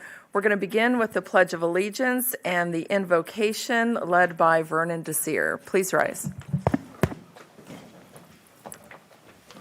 I pledge allegiance to the flag of the United States of America and to the republic for which it stands, one nation, under God, indivisible, with liberty and justice for all. Burton? And please press your mic. This one? Yeah, good. I guess they can hear me, is that it? Gracious Heavenly Father, we're so grateful for the privilege to serve this community. We thank you for keeping us safe and healthy. We ask for your protection for those who would do harm and have motivation that would not be pleasing to you. Grant us wisdom and discernment during our deliberations, and help us to always remember to honor and glorify you in all that we say and do. In your precious name, amen. Amen. All right. Thank you all for being here today. As we get started, let me explain that we have new microphones on the dais. So in order to speak, you need to press the button until the red light comes on. And then when you're finished speaking, please turn off by pressing the button again so the red light goes off. Okay? If you don't have your mic pressed, we won't be able to hear you. So please try to remember that. All right, let's start with TDC introductions, members. And Mr. Childs, take it away. Ed Childs, Sandbar Beach House, Mar Vista. Do you have a microphone? No. You don't? Okay, Ed Childs is at the end of the dais. I don't know why you don't have a microphone. I apologize. There we go. Oh, there's an extra one here. Eric Cairns, Anna Maria Island, Cedar Cove Resort. Sure. Yeah. Jitin Patel, Holiday Inn, Sarasota Bradenton Airport. Shirley Griever Bryant, Mayor of the City of Palmetto. Dean Brown, Mayor, City of Bradenton. And I'm Misty Servia, Manatee County Commissioner and Chair of this board. Vernon Desir, Manatee Memorial Foundation. Rahul Patel, Red Roof in Allenton. Jack Reinerson, long-term member. Elliot Felchani, Bradenton Area Convention and Visitors Bureau. All right, thank you all very much again for being here. And we're going to begin with approval of the meeting minutes from February 14th, 2022. Do we have a motion for approval? Second. Thank you. Moved by Vernon Desir, seconded by Mayor Brown. All those in favor, please say aye. Aye. Thank you. Passes unanimously. All right, and we will start our morning with public comment. Is there anyone in the audience who has public comment to make? If so, please come to the microphone and you'll have 3 minutes. Okay, not seeing anyone. We're going to close public comment and move on to the SRQ update. We have Mr. Mark Stuckey, Chief Operating Officer of the Sarasota Bradenton International Airport. Good morning, Mark, and thank you for being here. Good morning, council members. Thank you for having me, and I'll give you a quick update on what's happening at the airport. And I have a PowerPoint presentation that I'll be presenting that'll show lots of pictures and help guide us through this. So, recent updates. First of all, as some of you may have heard or may not have heard, TSA has extended the Security Directive and Emergency Amendment requiring mask use on public transportation through May 3rd of 2022. So we have a minimum of 2 more weeks, and then based on CDC guidance, they'll probably make another decision out, and probably in 10 days we'll know if it gets extended again. Second thing, we put out a press release last week, that we broke 1 million passengers in the first 3 months of 2022. For the month of March, we had 442,846 passengers that went through the airport. That's a new record by a long shot in a single month. It was almost a 60% increase over what we served last March, which was up quite a bit. And year to date, it's at 1,085,500 passengers. So an increase compared to 564,000 year to date from last year at this time, so an increase of 92%. Very busy at the airport. All right. So I always like to start out with our airline destinations and growth and where we've come over the last 3 years. In 2018, we had 6 airlines and 12 nonstop destinations. You can see those here. And 3 years later, we sit with 11 airlines and 53 nonstop destinations. So we've come a long way. 6 of the carriers are signatory carriers of the long-term lease agreements with us. Those carriers are Allegiant, American, Delta, JetBlue, Southwest, and United. So that's a good thing. It gives us stability. We know they're going to stick around for a while. So, Can we ask you to back that slide up? yep, no problem. To the first one you showed and then the second one? Sure. There we go. Thank you. So these are total passengers going back to 2018. When you go previous to 2018, for probably 2 decades, we were around that 1.1 to 1.3 million passengers. We didn't really change a lot. And then in 2019, we started seeing the growth. That's the first year we had Allegiant Air fly in.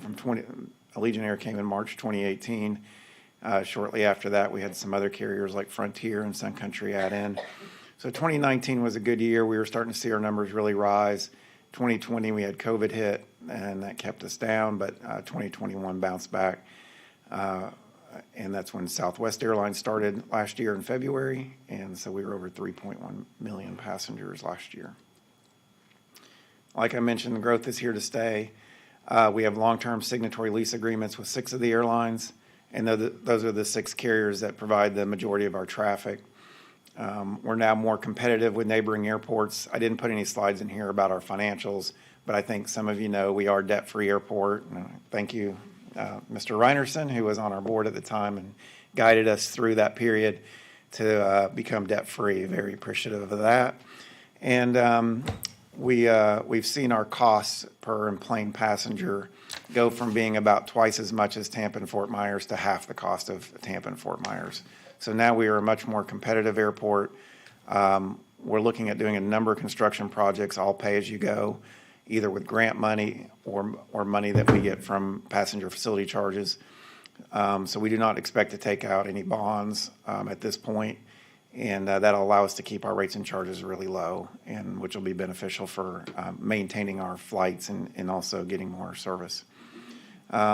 Every year, the local population we've been tracking, and this is between both Sarasota and Manatee County.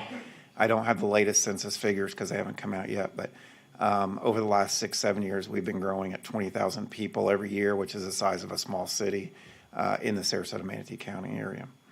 New service start dates for this year. We've added 2 new airlines, Avelo and Breeze. Avelo will be start service January 13th to New Haven, Connecticut. Legion Air added 3 destinations, Akron, Canton on March 3rd, Appleton, Wisconsin on March 11th, and just last week, Austin, Texas started with year-round service twice weekly. And on June 4th, we'll add our second new carrier for the year, Breeze Airways. They're a fast-growing airline. We expect to get more flights out of them over the next few years. We're in talks with them right now, so things are looking good with Breeze.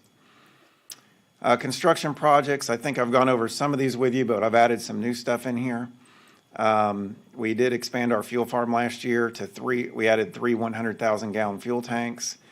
We were having to get 10 10,000-gallon tanker trucks a day just to keep up with traffic. And then these came online. We had them online by November. So that was a huge help. So we solved that problem. Parking lot, we solved this problem. We added at the back end of the lot an additional 140 spaces.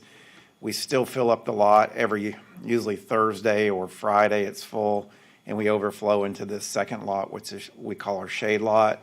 And then we have an area that we haven't provided the coverage yet. It's added another 204 paved parking spaces. So that just for instance, this past weekend, by Friday, the entire long and short term were completely full. All the shade spaces were completely full, and we probably filled half of this parking lot over here with the additional paved spaces. So luckily we got that in place. It's been a huge help. We do have additional remote lots that we use as well if we were to overflow those. Ramp expansion, this isn't real exciting for you guys, but we did add a number of parking spaces, a total of 7. You can see 4 of them here for aircraft that need to remain overnight that we don't have gate space for, and then additional 3. So those are that. We also acquired some ADA ramps and air stairs so that airlines can deplane if all the gates are full.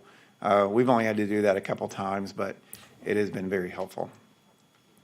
Security checkpoint expansion was something we ran into this past year. We were at 4 lanes. We added a 5th lane, and that's alleviated almost all the issues we've had. We did expand the checkpoint to 6 lanes, and we don't have the equipment in for the 6th lane because it's up to TSA to add that in. We expect that they'll probably add the equipment in next year. We recently changed out our screening checkpoint company that does the screening, and we've seen some things a little bit smoother since that's happened at the checkpoint, which is good. I still encourage everyone to get TSA pre-check if you don't have it.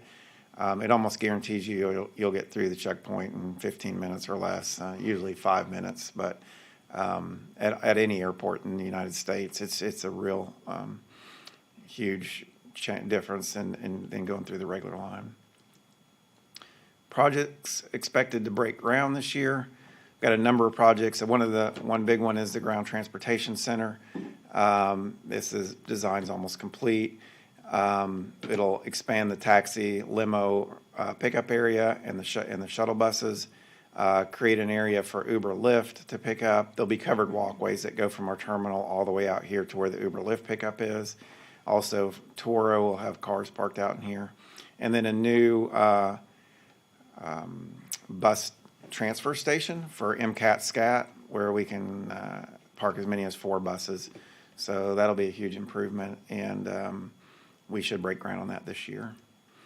Consolidated rental car facility, this one's not an exciting project, but it is a $40 million project that will combine all of the rental car facilities into one area for fueling, cleaning, and storage of vehicles. That'll free up some land and allow us to develop it for parking and other sources of revenue. A new cell lot. As we build this new consolidated rental car lot, we'll need to move our existing cell lot, which isn't a very nice. We get a lot of complaints, but this new cell lot will have bathrooms and display boards that tells you when the flights are going to arrive. It'll be much nicer, so we'll break ground on that this year. Added parking. This is kind of hard to see.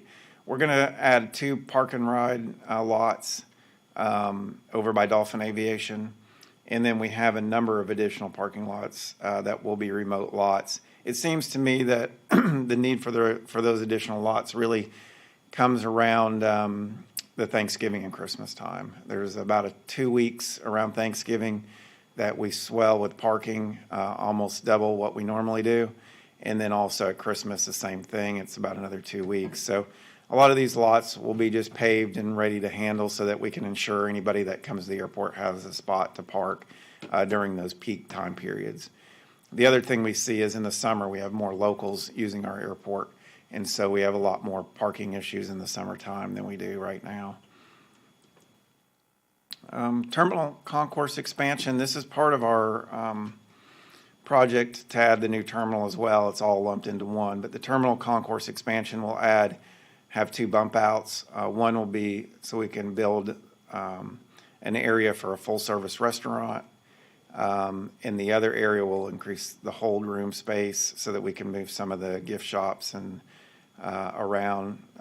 We're also going to be adding a new up and down escalator and increase the passenger seating on the concourse.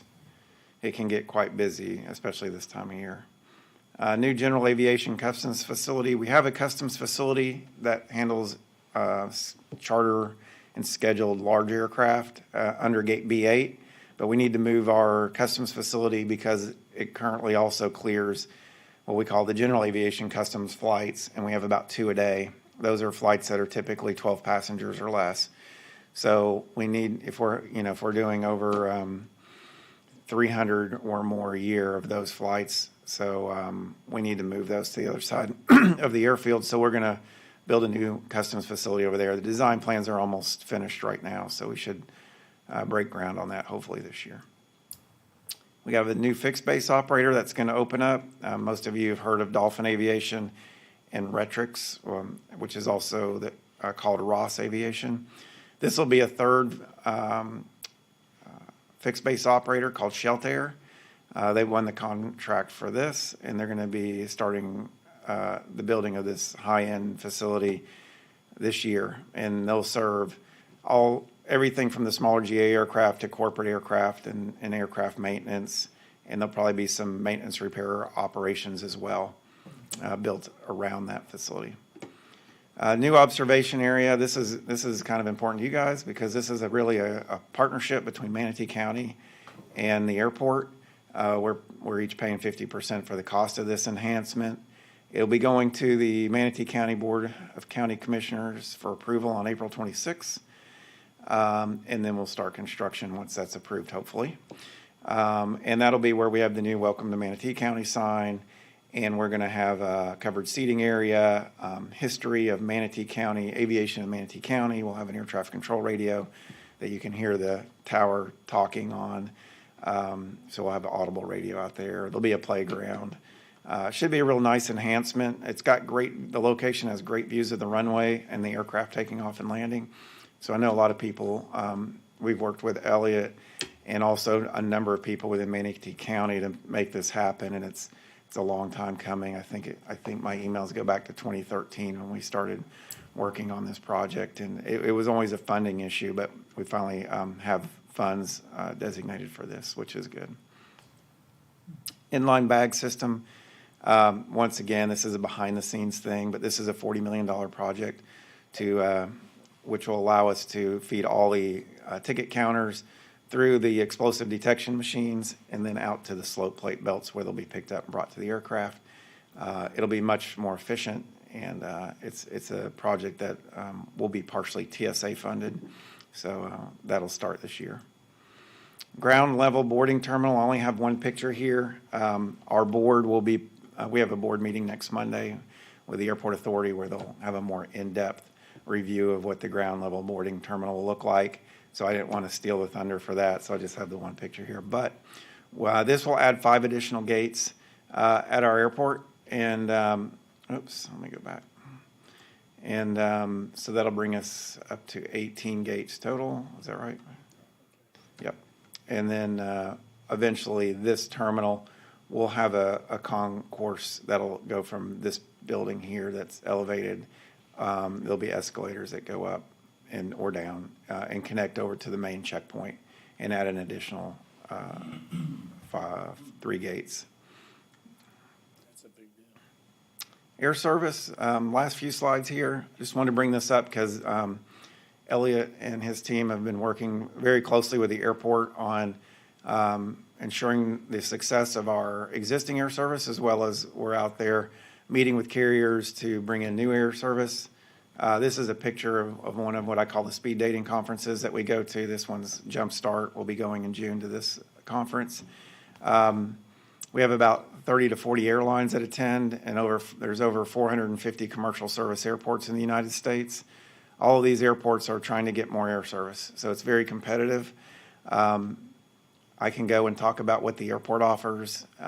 Elliott does a great job of updating the network planners of each airline on what the community offers, both in Sarasota and Manatee County. It's been a huge help having Elliott with me at these meetings. We've been able to close deals, do all kinds of things to get air service, and it's been extremely successful. The networking conferences, there's 2 or 3 a year that we do these kind of speed dating conferences, but we also do a lot of headquarter meetings. So we'll go to the airline's headquarters. We'll be going in a couple weeks out to meet with Allegiant, to talk with them. And then we also do a number of special events throughout the year. These are very important to stay in front of the airlines, to find out what their needs are, propose new destinations, and make sure we're always at their forefront of their thoughts, and what they're looking to do is expand into different markets. Just quick route maps of the newest airlines, and I think these two new airlines I discussed are the ones that you're going to see a lot of growth with at our airport. Avelo is a new carrier, and it's currently serving our market from New Haven. The CVB has done a lot of work up in New Haven to help promote this route, which is, I think if they haven't already, they're increasing their flights from 2 times weekly to 4 times weekly, maybe this summer. So they're already committed to double their service, which we're excited about. And we know that they're going to be adding additional focus destinations other than New Haven in the future. And with our relationship with Avelo, we're pretty confident that we'll be on the top of the list to get any new destinations served that they add. The second carrier is Breeze Airways. Some of you may know the founder of this airline. It's David Nealman, who also founded JetBlue Airways, as well as 4 other airlines, all of them being successful. So he's got a lot of capital behind his market. I just wanted to point out this. With Breeze Airways, we have nonstop service to Hartford on the new A220 aircraft, which is a fantastic airplane. But if you notice on their map and the way they fly, they do a lot of westbound service, which currently there's nothing out of our airport, but we're working hard to see if we can try to make something happen with Breeze on a westbound flight. And I think that brings a lot of excitement to the community if we can get something that goes somewhere far out west nonstop, and whether it's going to California or Nevada or anywhere out in the that you wouldn't normally get a nonstop to. So a lot of potential with Breeze, and we'll continue to meet with them. I know Elliot and I will be meeting with them in early June, not only out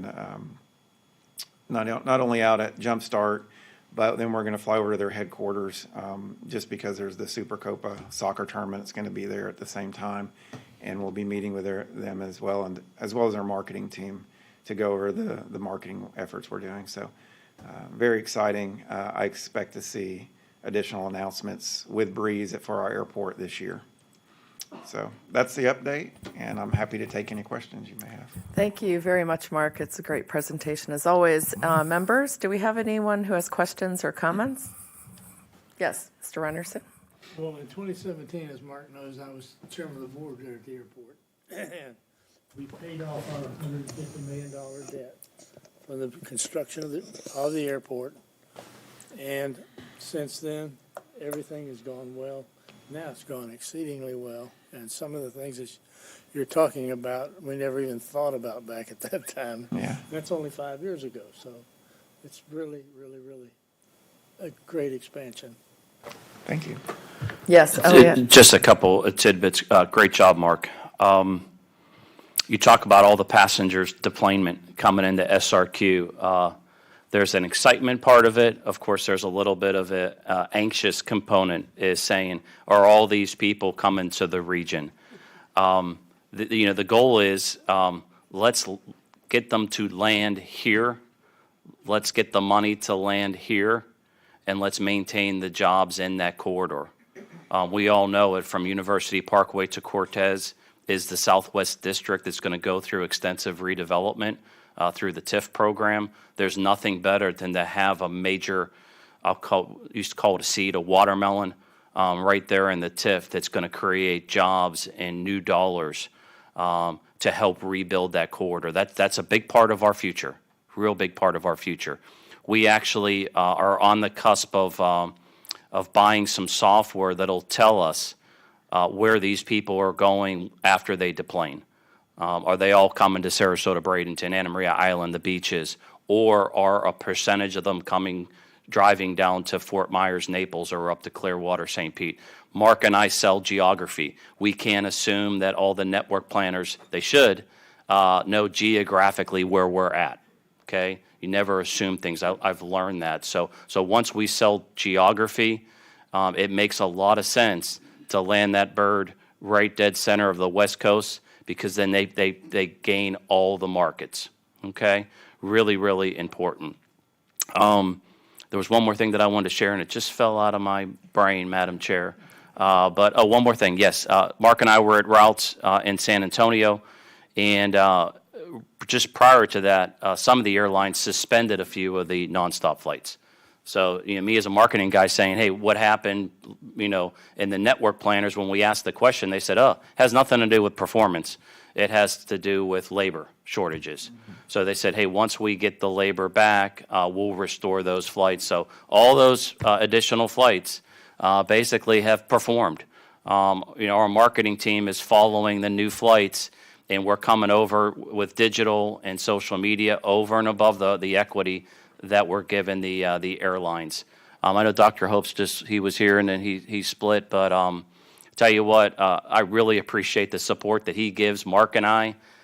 He's signing a lot of travel paperwork, but of course we have to perform and we have to get a return of our investment, and so the travel is paying off.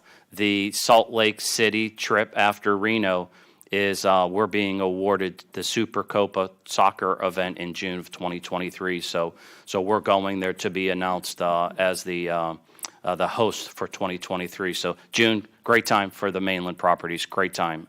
It's a lot of fun. So I think that's all I have. Mark, great job. Yes, thank you, Elliot. And thanks for the shout out to South County, because we are doing a lot of work on that corridor for redevelopment, especially US 41. And to have these 2 new airlines at our airport and the growth that we've seen, it really is all coming together. So thank you, Mark, for all that you do. And I love the partnership that you guys have when you work together, Elliot and Mark, because you really do bring home the money. So Yeah. It's been very good. Yes, Mr. Childs. Recognize the folks that made this happen over so many years.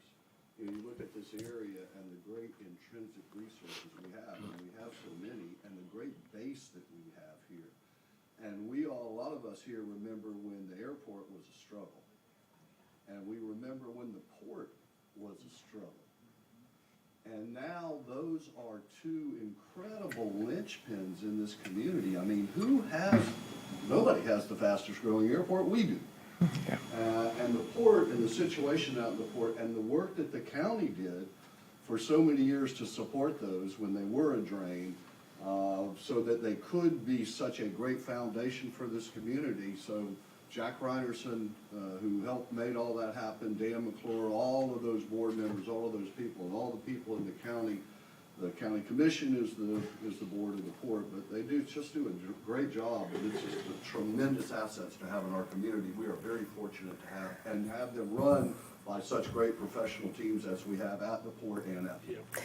Yeah, thank you for that, Mr. Childs. Excellent comments, and that's so true. And you got to keep your eye on the long game always, because that vision that was had when times were hard have now produced so much fruit. So couldn't agree more.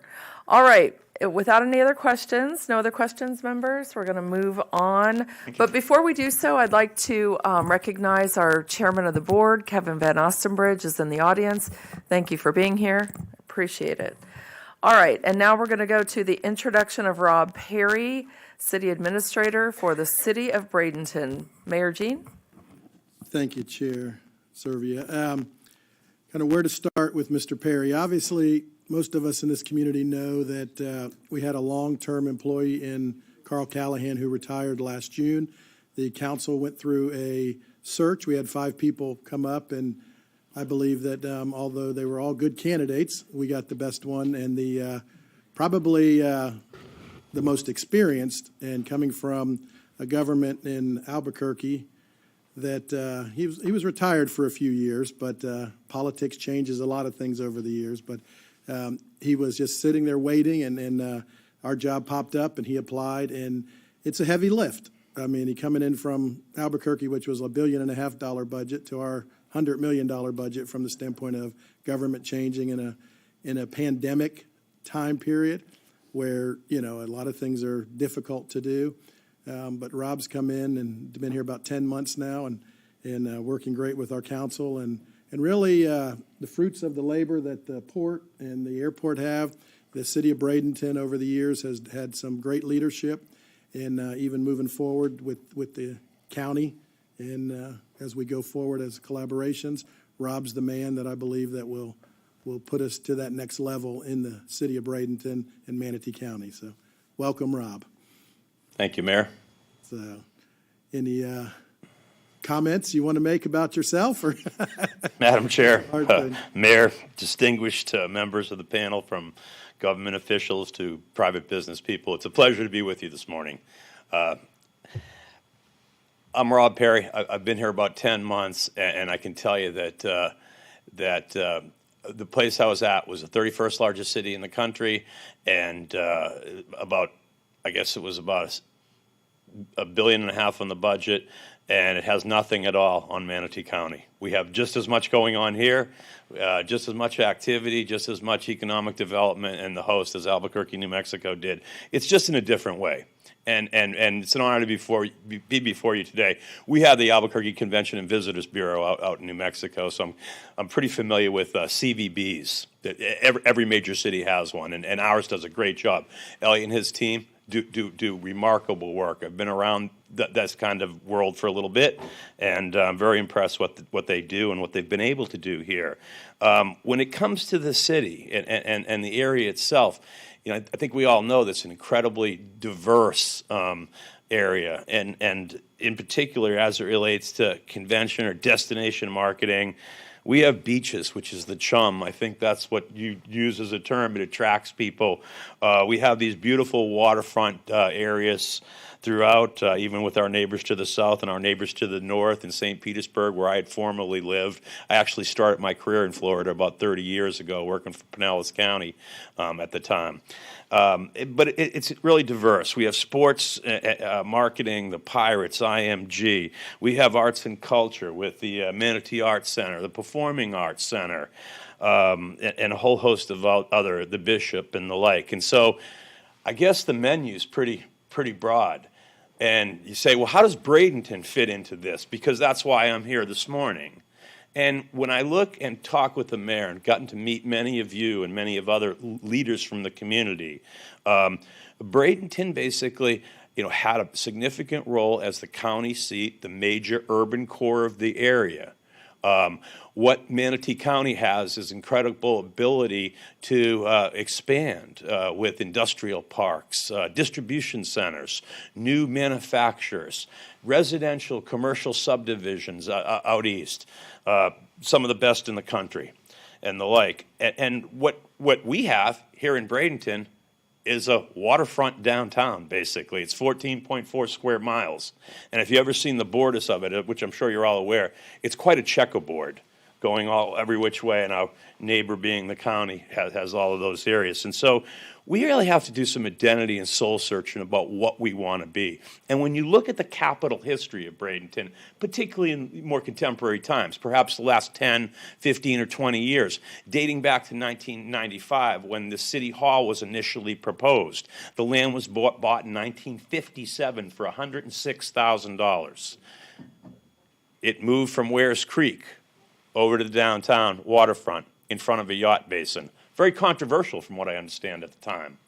About $8 million in cost, but probably only $5 million was related to City Hall at the time. In 1995, it gets built in 2000. Now what do we have? We have a City Hall with about 200 people in it downtown, police on one side, administrative services on the other.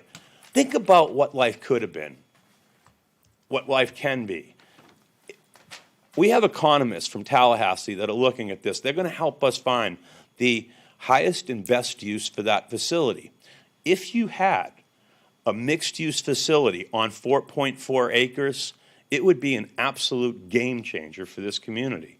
And what I mean by that is that you would have luxury residential, condos perhaps, high-end. You'd also be able to mix in there some affordable housing, and attainable housing at the same time for our teachers, our nurses, people that can't afford some of those expensive places. You could have lodging, and think about this board and the increase in the lodgers, the bed tax.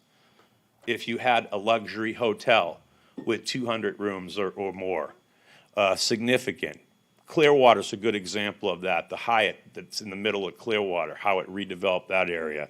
And then, of course, you could have 50,000 square feet or more of retail space combined with food, beverage, and entertainment, all on the Manatee River, looking across to our beautiful neighbors in Palmetto with the yacht basin there. What do we have now? A police station. The one thing I can tell you about the yacht basin is there isn't a lot of crime there. That police station should probably be relocated to a place that's closer to the peripheral of calls for service.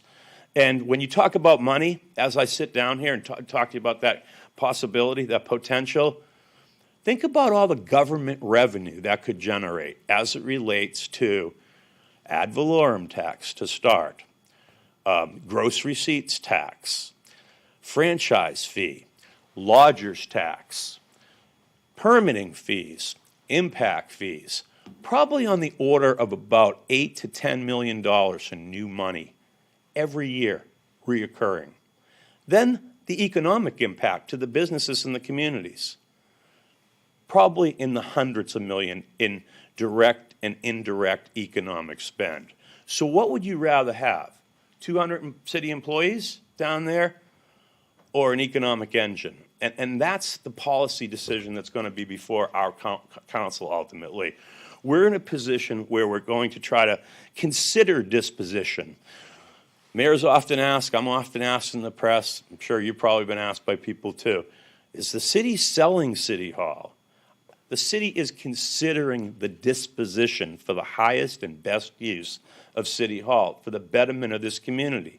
Just like the airport struggled for years and other components, we're at a precipice now where we're going into a very positive direction, and the future looks brighter than it ever did from all aspects. Our travelers. When we talked about data, and Mr. Stuckey was giving some of his data on the airport's development, we enlisted a group called Flair out of Miami, and they're looking at granular data. Where do people come from when they visit downtown? What do they do when they're here? Where do they go afterwards? I'm a data person, and I want to get that data so that I can go to my electeds and say, this is what the landscape looks like. So that's a little bit about what we're doing.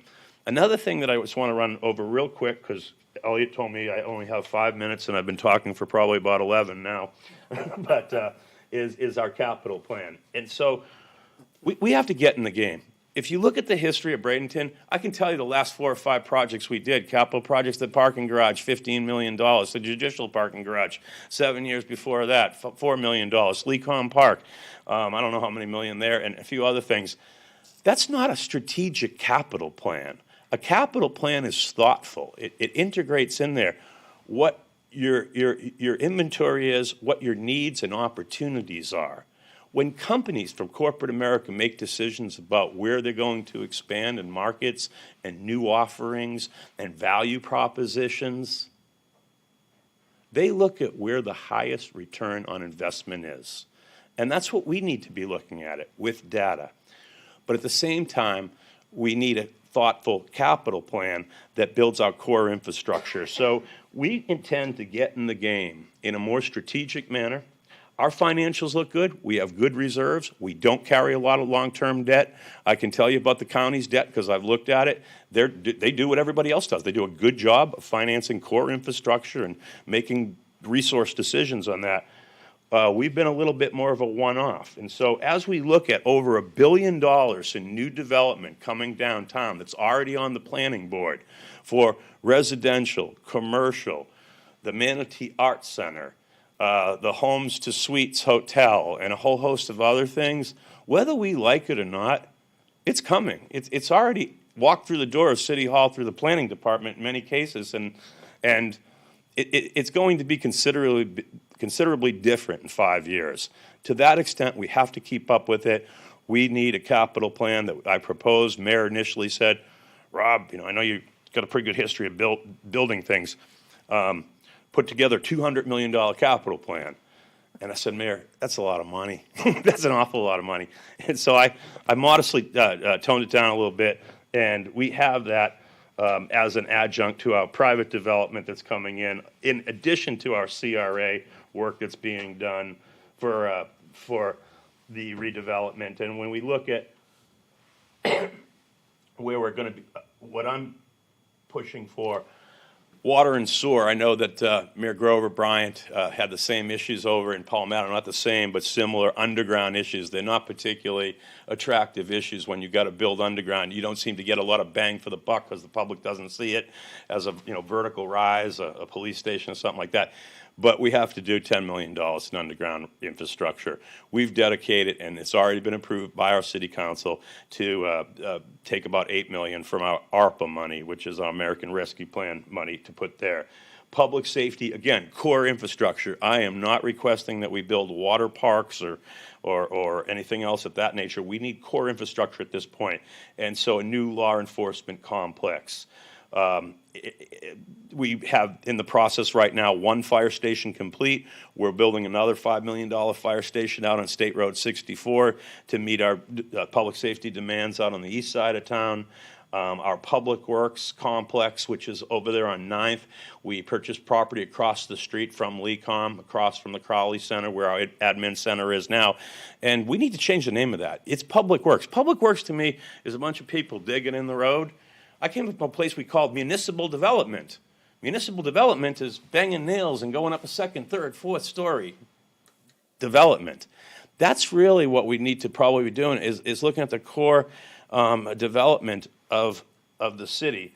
And with that, transportation, we all understand how difficult that is between the state, the county, the city, other entities, and we continue to try to improve on that. We're dedicating $7 million in some improvements. We're dealing with the MPO on that, Dave Hutchinson and company, working through the state, community services, and ultimately I talked about City Hall. So that's a little bit about what we have working right now, and I think we'll do well. And as far as people coming here and the airport talking about that, so I guess we were at the Met opening, and the finance people are there from New York. And they come down, they have these fancy shoes and nice cufflinks, and you go, where'd you get those clothes? It looks like something out of GQ magazine. And they go, well, that's what we wear up here on Wall Street. I said, well, why is Wall Street down here in Manatee County? And they said, because St. Petersburg, it's all picked through, it's too expensive. Tampa, it's bureaucratic, and this is a place we want to be, and we invest and we see opportunity. And I think they're pretty good at recognizing that. So with that, I'll stand for any questions. Wow, thank you, Mr. Perry. Your enthusiasm is very contagious. I had the privilege of meeting you shortly after you came here. Thank you for that invitation. It was very nice of you. I really appreciate your planning background and all that you're bringing to the city of Bradenton. So thank you for that. Any questions? Yes, Elliot? Thanks, Rob. Yeah, you were over your 5 minutes. No, I'm kidding. Didn't know you impersonated the mayor pretty good, by the way, so it sounded pretty good. I'll take that as a compliment. You threw me a curveball. I didn't know that he retired for a little while, and I'm thinking, oh my gosh, this is a caged lion. What impressed me about Rob, think about it. You got a bull-nosed Irish guy with a strong-willed Italian guy trying to work together. But we've earned each other's respect. He's hungry.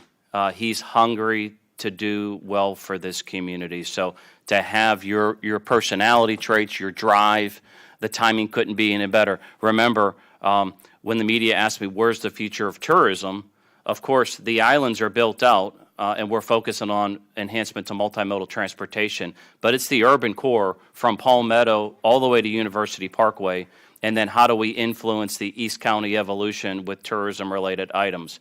But the reason why Rob and I need to hold hands is a business is only going to be sustainable with residents, corporate, and tourism all together. Not one, not two, but all three, and that's where it's pretty special. Really look forward to working with you. We've already challenged each other for the greater good.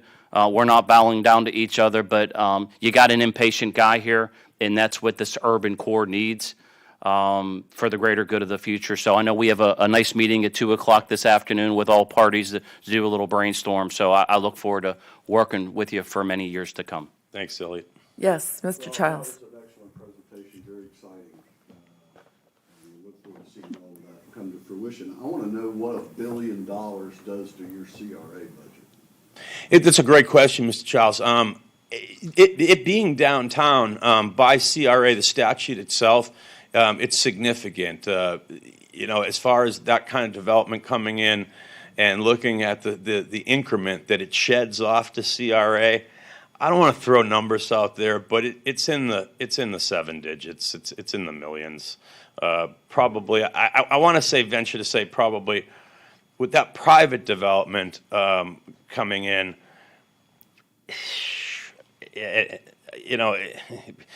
probably 2, 3 maybe per year. I'm kind of guessing. I think I'm a little bit out of my expertise, to be honest with you, on that one. Where right now? Excellent presentation. I think the other thing just to consider here is we are in demand, we are in great demand, and we are a great value. Man, let's not sell it on the cheap. Yep. Let's realize the opportunity. Let's be careful. Let's be thoughtful. And I think we sold Florida on the cheap for too long. Ms. Charles, on that point, just real quick, so we're doing, I teach and I'm in the Master's Business Administration program at Notre Dame. I finish it up actually in 2 weeks after 3 years, but we're working with some folks up there as far as value and looking at Manatee County, and it's really interesting that when you look at Sarasota and St. Petersburg to the north, those are what we consider luxury markets. We're like a perfect price point below that. We're not the cheapy Motel 6 brand, but we're below that. And so it's a better value proposition in a lot of ways. And what's happened on the island is I think that we have seen that difference from the Bocas and the other places shrink. Mm-hmm. So I think that's logically what we're going to see because, again, there's just so much space for great places, and we've certainly got one of the great places. Definitely. Mayor Brown? Yeah, thank you, Mr. Childs. I think that's some great questions because with our CRA, a lot of it's going to be reinvested right away, which will bring, and as we know, that the CRAs start to sunset in the 30s, so that's not that long away. So when you really look at it, it's going to be good to reinvest as much of that back in, not only to help development, but also to reinvest it back in as we go forward. And I think that's where you're going to see a lot of the workforce attainable type housing that's going to start. And one of the things that I'm proud of in the city over the last 4 years, we've put in over $6.5 million from whether it's infrastructure, or whether it's from the CRAs, whether it's from the city, back into affordable housing, which is over 650 units that are, half of them are built now, half of them are in the construction phase or getting ready. You're going to see, hopefully this week or next week, you're going to see a building just to the east of here start to get torn down. And that's going to be exciting. And that's 133 workforce housing units. And that's something that I think that I agree with you, that we've got to do it right. And that's in this plan that Rob has come up with, working with the council on that we have engaged people outside of our town to give us some of the results that we need, not because we don't think there's people capable inside, but to keep the transparency out there that's important to say, okay, we're not, I don't mind being a good old boy because you're a good old boy. There's a lot of good old boys and girls up here that do things, but you know what? Let's get the transparency out there and then pick the best, highest in use for what we're going to do. And that shows that, hey, we're looking forward. And that $200 million plan that I brought in, I gave him 2 months. I didn't do it the day he started. I waited 2 months. Very generous. And I went in and said, Rob, can I talk to you? And he's like, yeah.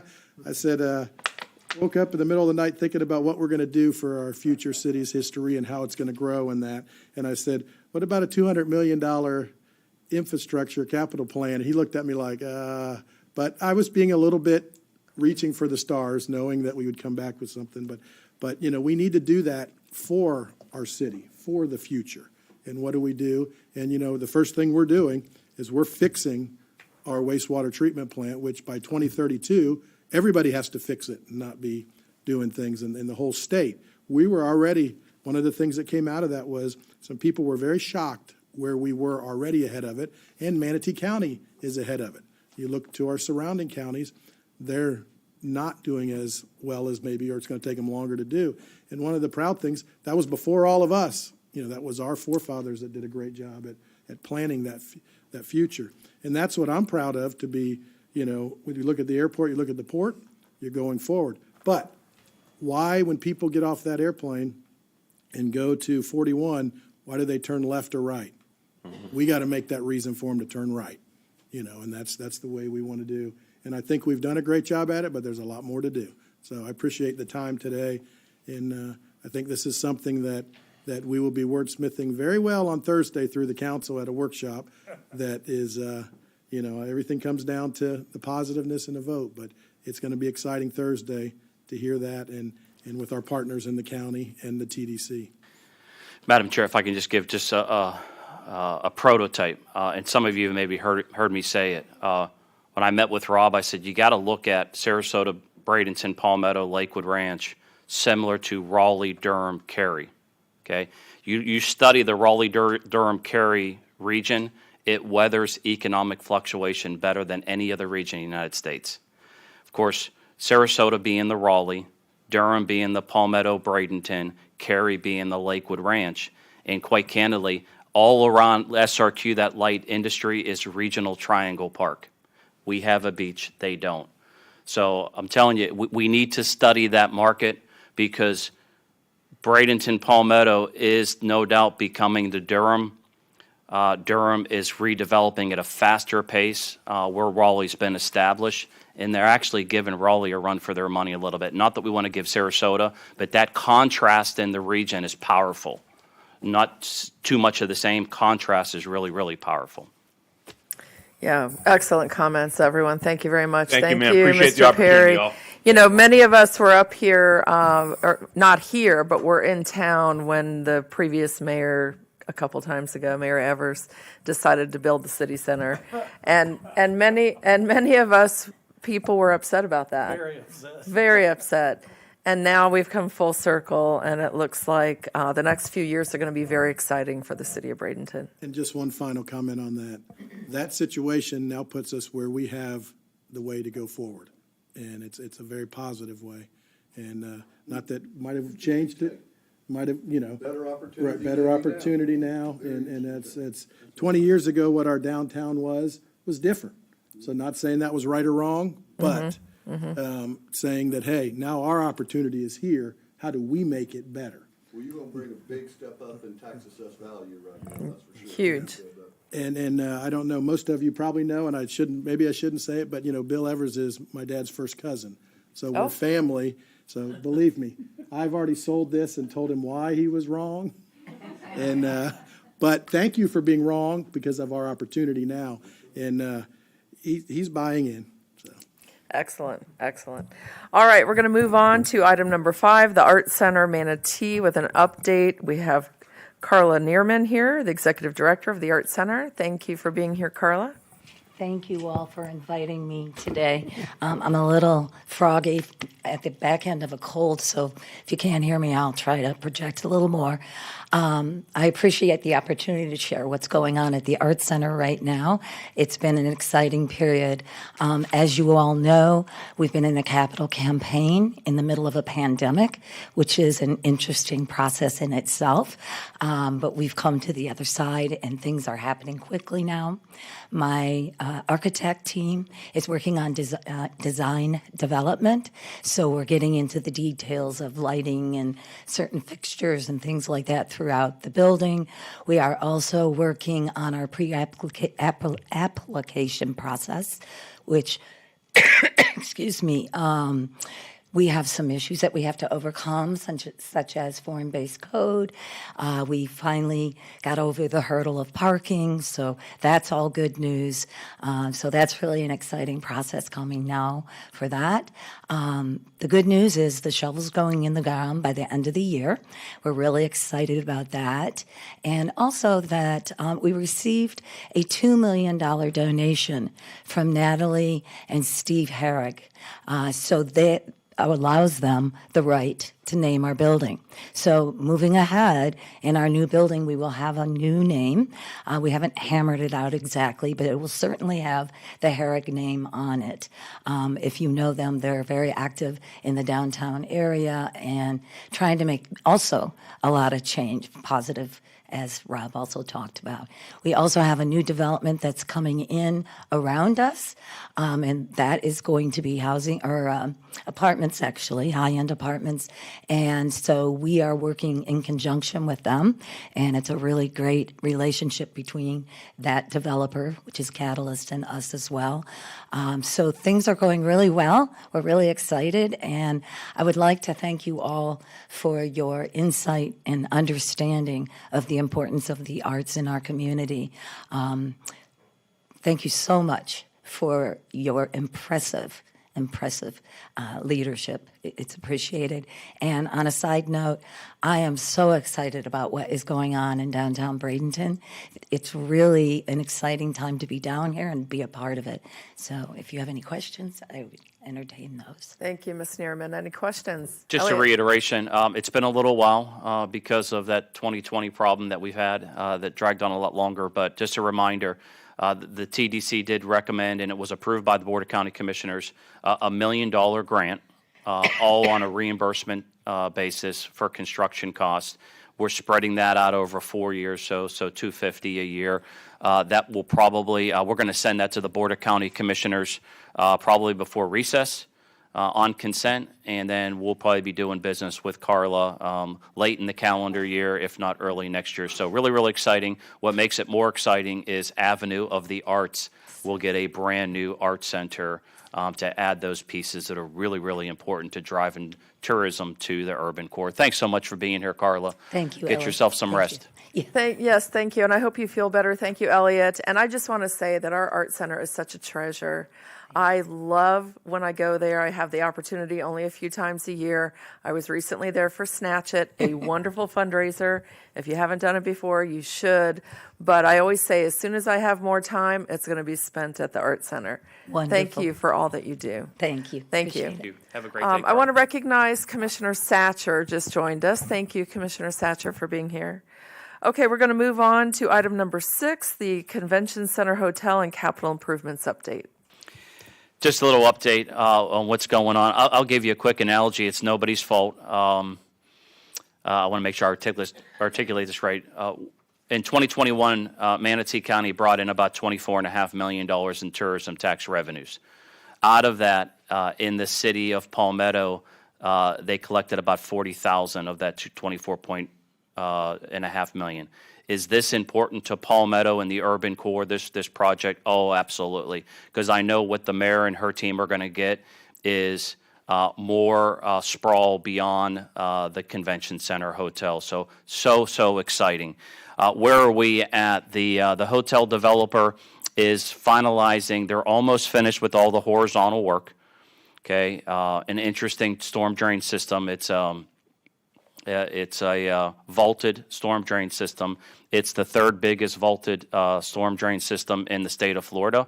So when you see the 13 acres developed, you won't see a pond. It's going to vault down into the ground and then bore through 30141 West, and that's where the rainwater is going to drain. So we'll be able to maximize the development of that 13-acre piece of property. They have been doing bore tests over the past 2 weeks. That's what you see the crane over there for. As long as those bore tests come out positive, the piling should be going in within weeks. They're going to go probably about 45 feet deep on the pilings for an 8-story hotel. Same thing, 252 room hotel, 8 stories with a rooftop VIP lounge. Really important to know that we're working with a developer to create a destination, not just a hotel connected to a convention center. So you will see, as a reiteration, a 35,000 square foot outdoor special event plaza. Imagine Super Bowl parties, gatherings after large conferences, conventions. There will be boutique shops and restaurant all on the perimeter of that plaza. So it's going to create a really, really nice destination. So quite candidly, they are looking for retail partners right now, so they can go ahead and start planning to build that out. Where are we at with the convention center? The committee, through procurement, is negotiating with the architectural firm on construction design.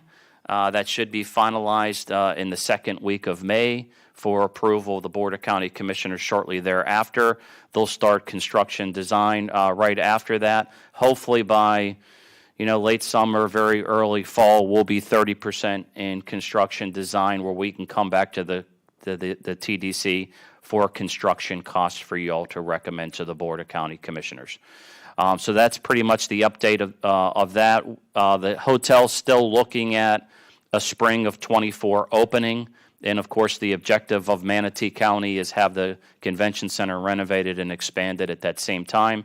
So we are working, all the departments are just really cooperating with us, especially procurement led by Jake Erickson. We can't thank him enough. And Dr. Hopes has been around the table with me to help me, making sure we don't miss a step and to keep that ball rolling. Premier Sports Campus, you're going to see new stadium lights around August. They're going to be brighter but more efficient, called Musco lights. You see them in a lot of the professional stadiums. Our clients have asked for that. It'll enhance live stream, really, really important. And then we're also working on construction design of the multi-purpose locker room, dressing rooms, extra 400 parking spots. Once again, that's a $6.5 million project there. So that's onward. Be really, really happy we get through this calendar year and see bricks and mortar in construction for the greater good. That's my update, Madam Chair. Any questions? I'm here.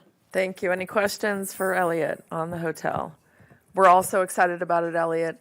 And to hear about that vaulted stormwater system is an amazing engineering feat if you don't know about those, because you would normally see those at a Dunkin' Donuts, a very small type of development. It's very expensive to do that type of stormwater retention, but you'll see it when land is valuable, and this land is very valuable. So thank you for that update.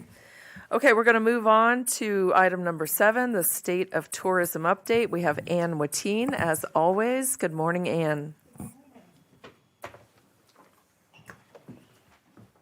Good morning. I'm Ann Watine with Research Data Services. It's so nice to be here this morning, but I've got lots of good news too. So if we can, we're going to start with a quick recap of February. So if we can go forward. And again. Perfect. Okay, so in February, we had visitors up by 15% over last year, and by 6.3% over 2020. Starting next month, we'll benchmark against 2019, but January and February of 2020 were record months for us, so we've held that as the benchmark through this February report. Room nights up by 21.2%, up 12.5% over 2020. And the reason that room nights are up by more than visitors, or visitors aren't up by quite as much as room nights, is we're seeing a lengthening in our length of stay as we've moved away from our dependence on Florida visitors to much more out-of-state travel, which you'll see in a moment. But the really exciting number on this slide is that 30.7% increase in economic impact. So those visitors we aren't just bringing more visitors, the visitors we are bringing are leaving more economic impact in the destination. That is up 16.5% over 2020. This is the first time we have ever seen a February over $200 million of economic impact. So if we can go to the next slide. In terms of occupancy for February, we were up by 13.1%. ADR was up by 20.3%. We had properties that were telling us, and this has never happened before in the entire time that I have looked at tourism information from the Bradenton, Anna Maria Island, Longboat Key area. We had properties with average daily rates over $500 for January and February, which is we've never passed that benchmark before. So that's a 36.1% increase in RevPAR. And we, again, are seeing significant upticks in the number of licensed transient lodging units based on the data carried by the Florida Department of Business and Professional Revenue. So up 12% over 2020 in terms of units available in market. So if we can go to the next slide. This is what I was saying about Florida not having that, we're not relying on it as heavily as we were through the pandemic. So we did see a decrease in numbers of visitors from Florida from 2021. That is still a 20% increase over where we were in 2020. But I particularly wanted to point out the huge increase that we've seen in visitors out of the Midwest. And based on what properties are telling us, that trend is continuing. And that aligns with new flights that Mark showed earlier. So if we go to the next slide, there's our increase in length of stay. So on a year-to-date basis, if we can go forward so for October through February, visitors are up 23.7%. Economic impact is up nearly 40%. And so I'm going to go through these kind of quickly because this just visually shows the numbers that Mark already told you. As we were looking at this and getting ready for this presentation, we realized that by the end of next month, you will have had more visitors in 2022 than you had in all of 2018 coming through the airport, or more traffic through the airport. So amazing, amazing numbers. The March numbers were off the scale. I had to change the scale to make it fit. So I've got this airport comparison slide that we've been showing you. But the really kind of interesting information, only Sarasota, Bradenton, St. Pete, Clearwater, and Punta Gorda had, and then TSA numbers, had numbers available for March. The amazing thing is, so that 59.5% increase that Sarasota, Bradenton saw is a 188% increase over 2020, but it's a 124% increase over 2019. So that's not the case for St. Pete Clearwater and for Punta Gorda, although they are showing positives. And frequently we've seen them not. But for St. Pete Clearwater, that was a 9.4% increase over 2019. And for Punta Gorda, it's a 13% increase over 2019. And again, Sarasota was 124%. In terms of TSA system-wide, that 67.3% increase posted in March of 2022 was a 81% increase over 2020, but is still a 12.3% decrease over 2019 system-wide. So Florida is definitely outperforming. If we can go to the next slide, I've modified this one a little bit. And if you'd click again. So here is the rolling 7-day average of throughput through TSA checkpoints system-wide. And if we can go add a click, that's the 2019 average. The red one is the 2020 average. And if we can click again, I took out the forecast that we were showing. And as I was looking at this graphic, I was struggling with where are we? And I was looking at the numbers this year and trying to compare them back. And I said, you know what? So we took the 2019 numbers and we replicated them forward. That's what that gray ghost line is. So there is still room for improvement. We have not caught up with the passenger traffic that we were seeing pre-COVID yet. We have not caught up with the international travel that we were seeing pre-COVID yet. So even with all these amazing growth numbers that I just told you, or maybe the more positive way to say it is, our growth is not going to end. You know, we've still got growth factors and growth markets that are going to continue to feed continued growth in our destination. I also thought it was really impressive seeing how much the pattern that we're seeing currently is mirroring the normal seasonal pattern of travel. So that dip that we saw that was partly fueled by COVID numbers increasing in January really is much more the normal drop-off of travel after the holidays of November. So you see the Thanksgiving spike and you see the Christmas spike and then the drop-off right after that and then the pickup again with spring travel. So, and if we can go forward for one last slide, I looked at how numbers were coming in for March, and we start collecting March occupancy on February 1st. We currently have 70% basically responding of the people who normally respond to us, and preliminarily, March numbers are up by 64% in terms of 64% of the properties are reporting the same or higher occupancy than 2021. Everybody is higher than 2020, and 77% are higher than 2019 in terms of occupancy. And in terms of ADRs, we're seeing continued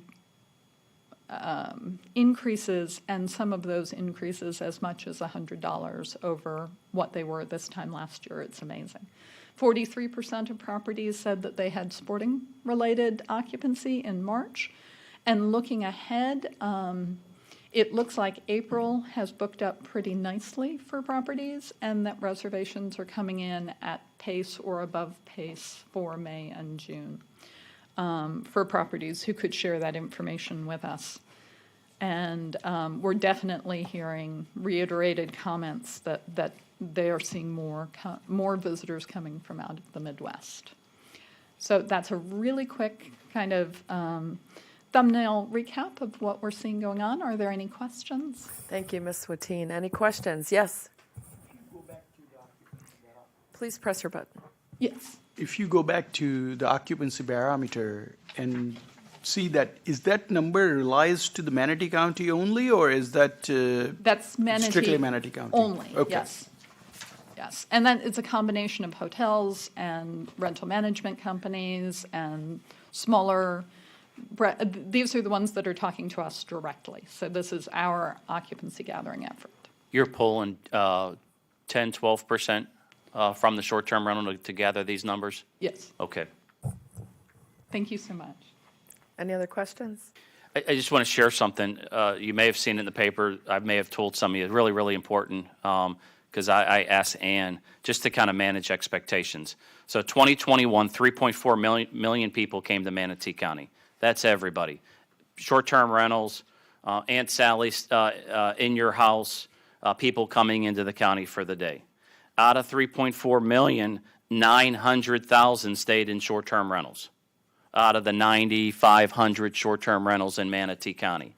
Out of the 900,000, 400,000 stayed in short-term rentals on Anna Maria Island. Okay, divide that by 365, you got about almost 1,100, 1,200 a day in short-term rentals on Anna Maria Island. So the concern is, how do we manage traffic going on and off the island where we're targeting people staying in the short-term rentals, okay? Just gives you an interesting perspective, because a lot of times we think that a majority of that 3.4 million are staying at the beaches or on the island. So it's 400,000 in a year in short-term rentals, specifically on Anna Maria Island. That doesn't include Longboat Key, the Manatee side. So we're always digging into the data to try to mitigate challenges that we face. Thanks so much. Ann is, keep her in your prayers. She's going to Tulsa with Mark and I tomorrow morning early. We're doing a focus group with 3 Allegiant Airline execs. How fun is that to get not 1, but 3 Allegiant Airline execs around the table with us? I told the Allegiant senior network planner, I said, you threw a curveball at me to announce Tulsa nonstop to SRQ. So we need to learn about that geographic area and basically central United States. So it'll be fun. Thanks so much. Go get some rest. You're going to need it, Ann. Thank you, Ann. Yes, keep those guys in check. All right, we're going to move on to public comment again for the last part of the agenda. Is anyone in the audience here to make public comment? If so, please approach the mic. You'll have 3 minutes.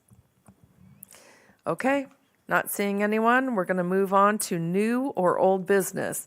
Yes, Mr. Childs. Can't go a meeting without talking clams. Good. Every single thing that we've talked about and all of our successes today put more pressure on our coastal waters. Thanks to Senator Senator Boyd, Senator Will Robinson, who I will see at lunch today, we have a $2.5 million appropriation in the budget for bivalve and seagrass restoration in our 3 national estuaries. We're making a lot of progress on the federal end. We want to make sure the governor understands the importance of that line item. The best thing that we can do in this county, who has already put so much work into bivalves and seagrass and understands how important our environment and environmental land purchases and everything else, is to see that this $2.5 million happens, because then we've got local projects, Braden Beach, multiple, Manatee County, multiple, Gulf Coast coastal restoration and recycling, the fact that the GSI is here, projects at the Port of Manatee, and that $2.5 million ought to be a big deal in priming the pump for the $15 million to show the state and local support. So please go to All Clams on Deck. Our executive director is here. We need letters to the governor. If you know the governor, if you went to school with the governor's wife, if you supported the governor, please let the governor know how important this is, because when this happens, and then when we get those federal dollars, this is going to be an international recognized project where we are taking the intrinsic resources in our area and working on one of the most important environmental projects in our time, while we work on wastewater treatment, while we work on point source and not point sources, and vaulted water systems and all. And I hope that all of this 13 acres is going to use native landscaping and the kind of things that they are on the water. And then this project is going to be very sticky. So please write the governor a letter of support. All Clams on Deck has the bullet points. We want letters, not just a form letter, not just an email. So thank you for the time. Ed, thank you for bringing that up. And I would like to have those bullet points, or maybe you could share it with the whole TDC. Barbara? We'll help facilitate that in front of y'all. Be happy to send a letter on your behalf. Okay, any other new or old I business? just want to comment. Yes. I appreciate Mr. Child's comments on that so much. And just to mention something historically, the Manatee River used to be referred to as the Oyster River. And we'd really like to work towards taking it back in that direction. And we have some plans in the works to try and do exactly that. But what we've worked on is our reuse. We are now at like 96% of the city of Palmetto has access to reuse water. So we're hoping that that's going to be conserving potable water for years to come. So we did a $6 million project at our wastewater treatment plant. I believe we're the only facility that is advanced wastewater, which, if you don't know what that is, it's one treatment step to drinking water. So thanks to one of our former mayors, you might remember Toby Holland, in bringing the type of system that the Bardenfo system from years ago, and we've just built on that.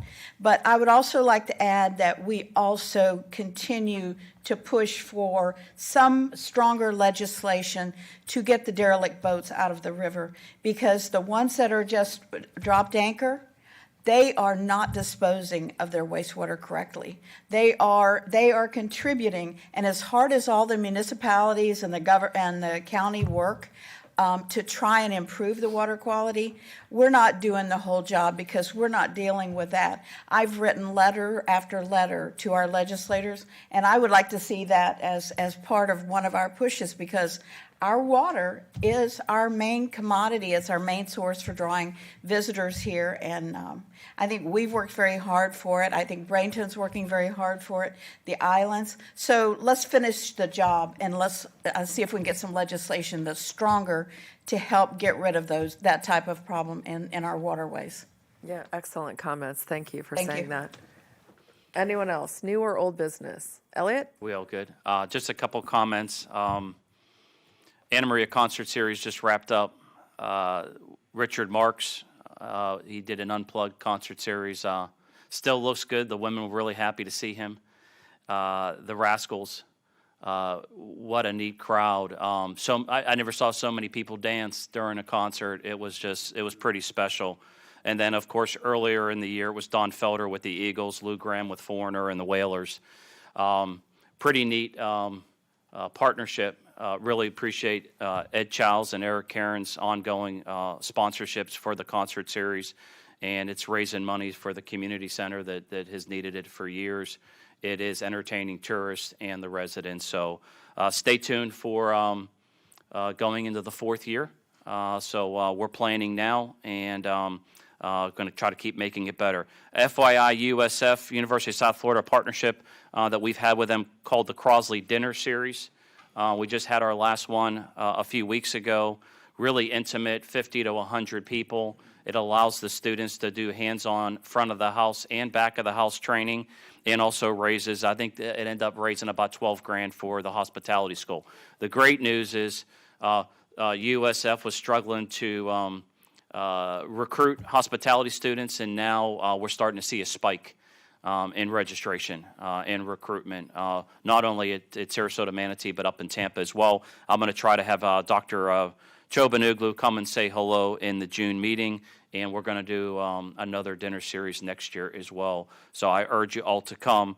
Some of the local caterers, Paul Madison, Pier 22, have really stepped up. Milan Catering to really put a lot of in-kind work and food into it. So finally, if I can just go behind the lectern here, I want to make a little special announcement here, and then we can wrap things up if that's okay, Madam Chair. Sure, thank you.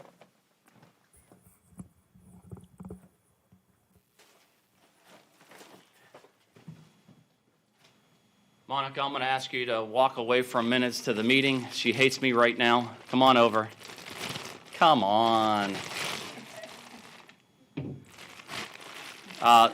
Most of you know, a few of you probably don't know, Monica has decided to go and spend more time with her family after 33 years of working 34.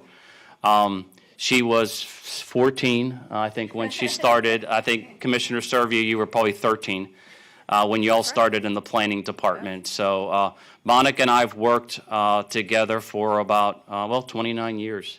In the last 14, me as director, we actually had lunch with Larry White last week. And I think he gave you a hard time retiring, but he was happy for her. So I just wanted to acknowledge, gosh, one person that every time she picked up the phone, the smile went on her face. It's something that you want to teach young students, young individuals. Powerful, very, very powerful. It's tough working for Larry. It's tough working for Elliot because we're all over the place running around and meetings and memos and Monica, you hung in there and you the best of the best. We're going to miss you. We thought you've given us a lot of these. You've helped us facilitate them, so we wanted something to take home with you. And I can't thank you enough. We're going to miss you. Thank you for serving our community and our hospitality industry, the epitome of a hospitality individual. So, but go be with your family, enjoy it, and come around every once in a while because we're going to miss you. I will. Here you go. And the TDC would like you to say something. Please, the microphone.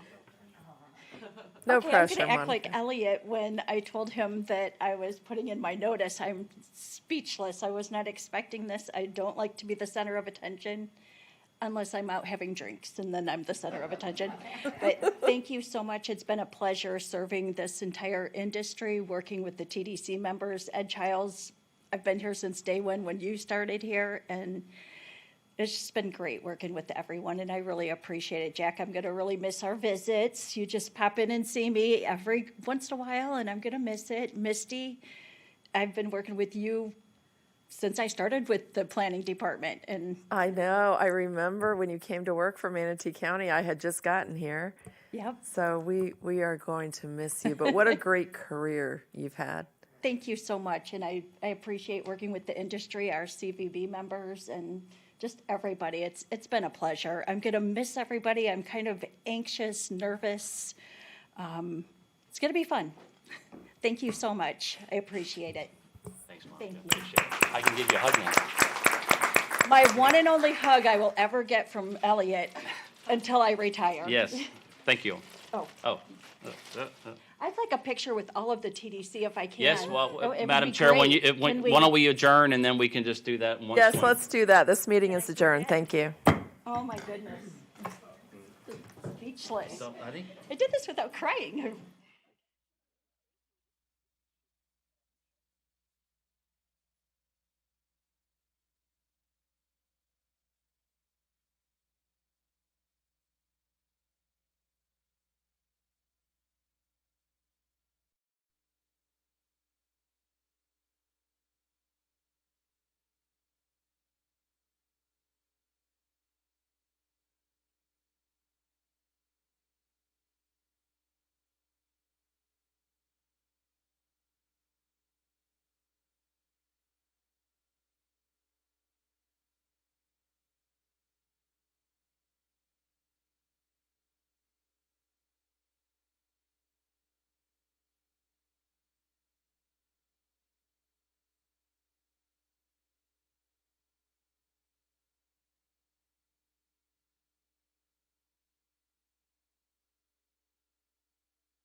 Okay, welcome back, everyone.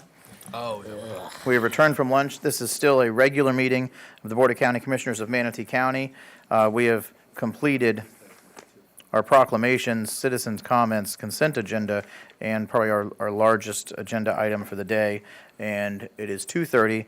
We're going to move into the remainder of the agenda, starting with item number 48, which is a resolution vacating a platted drainage easement located at so on and so forth. It is in District 4. We'll go with that. And I have Charles Meter or Caitlin Deloach, either of you here to present. And it's an advertised public hearing. Presentation is upon request. No, come on down just in case. Is there anyone who would like a presentation? Okay, hearing no one, then I will entertain motions on item number 48. Move to approve.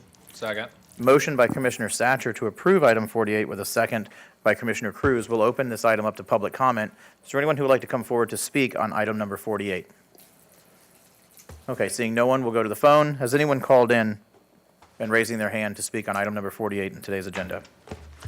No callers. All right, with no callers, we'll move forward. No one's on the board, so we're going to move forward with the vote. All in favor, please say aye. Aye. Aye. All opposed? Madam Clerk, number 48 is approved unanimously. Next is, sorry? 6-0. Yes, ma'am, 6-0. Commissioner Whitmore is absent. We'll move on to number 49, which is adoption of ordinance 2218, no through commercial vehicles on 57th Street West. Would anyone like a presentation on this item? All right, seeing no one, we'll entertain, Commissioner Bellamy. Yeah, I don't Yes, have to have, I don't have to have a presentation, but again, I asked for a meeting with Clark, or I'll make a motion for me to meet with Clark to see what we can do on 29th Street, right there, as far as the concern that has been extended about those commercial vehicles in that area. So if I need to make a motion so I can get that same type of, assistance there, I'll do that after his presentation or before his presentation.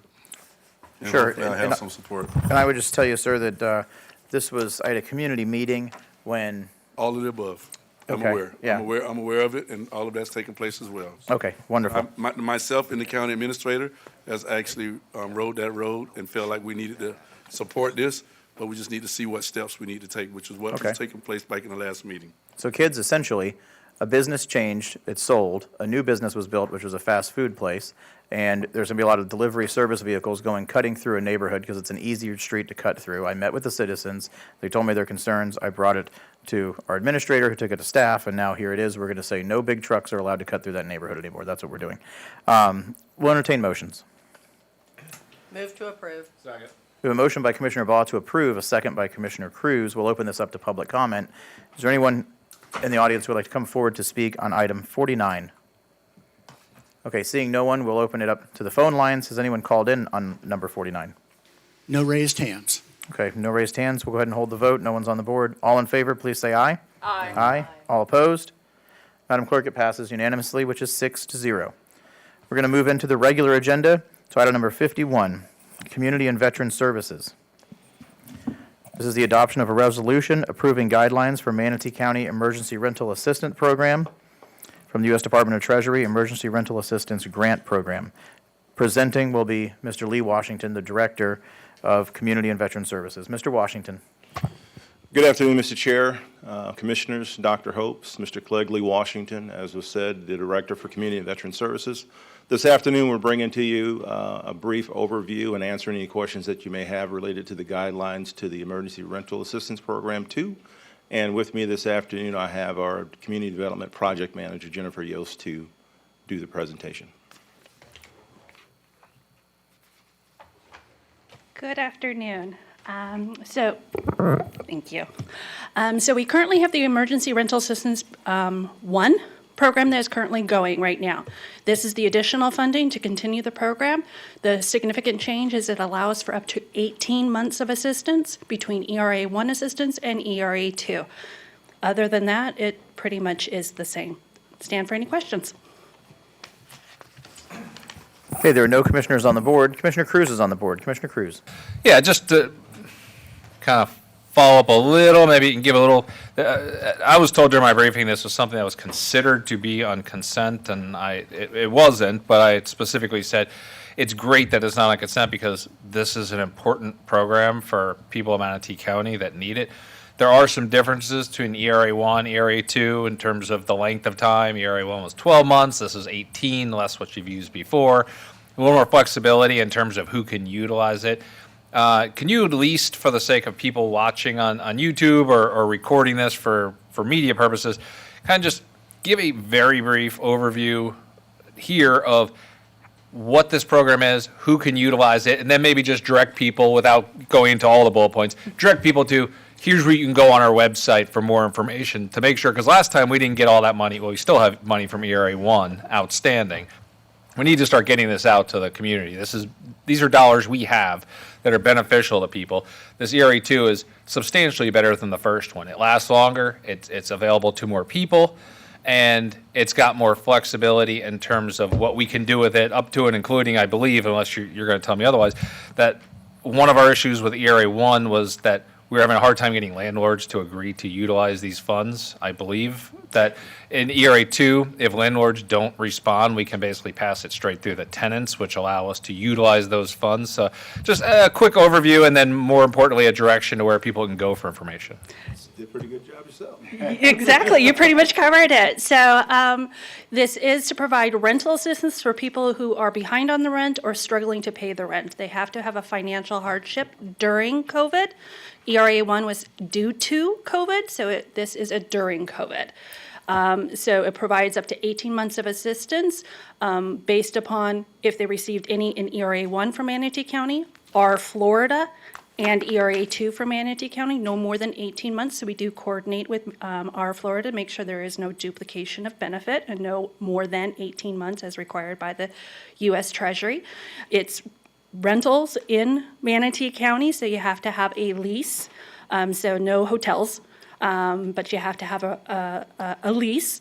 If the landlord refuses to participate and we determine that there is a legal right to occupy the unit, we can pay the tenant directly. There's been very few cases that we have not paid the landlord directly. Most landlords are participating, but there's a few that have not. Of our current program, ERA 1, 1,103 households have been assisted, and we have put out over $9.6 million in rental assistance to date out of ERA 1. Out of what? Out of 12. But the 12 is including the staff time to get the money out. So it's about 11 million that's actually available to go out into the community. How large is our? Oh, sorry. How large is the ERA 2 allocation? Is that inclusive of the ERA 2, or is that just the ERA 1? That's ERA 1. ERA 2, we have in our bank account right now 3.8, and if we meet all the requirements and aspects, potentially up to 9.6, but that is up to the U.S. Treasury. They make determinations as we go on, but we have definitely 3.8 million available. Thank you. And to where you can go to find more information is manateecounty.org /rent help. And that's where you can find all the guidelines and the application. Also where our ambassadors are out in the community that actually help people complete the application, help them scan the documents, fill out the application, provide translation services if needed. All right, so the ambassadors are staying out, because that was something that we were kind of looked upon as going above and beyond a lot of other locations. Not everyone had that ambassador program that Manatee County implemented to facilitate and assist people in getting these. So we're keeping them, they're still out there helping people. Yes, the ambassadors are planned to stay out in the community to provide that one-on-one assistance for people that need it. Excellent. Okay, thank you, ma'am. Thank you, Commissioner Cruz. No one's on the board, so we'll entertain motions on item 51. Motion to approve. Commissioner Cruz has made a motion to approve, seconded by Commissioner Satcher. We'll open this item up to public comment. Is there anyone from the public who would like to come forward to speak on agenda item 51 today? All right, seeing no one, we'll go to the phone line. Has anyone called in to speak on item 51? No raised hands. Okay. Close public comment. No one's on the board. We'll hold the vote. All in favor of item 51, please say aye. Aye. Aye. All opposed? Madam Clerk, it passes unanimously by a vote of 6-0. We'll move into Parks and Natural Resources. Adoption of resolutions approving and authorizing submissions for fiscal year 22 to 23 West Coast Inland Navigation grant applications. Authorization to execute agreements and extensions upon approval of applications. Mr. Hunsiger. Thank you, Mr. Chairman. Charlie Hansker, Director of Parks and Natural Resources. What you just stated is basically our presentation, but the staff is here to provide you the explanations for individual projects that meet WCIND eligibility criteria.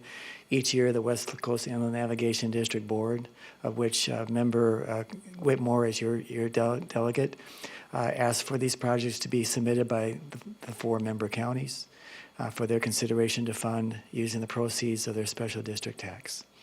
And we're prepared to present each of those projects, which need to be passed individually by resolution for transmittal to the West Coast Inland Navigation District Board. Thank you, sir. Commissioner Whitmore is the first female chair of that board. She's in her second chairmanship. No one's on the board. I'll entertain motions. Commissioner Satcher is on the board. Commissioner Satcher.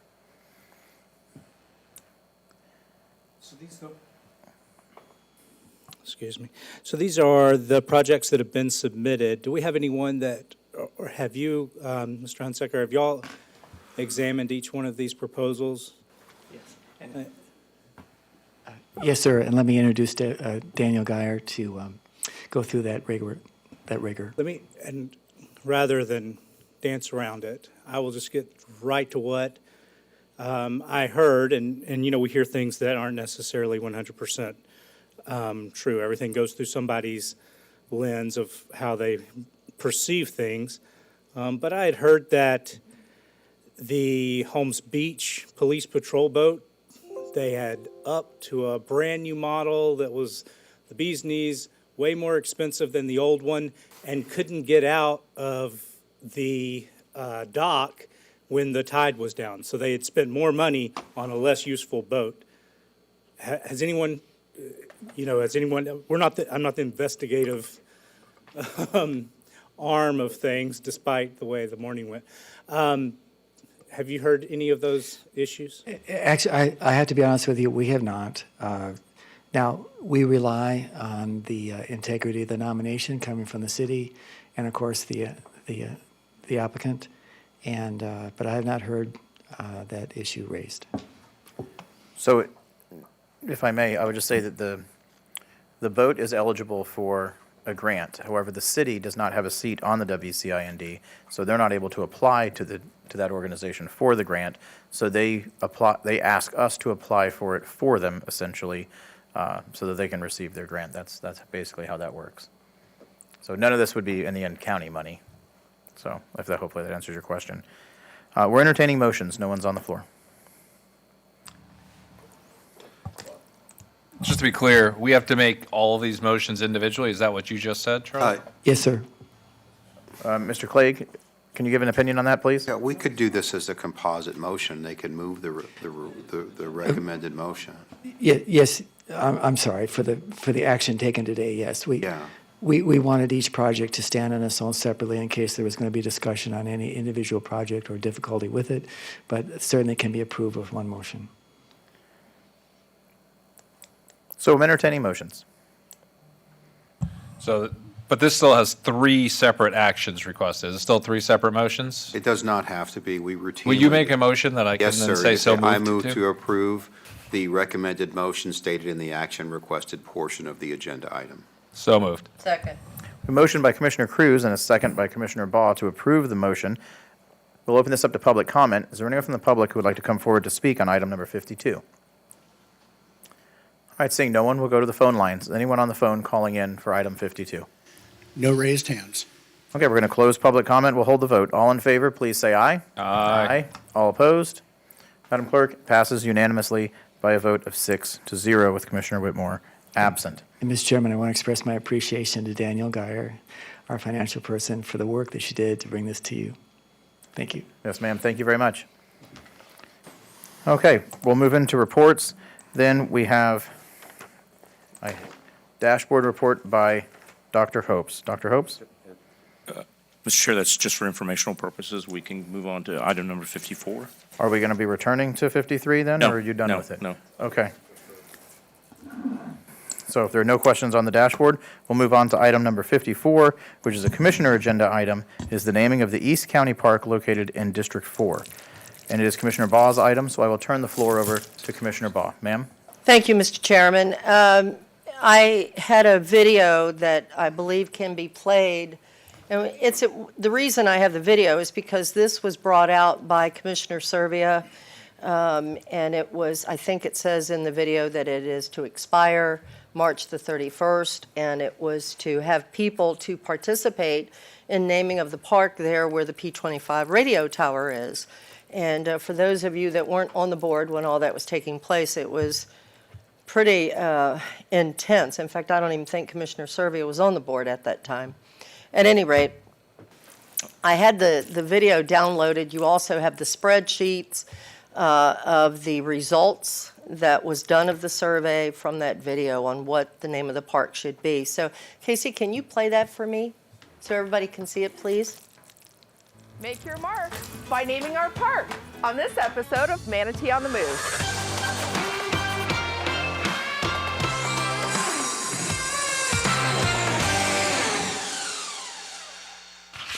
Hello, I'm Commissioner Misty Servia, and I'm proud to represent District 4 in Manatee County. I'm standing on the future site of Manatee County's newest park. The only problem is, it doesn't have a name. That's why we need your help.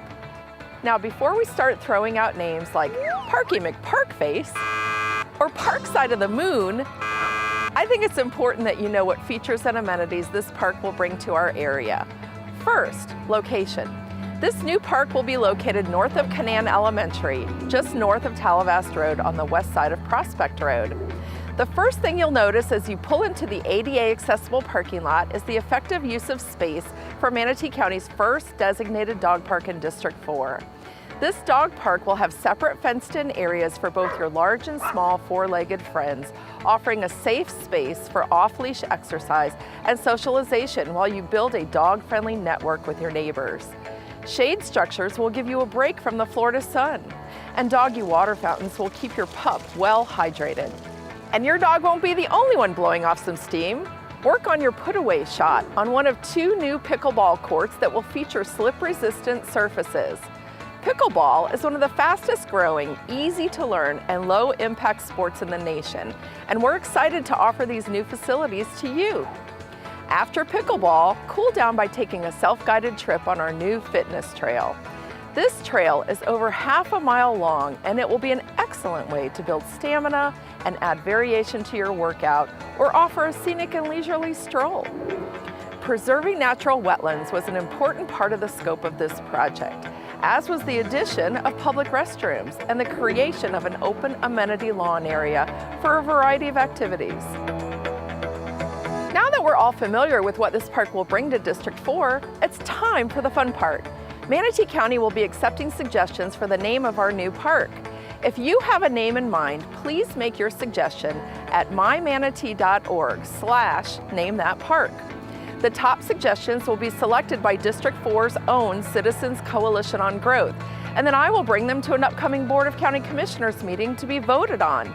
The winner will be presented with a proclamation officially naming the new park and have their name written into the pages of Manatee County history.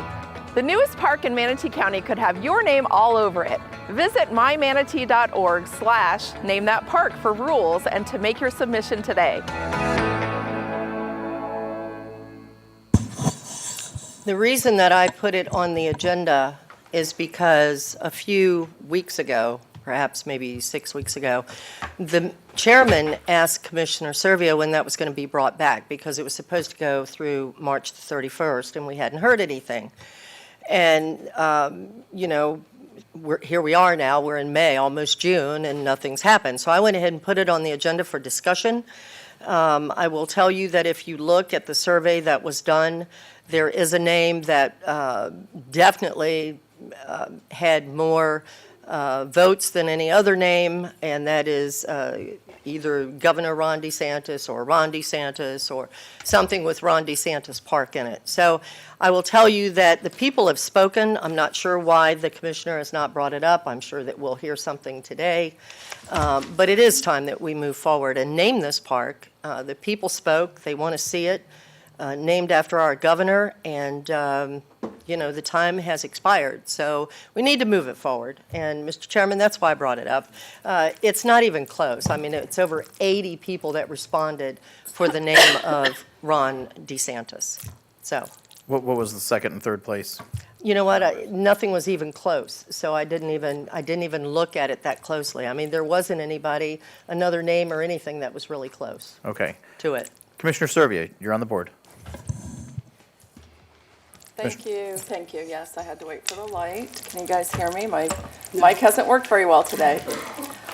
Okay, so thank you for bringing this up, Commissioner Baugh. It is kind of odd that as a District 5 Commissioner that you have taken over this process, but so that everyone understands, I initiated this process as a fun way to engage the residents of District 4 and all of Manatee County.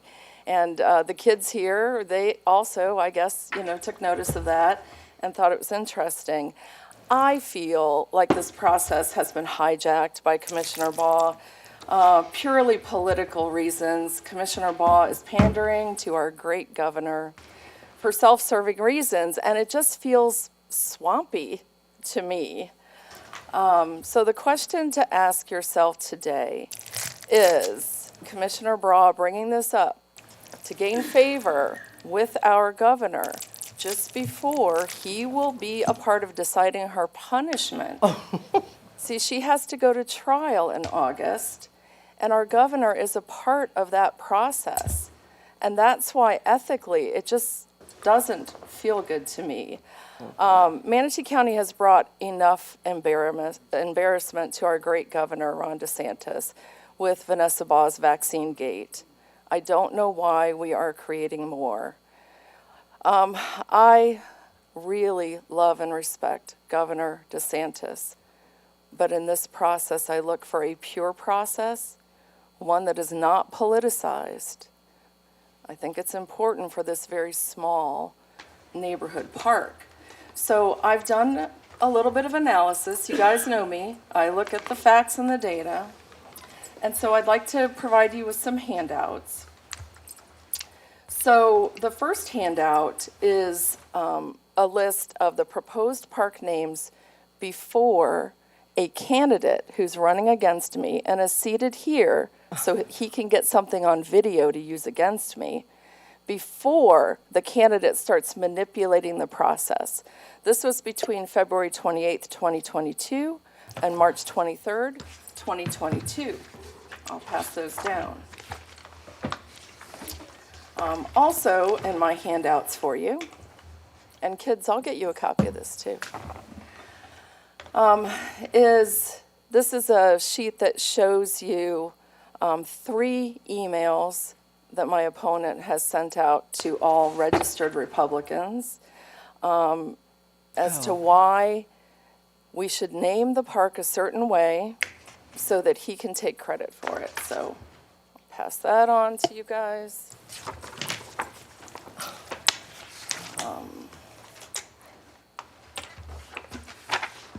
This shows on March 25th, 2022, there were 2 emails sent out. This is just the 25th one. It shows you my opponent's name and how he calls out again. He tries to disgrace me, and he tries to ask fellow patriots to do something that he believes will win him favor. There you go. Then I went to the REC meeting, which I'm a member of our Republican Executive Committee, and newly joined member, my opponent, was there handing out flyers saying, hey, speak up, Manatee. Let's name our new park after Governor Ron DeSantis, which, again, I love our governor. I think he should be honored with something, but I'm just not sure that a tiny neighborhood park is the way to best honor him. Shouldn't it be something much more grand for a governor? Here you go. Oh, I would like to have a couple of these. Yeah, thank you.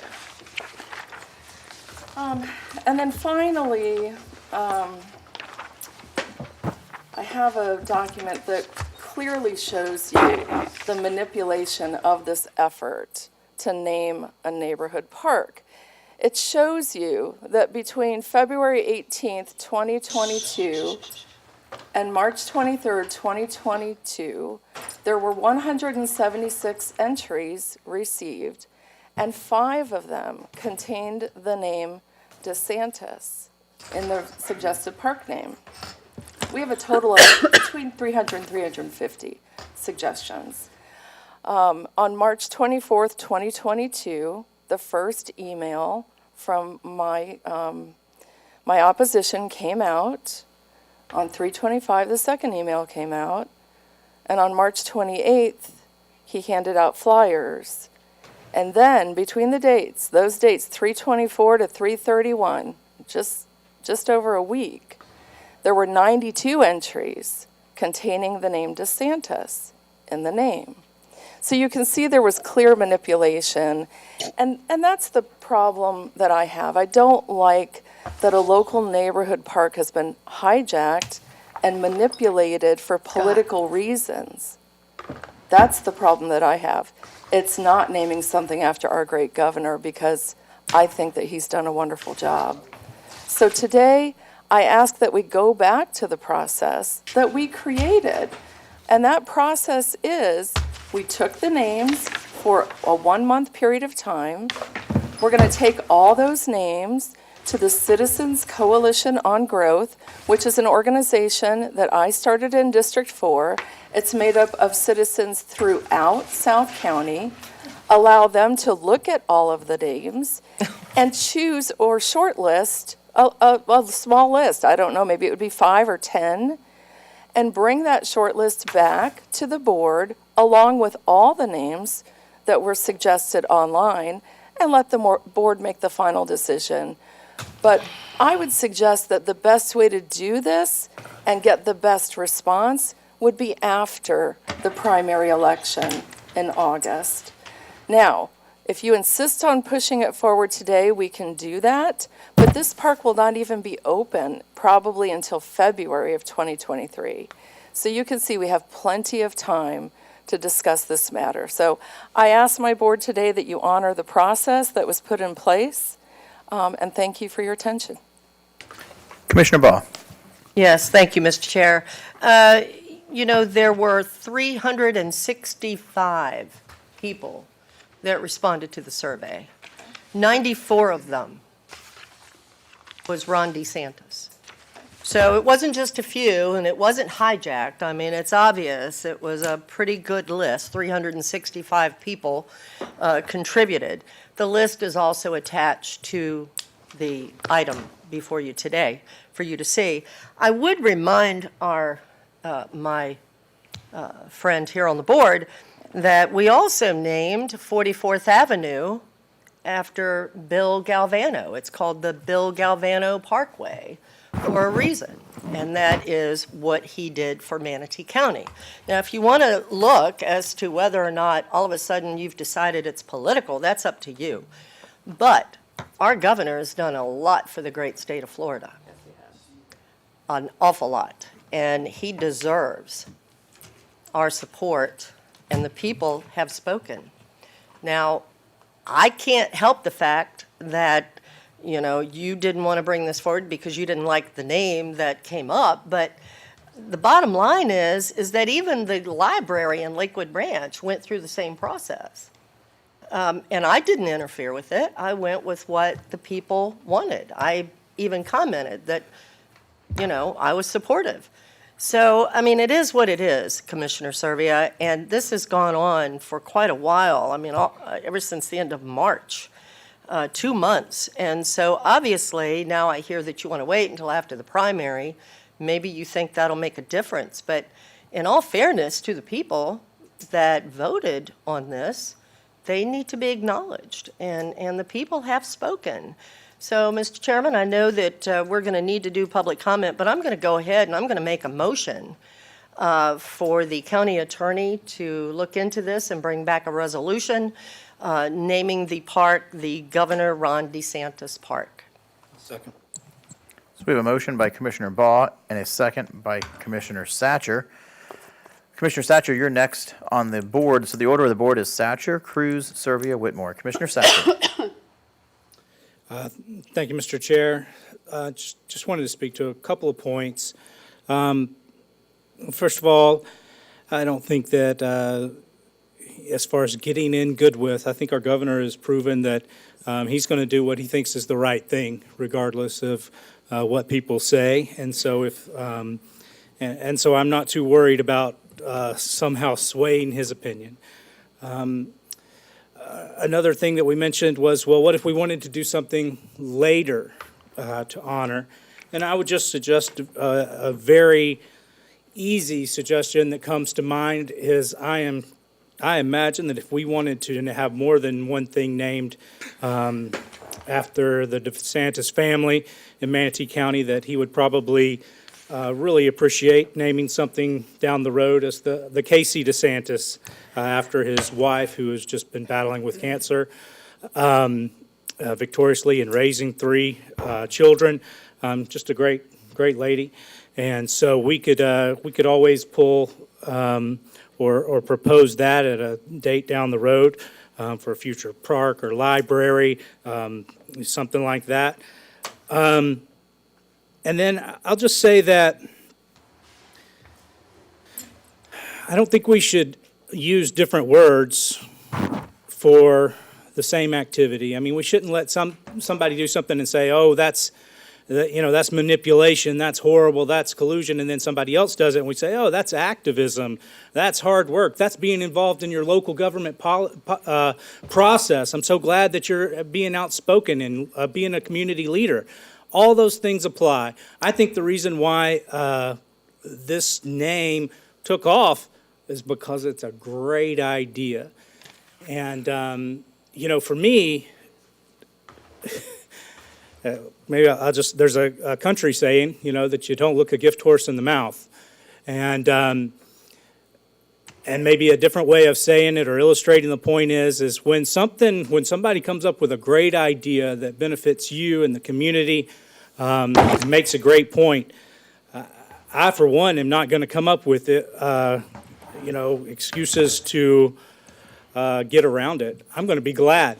And so if I was the commissioner where someone had proposed we name something after the governor, who really, if you think about it, what if he had not stood up during the pandemic and said, I'm not shutting stuff down just because, Fauci wants me to. All the other governors that did the right thing followed his lead. Sometimes you need somebody to lead and to be courageous, and he did that. And I think we should do that in this case. It'll be good for him, good for us, good for the people.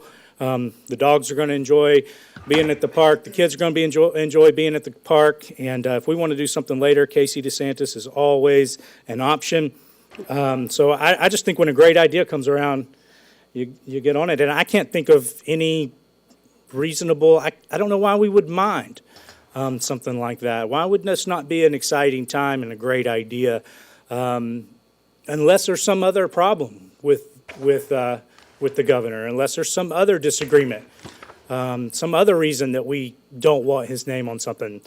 Hard for me to imagine. So that's all I have to say, sir. Thanks. Chairman, I remembered one thing I meant to tell the board, and if you would just. If it's quick, sure.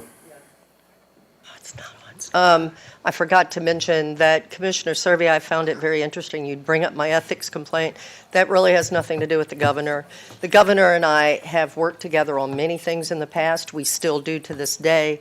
I am a strong Republican, as you know, but that had nothing to do with this. The people spoke, and it's you can't get around it. I mean, 94 people out of the 365 wanted the same thing. So it's not a matter of how it came about. The point is, what it is. So I just wanted to mention that. I don't think we need to try and, slant it some way negatively. The governor's done a fantastic job. Thank you, Mr. Chair, for letting me speak. No problem. And I would just real quick before we go to Commissioner Cruz, point out that on page 2, line 12, there was an excellent submission. And What's your name? It is mine. It says Kevin Van Ostenbridge Park. So as a backup plan, I am willing to accept. I thought it was good too. Because it's a small park. Commissioner Cruz, you're next on the board. I set myself up I for that like the one. government sucks one. The one for government sucks. Yeah. Well, there was a Carol Whitmore one too. Oh, I thought it was. I thought I saw it. Yes, it was. Yeah. Okay. Yeah, my thing just has more to do with the process, and it was touched on somewhere. Like, this is the list before candidate manipulates the process. Ron DeSantis is on here 5 times. He's literally the second highest vote total, eking out a lead ahead of Parky McParkface. So you can tell the sincerity in the votes. Who had 4? Who had 4? 4. Parky McParkface had 4. It beat you by a lot.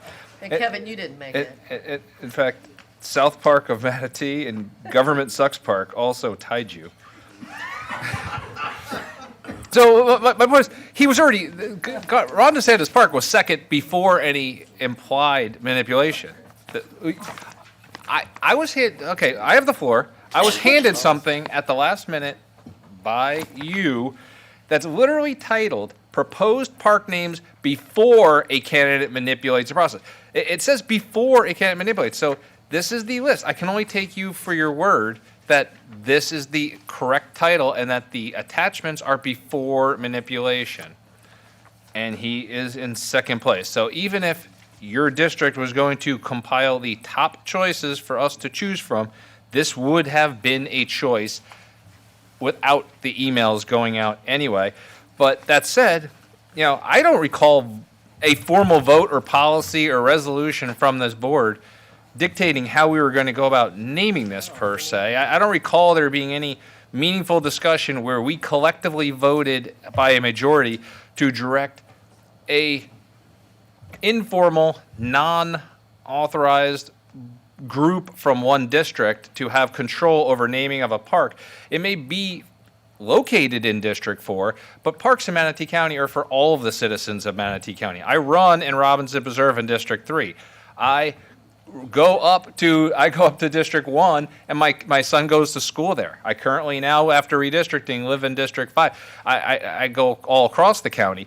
We don't build parks just with tax dollars and funds from individuals of particular districts.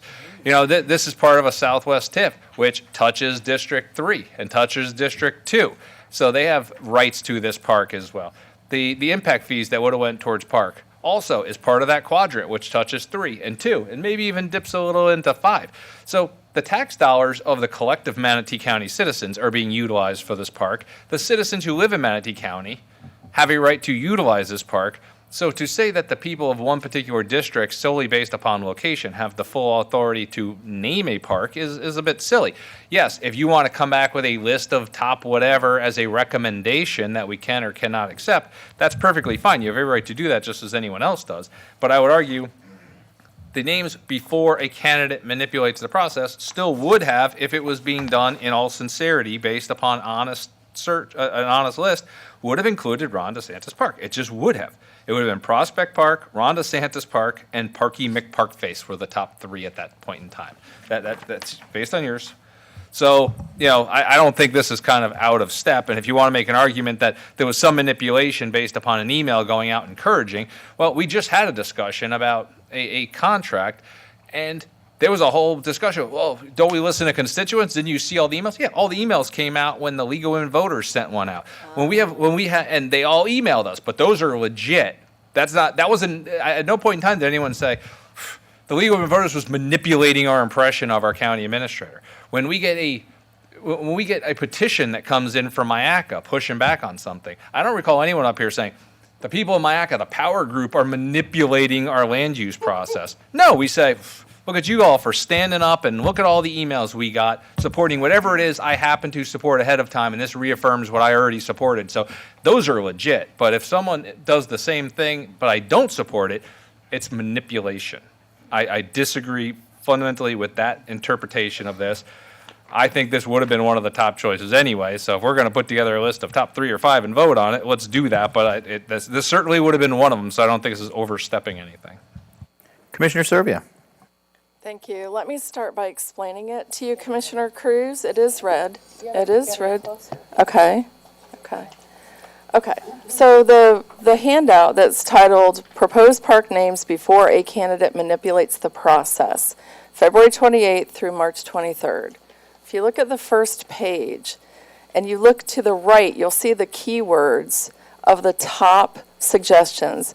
Not how all this works. The, no, this is how, I'm sorry, I put it together. This, what I was trying to illustrate in that time frame, and I'm sorry I have the floor, is that the keyword manatee came up 20 times.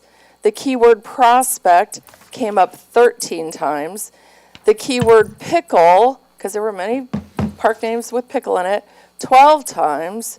Bark, 10 times. Snooty, 6 times. DeSantis, 5 times. Freedom, 5 times. So this is how you read this. I don't know why you're grinning. I put it together. So this is the analysis. And you can dispute it if you want, but that's what I did. All right, I have to dispute it. I have 1/7 of the vote on this board regardless of what this says. You do. Yes, sir, you absolutely do. And I am happy about that.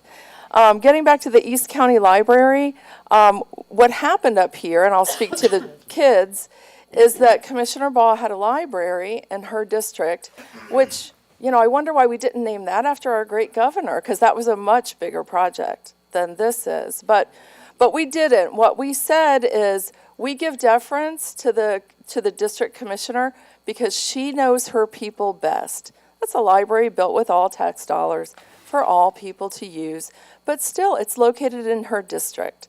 So we said, Commissioner Ball, you tell us what you want to name it. She wanted to name it Lakewood Ranch Library, and we all voted unanimously to do so. So, and then when we talk about Senator Galvano having 44th Ave named after him, that was done because he was finished serving. He had termed out he was at first a representative and then a senator and then the Senate president.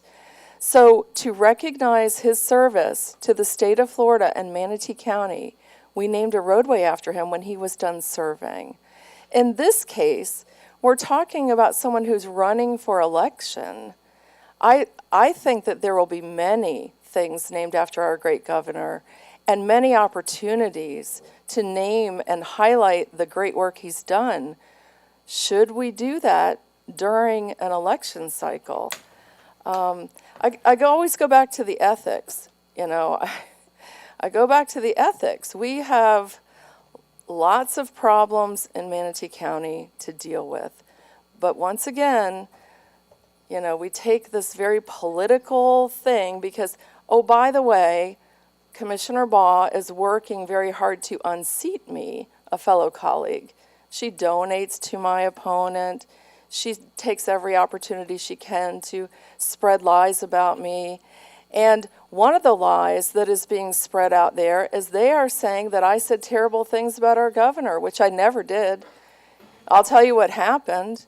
There was a time, kids, a while back, when there were, no, I'm sorry, we're going to talk about this because this is context.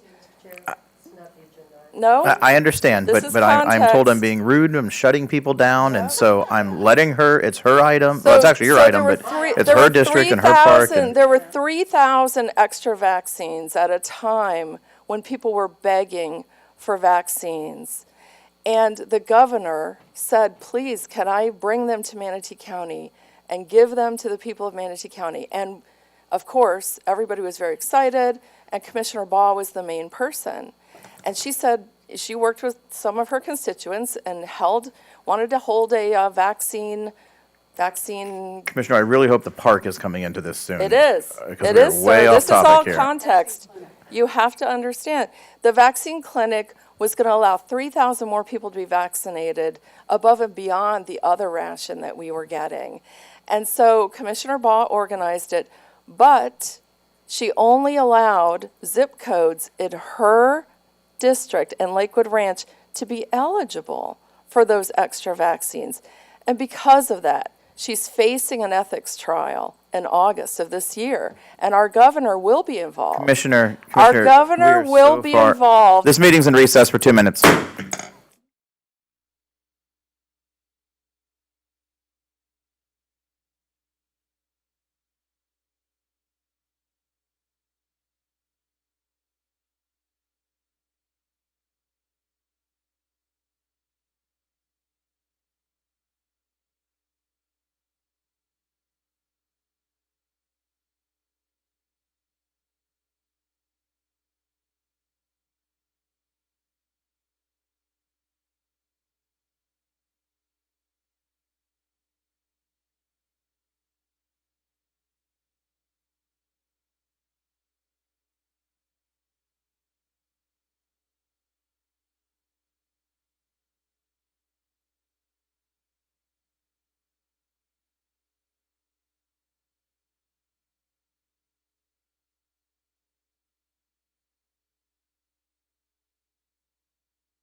Welcome back to the regular meeting. The topic of discussion is the naming of the District 4 Park, and Commissioner Servia has the floor. She was just summing up her comments. Commissioner Servia. Yes, and please, let me talk, because this is very important to me. This is my district, and this is my area where this park is going to be located. So please don't shut me down. The governor does have a role in an upcoming ethics hearing. And I will tell you that the political season is terrible, and people are already making lies and saying that I don't love our great governor. I do. They have taken something that was twisted around on Fox News, and if anybody wants the facts, I'll give it to you. So I say this is not Robinson Park where you're going for a run. This is not Premier Park or G.T. Bray Park. This is a very small neighborhood park. And I would ask that we put this off until after the August primary. And then, I am more than willing to name it after our great governor if that's what this board wants to do. Thank you. Thank you, Commissioner. And I would just respond to the why wasn't the library in Lakewood Ranch named Ron DeSantis Park. That's because a poll was done and a vote, was held for that library naming, and the name that came back as number one was Lakewood Ranch Library, and so we named it the Lakewood Ranch Library. We supported what it is that the constituents or the residents wanted and what the residents supported. Same with the park. The libraries, of course, are open to everyone in the county. Doesn't matter what district you're in. But when you hold a vote, you count the ballots. And I would like to know exactly what the ballot count was. What was first place? What was second place? What were those hard numbers? If anyone has those, that'd be great. Because, you know, that's what you do. You hold a vote. You're going to, whatever the people come back with, unless it's something crazy or obscene or, you know, then you stick with what the people wanted. And if this is what the people voted, then this is what you're going to support. I supported Lakewood Ranch Library because that was what the people wanted. I will say Commissioner Baugh took the results, brought them to us. She didn't attempt to delay it or manipulate it or wait till after an election or drag it out. I feel like I'm in Georgia in 2016 and we're cheating Trump of an election by dragging things out, and we're going to keep counting ballots for days and days and days until we have the answers that we want and the results that we want. I feel like that's what is happening to Governor DeSantis right here in District 4. I don't care for that at all. The vote total was the vote total. That's where I am. Commissioner Whitmore, you're next. Is it Whitmore, Baugh, Satcher? Commissioner Whitmore. Thank you. You know, maybe this would have gone differently if Commissioner Baugh would have not put this on the agenda and another commissioner would have. And, you know, with all this politics stuff, never had, and I've been here the longest, I've never had another district commissioner go into a district and do this. So, you know, maybe if another one of you would have done it, like George and something, you know, but, you know, we do know that the governor does make the final decision on what's coming up in August. So that could have been handled a little bit better, maybe. We named this a strip of road after Bill Galvano because he did term out, but he also got $20 million from Manatee County to do that extension. So we put money there for it. And that's why I suggested at the last meeting, now I know why nobody liked it or some didn't like it, because Governor DeSantis just gave us $30 million for Rattlesnake Key. And then immediately Commissioner Baugh said, well, it's a state park. Doesn't mean that Manatee County can't push for him and Wilbur Boyd or Jim Boyd to be named after it. I think that's we all know that Governor DeSantis supports our environment. And this is a big, a lot of you know Scott Moore. This is a big boost for Manatee County if we acquire that land. I met the man at Galvano's event the other day that owns that property, and he could build 2 or 3 buildable lots on it. So, when I brought that up the other day, I got a no from Commissioner Baugh, and I guess this was in the plans, and don't really like how it happened. Again, if it came from another commissioner, you don't mess with DeSantis. We all know that. I actually contribute to him personally. I don't go through all the PACs and click here to contribute. I know people that go up and meet with him, and actually I collect contributions, and that's how I send it up. This is, okay, the results of this, I get it. After this became a political issue, more people voted, but they still voted. I don't know if we had a cutoff. And I don't agree with what's going on because, I'm sure the candidate had a mailing list, was able to get people to do this. And I think what we did at the counties, we just had a video showing for the public to participate and was brought up at one meeting. So I guess if we would have known that, maybe, and I don't like this politics. Somebody sent us a picture of, oh my God, I almost called it DeSanta Park, of the park. It's a bunch of weeds in a cell tower.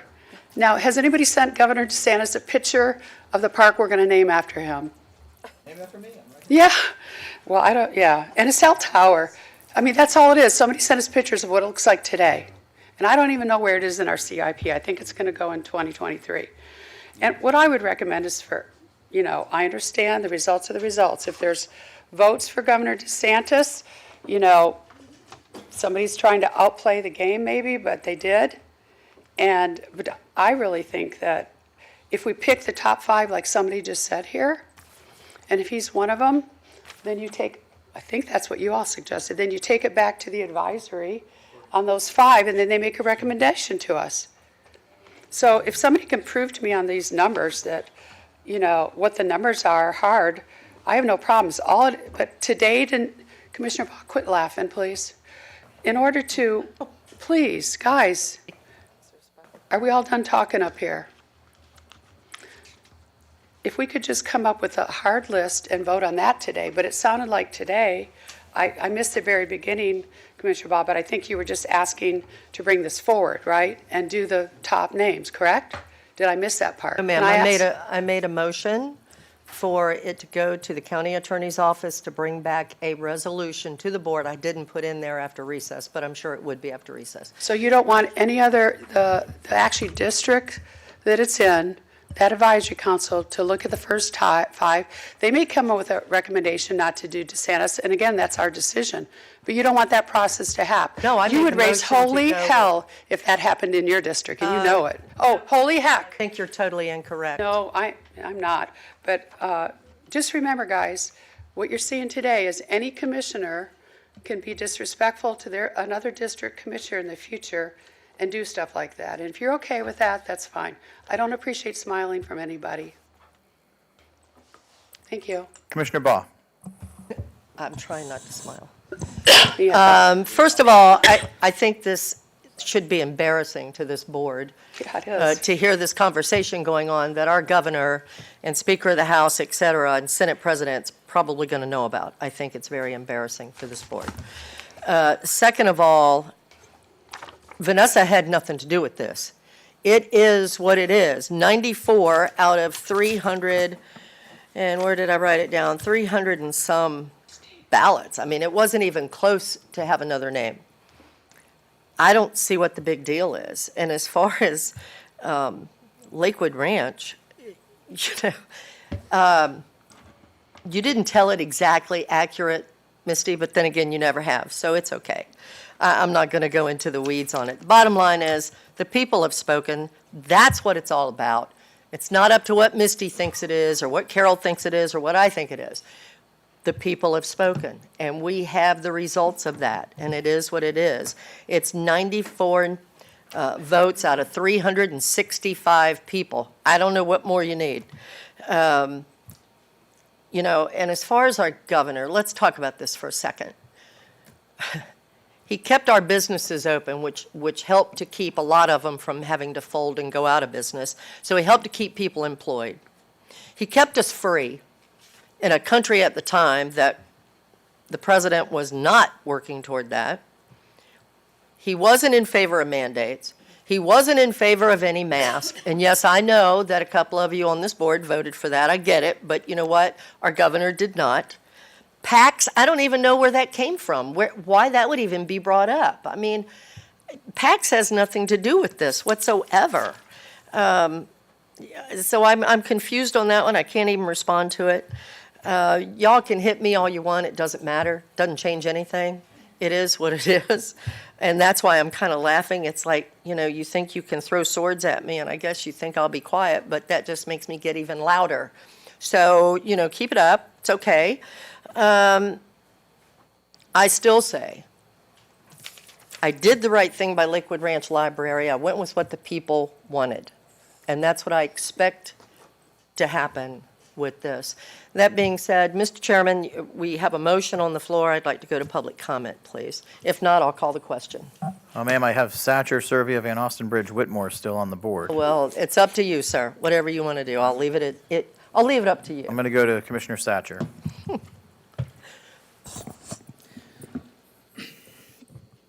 Thank you, Mr. Chair. Yeah, I'll just be brief. I had a couple of questions because, you know, we were referring back to earlier, which I don't necessarily see what it has to do with that, with this, but you were referring back to Baugh. And so you mentioned, I just have a couple of questions for Commissioner Servia. You mentioned that we have lots of problems in Manatee County.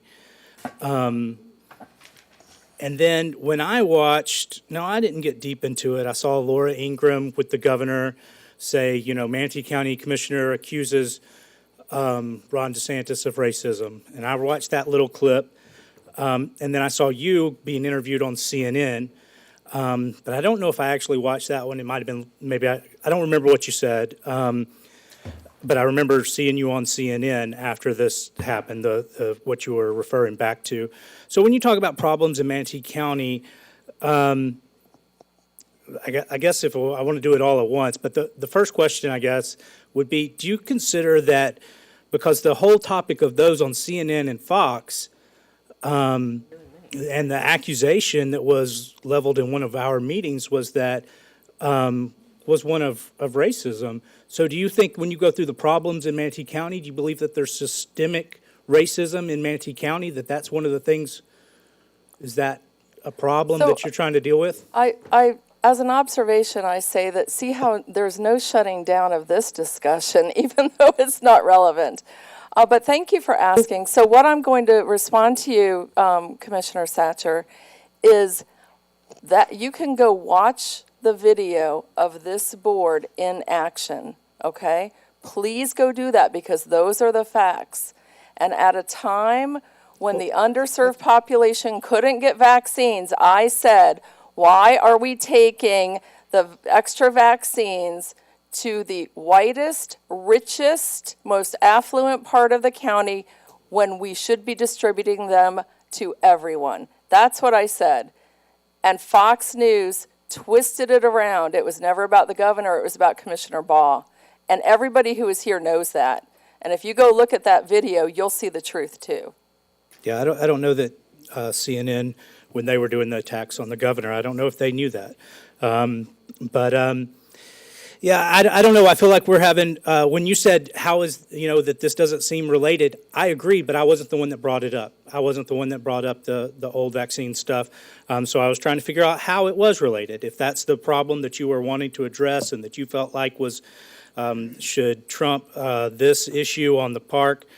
But, I feel like we're not saying the real issue here, because if I didn't appreciate someone getting involved in my district, in fact, this happens with me, that someone may bring up, another commissioner may bring up something in my district, but the truth is, if I like what they're doing, I get over it and I move on, and, but if I were to disagree with what they're trying to do in my district and not want that to be the outcome, then I'm going to stand up and speak out and say why it is I'm standing up and speaking out. We don't seem to have either one of those scenarios here.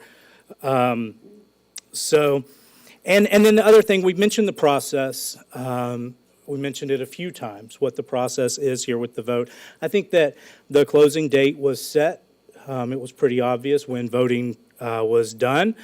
And I think that Ron DeSantis, and of course there was Freedom up there with 5 entries as well, even before someone had the idea of putting the Ron DeSantis part forward, so you could combine them, the Freedom DeSantis part. But anyway, I think that this did go by the process, and I think we just don't like the outcome, or some people don't like the outcome. So I think if you want to change the process in the future for naming something else, maybe you'll get that opportunity, or maybe not, but we'll have to see. But that's an option for you, but it seems like this followed the process, and the governor won. Thank you, Commissioner. Commissioner Servia, you're next. Van Ostenbridge, Whitmore, Baugh. Commissioner Servia. Just to reiterate the process so there's no confusion, the process to vote after the video was released was for about 30 days so the public could vote. The step 2 of the process is that then that list goes to the Citizens Coalition on Growth in District 4 and they make a recommendation. They make a short list. I don't know how many, but a short list. The next step in the process would be to take the Citizens Coalition on Growth recommendations and the entire list back to the board for a vote. So I say, please honor the process that we've set up. That's all that I'm saying. It has been, I'm sorry, Commissioner Baugh, I have the floor. I didn't say anything, sorry. Oh, Kevin. Look at somebody else. I did after I received approval from administration to do so. Okay? So I did. I'm sorry. I was really trying to have a fun process for District 4. And if everybody here today wants to name this tiny neighborhood park after Governor DeSantis, I will fully support it. Thank you. There's already a motion on the floor.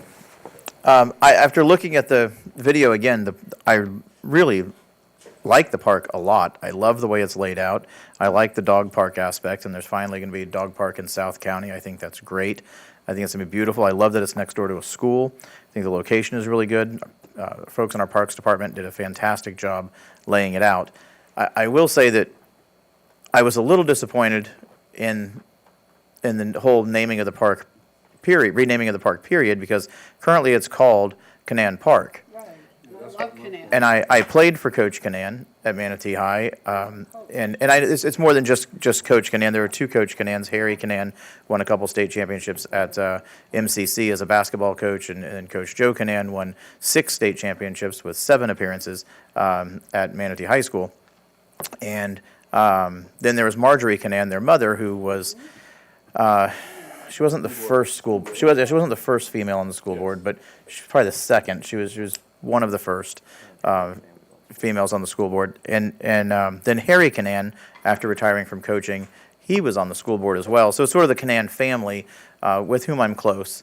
And so I really, was disappointed that it was going to be renamed because I, liked it being Canaan Park. It is next door to Canaan Elementary, so it's not as if the Canans are forgotten on that corner. But here we are. The process was laid out, and we're going to hold a vote, and the vote was held, and we're back to the results, right? It's hard to get around the results, and I understand there's this, we don't have a district, I think there's only one district that has a committee or task force or whatever it is, it's District 4, but I'm not really sure what work would be done. I mean, you have one person who received like 90-something votes, and then the number 2, we don't even know how many the number 2 received. It was not even close. So I'm not sure what the process is here. I mean, you have a clear mandate from the people who live around here, from the residents, and this is the process you set up. This is what you have to go with. I do agree with what Commissioner Cruz said, that it does seem, Commissioner Servia's comments do seem that when Democrats organize and the left organize and they send us mass emails, that's great. They're engaging in local government, and they have every right to do that. And that she is quick to say we have to listen to the constituents, which of course we do. But then when Republicans organize and send out mass emails, the implication is that something nefarious is going on, that it's some sort of shadowy group that it's organizing all these things. And it's as if, Republicans or people on the right, conservatives, are unable to organize thoughtfully on their own and, sort of send in their opinion and engage their elected officials. That's disappointing. So anyway, those are my thoughts. I'm going to vote for Ron DeSantis Park. I'm going to support the citizens and support the governor. Commissioner Whitmore, Bellamy, and Baugh and Bellamy. Commissioner Whitmore. Okay, regarding Harry Canaan, y'all remember not too long ago when we had Blockbuster Videos, the stores, and so I ran to get a movie, and my husband's waiting outside for me, and all of a sudden some guy jumps in his car, and he goes, "Oh, I got the movies," and my husband goes, "Who are you?" And it was Harry Canaan. We had the same color SUV, so he was a wonderful man. And I am disappointed that it did switch from Canaan, but we were naming a new park and all that. Okay, I just have a question. First of all, I guess hearing now that Missy did go to the administrator, and that's why the video was made, because you can't make a video without getting administration's approval. So I guess that's, in a way, she probably thought, that was the way to go. What if the governor refuses to have, because he knows all the politics that are going on, he knows what's coming on before him. What if the governor refuses it? Do we go back to Canaan Park, or do we start this all over again? I want to do Canaan Park. I just couldn't believe why we even changed it. I understand you got a new park, but the Canaans are so tied to that property. So. Can I answer that for you? Sure, go ahead. So the park was never named, is the answer. Because it was next to Canaan Elementary, Right. Our project management staff just called it Canaan Park. Right. Because it happened to be there. It never was officially named. Commissioner Whitmore, are you finished? Yeah, I'm done with playing with all these games. We just need to, the results show that he came ahead, and I want somebody to write a letter to the governor. I'd delegate the chair, and I would like you to give him the location where it is, and if he's okay with us naming the park after him. And I'll include in there that if he decides not to have it named after him, I am Plan B. I was on the If he decides list. not to, it automatically reverts to Canaan Park. Okay, so Commissioner Baugh and Bellamy. Commissioner Baugh. Yes, thank you, Mr. Chair. First of all, you know what, I think we're stepping ahead of the game a little bit to talk about what it will be if the governor doesn't, Well, take it. without it. Second of all, it needs to come back to this board. I mean, no one names a park in this county except for this board. That's the way it's always been. I do want to apologize to the governor and to anybody else. It's a shame that the vaccines had to be brought up for naming a park. I guess that was the only thing you had and the best thing you wanted to try and use to not do what the people have asked to be done. And I'm sorry for that. That's very sad. And I will say that, I think it should be named after our governor. I think that he has earned that right from us. He's done a lot of good for this county and for the whole state. So, again, Mr. Chair, I don't really have anything else to add other than let's move on and stop, as somebody else put it, the games. All I did was bring up what the people had voted to do. Thank you, sir. Thank you, ma'am. Commissioner Bellamy. Check. Yeah, check. So if you look around in the audience and you can deal with the board, we all have philosophy differences. And that's what make the world go round. And obviously where I am in my life, there's a lot of philosophical differences with amongst my colleagues and people, in Tallahassee and Washington, whether or not they're Democrats or whether or not they're Republicans. The thing that I'm a little indifferent about, well, if you know anything about Reggie Bellamy, he's a Canaan guy. If you don't know that, do the math, and you're talking about one individual who successfully played for both of them. And I don't think no one else can say that. And I'm that only individual. What I mean by successfully, I was an all-state football player and I was an all-conference basketball player for both of the guys. And I actually had lunch and tea a couple of times with Miss Margie Canaan. So I definitely have a lot of respect for the Canaan family. I'm wondering, are you all, and I'm sure this is going to go haywire, I'm wondering, are you all doing Governor DeSantis a disservice? And here's the reason why. You're talking about a governor.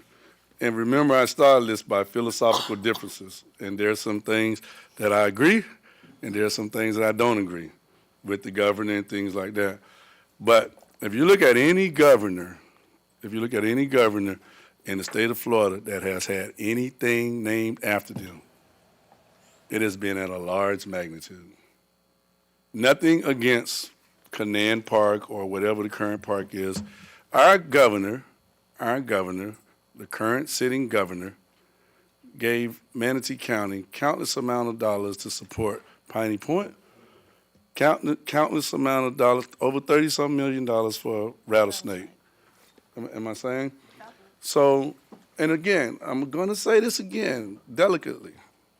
There are some philosophical differences that I have with the governor as well as with my colleagues, but I do not agree with boxing anybody in.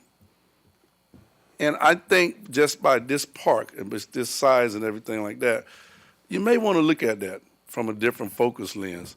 I mean, if you think about what could take place out at Piney Point or what could take place at Rattlesnake Key, and the investment that he has supported us in, my focus lens would be a little bit different than Canaan Park. And I'm not lobbying for nothing else, one way or the other. My focus would be a little bit differently, and that's, again, where philosophically I have to disagree.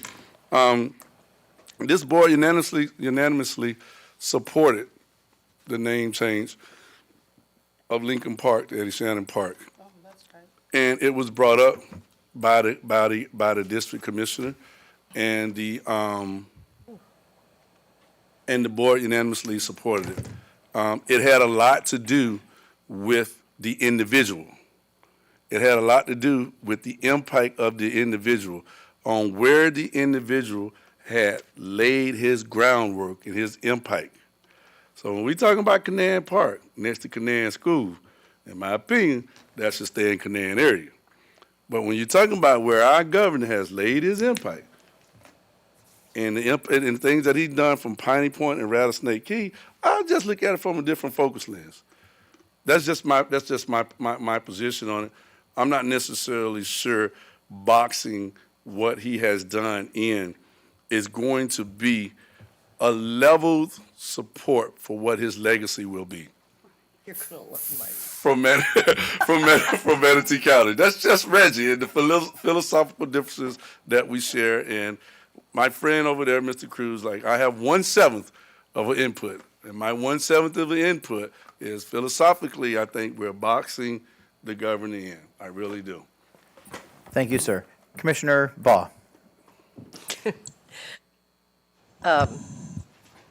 Commissioner, my friend, we talk a lot about our differences, don't we? And it is true. It is true. But I will tell you that for those of you that know the governor and his wife and his kids, he is a family man. And I don't believe that there's probably anything that he would rather have named after him than a family park where families go, walk their dogs, etc. And as far as boxing him in, I don't know that that's what we're doing. You know, it's very possible that something else might come up. I never say never. You never know. You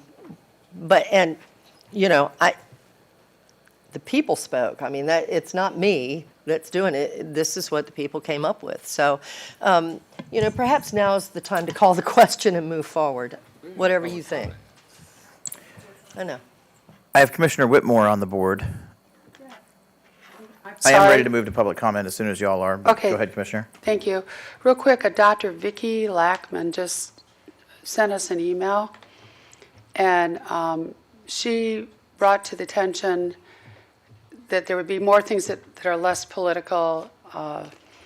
Christopher Kopp in an Army, Justin Schmidt, both graduates of Bayshore High School, died in action.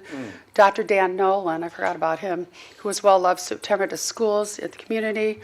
Shanika Patterson, a Manatee County employee who pulled a driver from their car after an accident earlier this year. And Jeff Sales, an Army medic veteran and Blake Hospital nurse who died in January from contracting COVID. I don't know who the doctor is, but she just sent us all an email. And you needed to hear it. Are you have a position on this email, or are you just reading it? Well, no, I think she brought up some good points. Of course, these people weren't suggested by District 4, but she brought some good points up about, we have veterans, we have community leaders that have passed away that are related to not related, but close to the Canans. You know, a couple veterans, 4 or 5 veterans. I'd say they're Anyway, good that's less political, but I'm just. They're all on the list, by the way. All of those choices are in the list. Okay, I They've did already not been know made. that. Yeah. That's all. I just Okay. thought you'd want to hear that. All right, thank you, ma'am. No one else is on the board. We're going to move forward with public comment. I do have two. Oh, Commissioner Servia brought me a lot of pieces of paper. I seem to have lost my cards in here. Here we are. I have 2 comment cards. Shane Weedle. So we'll start with Shane Weedle, and after that we have Kevin Wright, who is appropriately positioned to go after Mr. Weedle. It's a short walk. So, Mr. Weedle, first and last name, your county of residence, and you'll have 3 minutes to speak specifically on this agenda item, or the motion on the floor now. Go ahead, sir. Hello, Shane Weedle, Manatee County, and I was lucky enough to have work off today so I could spend the day with you fine people. So thank you. I'm actually super excited for this park to be finished. I live in this neighborhood. I walk by there all the time, and I walked by there yesterday. It's going to be a wonderful boon to this neighborhood. I was a little confused when I did see Commissioner Bob bring up the naming of this park. It seems atypical and unusual. I would normally imagine it would be brought up by either the District 4 Commissioner, Commissioner Servia, or the Parks and Recreation Department. I'm not here to push for or against any naming. I confess I was hopeful that the chosen name would be deep in the roots of the neighborhood maybe Prospect Park or Keenan Park seemed very appropriate to me. But unlike many of the people who were here after me, I am not running for office, but I am very disappointed, very disappointed in the, disappointed in the transparent politicking which is happening here today, trying to help or hurt those who are running for office. I feel like I've heard many of you up here decry anytime you are criticized for anything as simply political. And yet, here we are today. Member of this board is bringing forth this issue, which is simply political, to help or hurt someone who's running for office. To my mind, it seems unnecessary, unseemly, and inappropriate.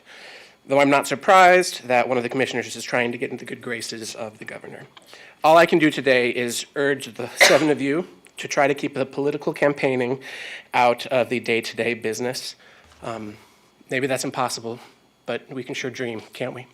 Thank you. Thank you, sir. I'm sure the candidate loves that his campaign material is being plastered on the TV. First and last name, your county of residence, and you have 3 minutes, sir. Kevin Wright, Manatee County, formerly of District 4. My residence still remains close enough that I can throw a rock to where myself, my wife Robin, and our dog Hank will enjoy going to the future Governor Ron DeSantis Park. Maybe pull the microphone down just a little bit. You're coming across loud. Talk lighter. There you go. You're just coming across loud. You That's need all. to be a broadcaster. This really isn't partisan. Now, I'm partisan for sure. But, come November, Governor Ron DeSantis is going to win handily. He will. And I don't think he's going to have to hijack or manipulate, or his supporters like myself, or you, Misty, or you, Carol, or anybody else up on the dais is going to have to hijack or manipulate anything to do that. That's the process. People vote. In fact, part of the process was that you established, Commissioner Servia, was that it would be done by the end of March. Thank you, Commissioner Baugh. Thank you, candidate Ron, for making this initiative come forward. This is the first time anybody has ever come forward and say, cast a conspiracy theory of which I was a part of it. Somehow, I was involved in voting and engaging and encouraging others to vote for Governor Ron DeSantis Park, and yet now I'm being suggested by Missy Servia that I am hijacking and manipulating. I'm not running for office. I haven't even led any kind of effort to advocate for any particular candidate yet. I've made up my mind personally, well, I'll do that. But I tell you what, look around. Look at all the things that are minuscule and great that are named Martin Luther King, Washington, Lincoln, great and small, okay? Over the next few decades, I'm pretty confident that Governor Ron DeSantis is going to have many great things named after him. All right? This is a start. Many things will be named after him. You can't even drive down the road without running into some of the names I've thrown out there. We can start here. It is a family park. We'll do that. I'll enjoy doing that. There's nothing. Taking up politics is, whenever somebody says, oh, let's not introduce politics, and what they're really doing is they're introducing politics. Everything is politics. It's about making decisions. Whether you say, well, I've been in the community for a long time. Hey, we're a brand new community. 2 decades, a century from now, we will be an entirely different decade. Nobody, new guys like me, don't know who the heck you're talking about when you say, let's keep it in this name right here. I know Governor Ron DeSantis. 40 years from now, I will still know Governor Ron DeSantis, America's governor. The nation, this state, and this county in particular has a lot to be grateful for on behalf of Governor Ron DeSantis, who will be a re-elected governor, and I look forward to having fun and frolicking with Hank in Governor Ron DeSantis Park. Thank you, sir. Is that your class ring? Tell us how you really feel. Hank is his dog. I know. Okay. So, kids, the class ring, by the way, he's a West Point graduate. Your mom will have to tell you about that. My son. I don't have any other cards. As Commissioner Whitmore's stepson, yeah. So I don't have any other cards, but anyone else? Okay, so she knows the routine by now. So if you'd like to speak on this specific item, come forward. Excuse me. Mr. Chairman? And ma'am? I was just going to say that this is the mother of the children who produced a video that is 3 minutes long that we all got last night. Okay. You are able to show it if you would like to. It is queued up for you. If not, I will show it if I'm allowed to after your comments. Stacy Jesse, Manatee County still. I'm embarrassing my kids. I promised I would only make one speech, but my son was going to speak. Look at your son going. You scared him. You all didn't watch my video, but I sent it to you at midnight because it said who came in second. And it was 90. My kids were like, it was 99 for DeSantis. And it was, I think, 23 was the next one for Snooty. Oh, thank you. I didn't know that part. So yeah, they had it all out. It was in our video. So they wanted me to clarify that for you. I told my kids when we came that we were separating politics from administration, right? Because we have a lot of other families that are interested in what we're doing, and I didn't want to be like, oh, we're supporting so-and-so. No, we just want to understand the administration of government. But I think Mr. Wright kind of nailed it when he said everything is politics just now. I think the one lesson my kids have learned is you really can't separate them, right? I came in here saying we're going to separate it, and it's not separating. That said, I still kind of approach it that way. I grew up outside the U.S., so like seeing how crazy this partisan stuff is really new. Because when we're outside the U.S., we just kind of laugh, right? Like, yep, that's my president. Oh well, it doesn't affect us in the same level when we're serving the country abroad. That said, so when my kids looked at it, because I gave them this, right? We watched Misty's video like dozens of times, and the video very clearly said, "Submit your names." Time to submit ended on the 31st. Thank you, I'm dropping all my stuff here. And then the coalition something would select the top names, and then those top names would go to Misty, who would bring them to the board. And there was no time frame on that from what I said. So this was difficult for my kids because I'm like, she didn't give a criteria. We don't know what the coalition's criteria for choosing. Is it the one that has the most votes? And so I told my kids, well, Barky McBarkface is obviously going to win, right? I mean, there was a U.S. or a Navy vessel in the UK that was named Bodie McBoatface, and they won the vote. I said, so the reason we do like a top 4 is so if Bodie McBoatface wins, you can choose a reasonable one. And in our video, I made my kids research every name that we didn't know because I've only been here 3 years. I don't know if you can see that. Can I make that clear? Yeah, they can bring it down. Can you read it? It says people like Brucey Bragg, who was a local lacrosse coach. He's actually still alive. There's Charles Clapsdale, Chip Shore. He's here. Christopher Cobb actually had, I think it was tied for 5th with the number of votes, and he is the Marine that was killed in Iraq. Coach Eddie Shannon, I think we have something named after him already. I mean, he just turned 100. Like, that's pretty incredible.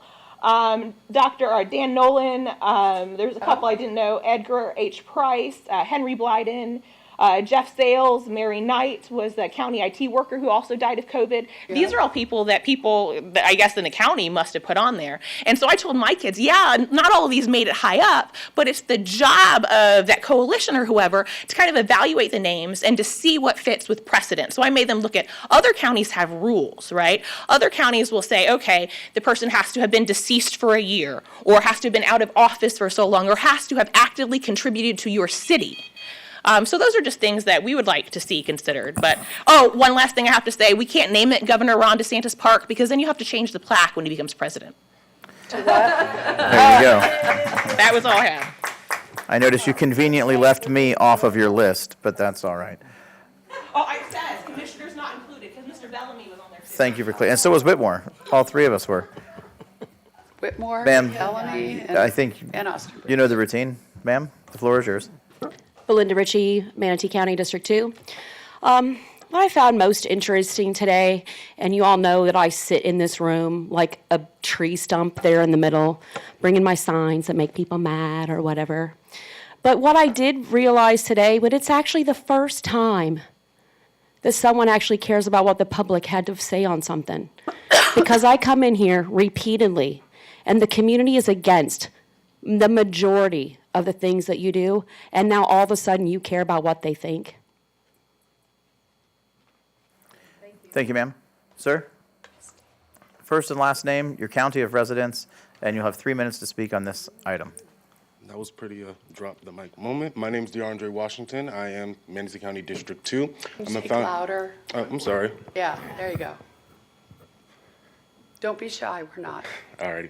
As stated, my name is DeAndre Washington. I am a founder and executive chairman of a nonprofit organization called Project Generation. It was founded back in 2017 by myself and a few of my other colleagues. Just to speak on the issue really quickly from my perspective, I feel as if I can understand where both parties are coming from and regarding naming of the park. From a marketing perspective, I would say, because I have a degree in marketing, it could create issues because he is a controversial man. Not controversial meaning in a negative way, but maybe in a positive way. Let's say he's doing positive things in one part of Florida, you know what I'm saying, in a big portion of our community, doesn't really support the things that he either says, pushes forward, presents in policy. That park could become a stomping ground for defacing, for criminal criminal behavior. It can be destroyed by people who don't like him. Then that'll be a problem that you would have to fix. So that's something that you might want to think about. But it is also a positive to get his support on that project. Manatee County's local environmental ecology is growing. So he is somebody that would be really big to speak on projects like the Palmetto Trails project. So there's a lot of things that I would say take into consideration when, you know what I'm saying, either naming the park after him, keeping it Canaan Park, naming it whatever. But most importantly, just make it make sense for the community and the direction that we're going in, sustainability, inclusion, and things of that nature. But most importantly, don't make it a problem in the future, because that's what potentially has the potential to become. Thank you. Sir, did you also want to speak on an item that was dealt with earlier on consent? You filled out a future agenda item card. Did you intend to speak on? You don't do it now, but what I'll do is, if you do, I will pull that as soon as we're done with this item. We'll go to that, since you came all the way down here and you've been sitting here waiting. That's not an issue. I can probably just speak on, that comment on another day. I just really kind of wanted to come and observe and speak my piece. Okay. Thank you. Thank you.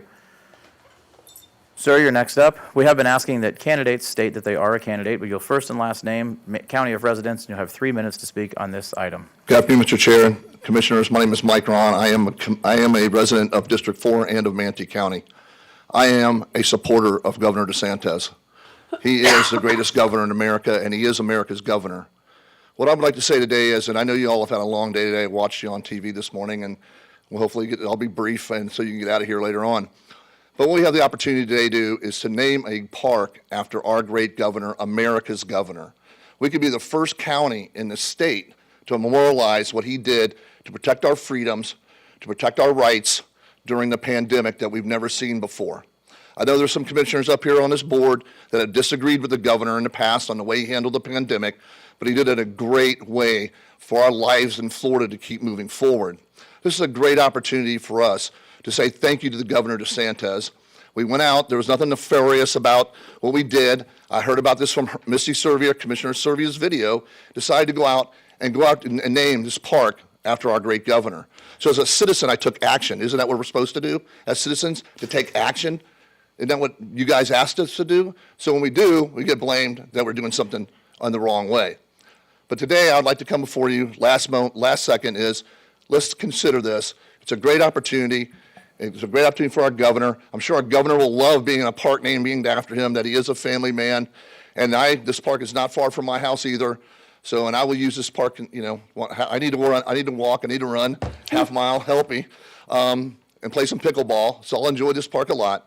But thank you all very much today. I ask you to make the decision to support this and name this park Governor Ron DeSantis Park. Thank you very much. Thank you, Commissioner Ron. Is there anyone else in the audience who would like to come forward? He's a planning commissioner for this county. He's a planning commissioner for this county. Is there anyone else in the audience who would like to come forward to speak on this specific agenda item?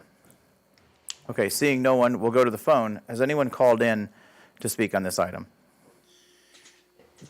We have 5 raised hands at this time. All right, wonderful. Bathroom.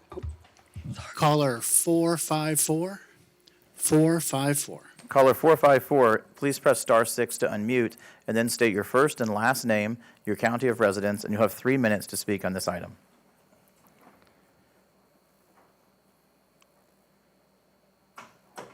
We're not hearing you yet, caller.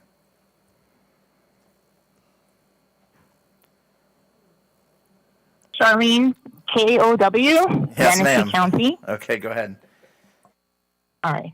I I would like to thank the lady that just brought up Bodie McBoatface and the impropriety of such a choice being the top choice, and reminding the board that even though there may be a popular choice, it's not always the right choice.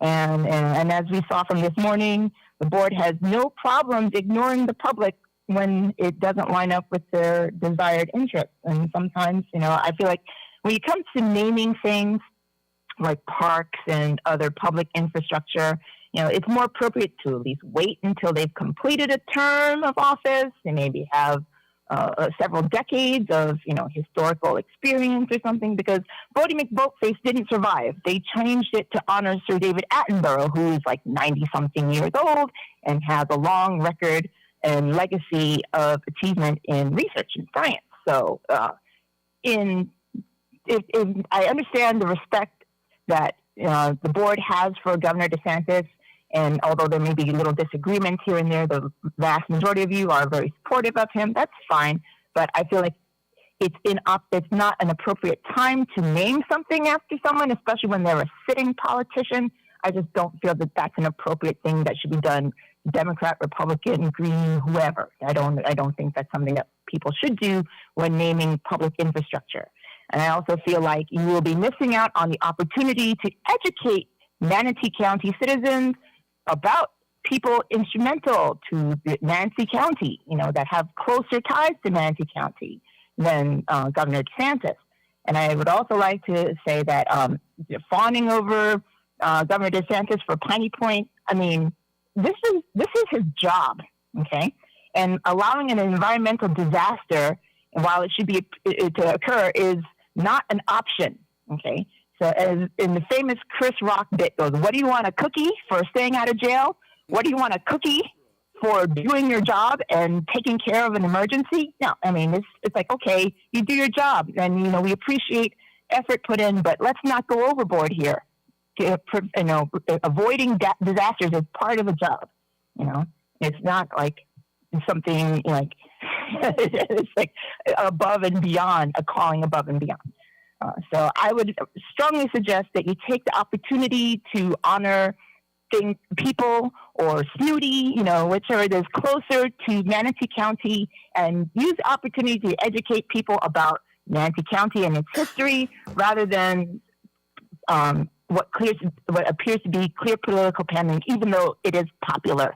You've blown off popular response before. You don't have to stop now. Thank you. Thank you, ma'am.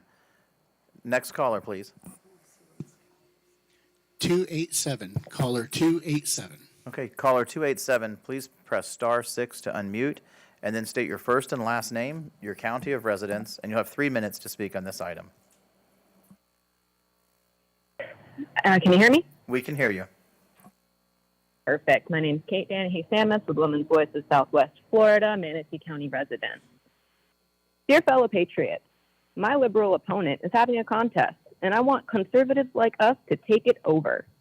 First, it's conservative Republican Mike Brown here, writing to tell you why I think you need to click here and let my opponent know why we should name our next Manatee County Park after America's Governor Ron DeSantis.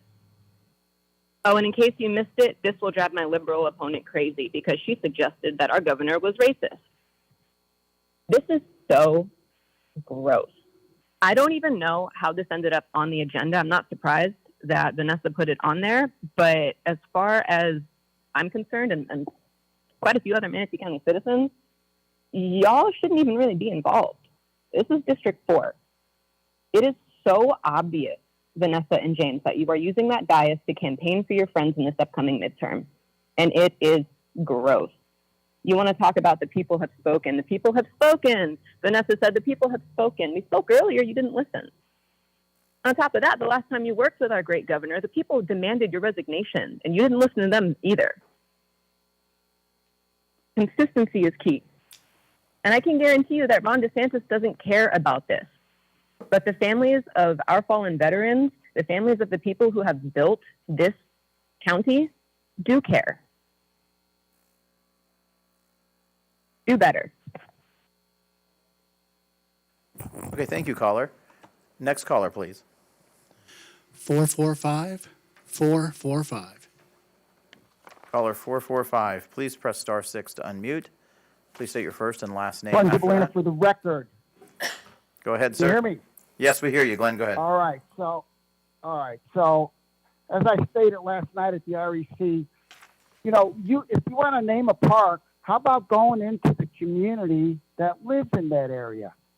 I brought this concept of a park to you folks 15 years ago. And at that time, I suggested we name it Canaan Park. Did you listen? No. Did the park get built? No.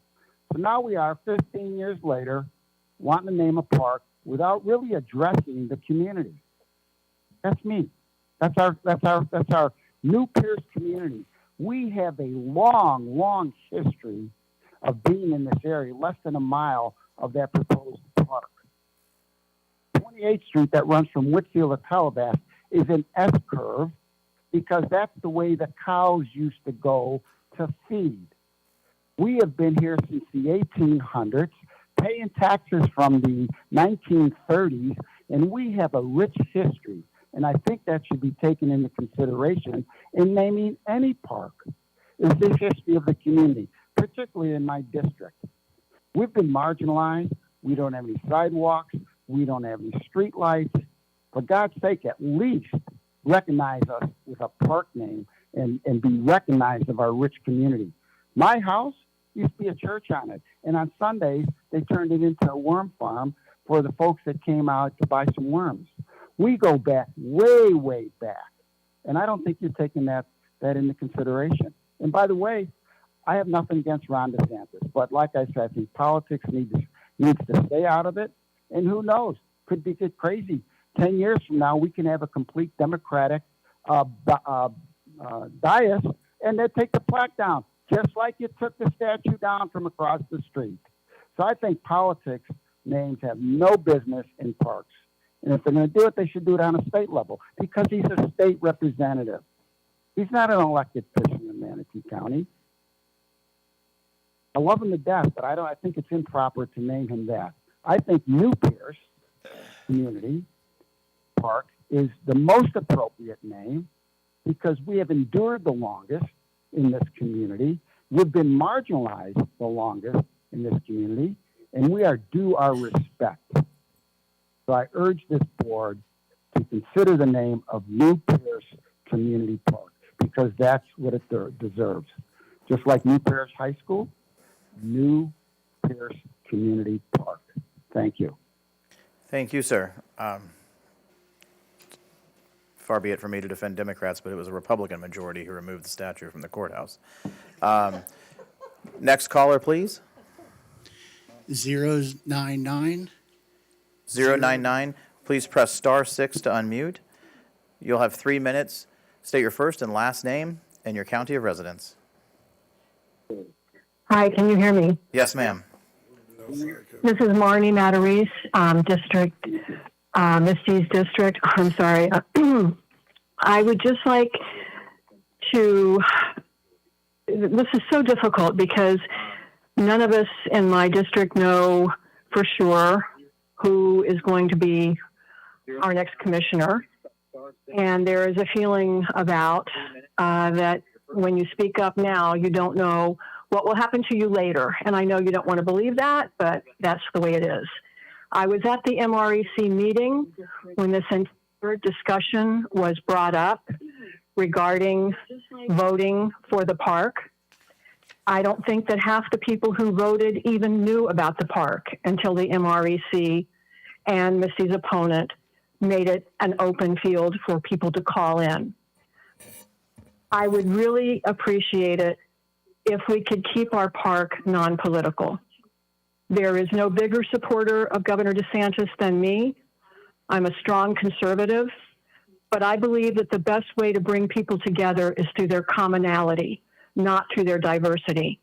And to put a plaque on a public park that will only foster people to be upset who do not have the same basic feelings and beliefs that you do, I just feel it's a big negative. I don't have any skin in the game as to what the park is called, but I just think for the sake of peace and quiet and the sake of what a park is supposed to be, a place to go and enjoy the peace and nature, could we just for once, could you people put your political stuff aside and do what's best for the community? Thank you. Thank you, caller. Do we have any more callers? I lost Yes, count. we have one more raised hand, caller 986, 986. Caller 986, please press *6 to unmute, and then you'll have 3 minutes to speak. Start off by stating your first and last name and your county of residence. Yes, hello, thank you. Christopher Gilbert, Manatee County. The park being named for Ron DeSantis, in the long run, it might not serve what he stood for in the best possible way, which what I've heard several commissioners emphasize, that freedom and personal choice and individual liberty were the core values that you respect most from the governor and his actions. And in a time when politics are being played, wouldn't it be better to consider an idealistic name and save Ron DeSantis for a time when a larger scale project is open? Clearly, no one is fooled, Commissioner Ball, that you're trying to play politics in Servia's district. Now, if you just can't admit that, that's okay. But we all know it. But nobody opposes naming the park for an ideal. And I'm sure that Mr. DeSantis would appreciate having his ideals represented rather than his name. Thank you. Thank you, caller. Are there any more callers? Yes, we have one more caller, You said that last time. caller 178. 178. Caller 178, please press *6 to unmute. You'll have 3 minutes to speak on the item. Start off by stating your first, your last name, and your county of residence.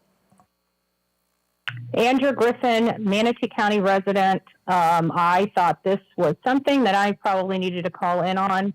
First of all, I love Governor Ron DeSantis. I think he is one of the best governors in the country. He gave us our freedom when everybody else was locking us down, including some of the county commissioners on this board that have their name on that list. I am a resident of the 4th District. I've had family living here since the 1800s. And there is nothing any better than having that park named after Governor Ron DeSantis. Thank you, Commissioner Baugh, for bringing it forward. James Thatcher, sorry, Kevin, I would be rooting for you. I promise you I'd be rooting for you if Trump and DeSantis were on that list first. So with that, I think that you guys should vote for this. I hope it passes with Governor Ron DeSantis. I can't think of any better name for this park. With that, God bless. Have a great day. Okay, thank you. Are there any more callers? That was the last raised hand.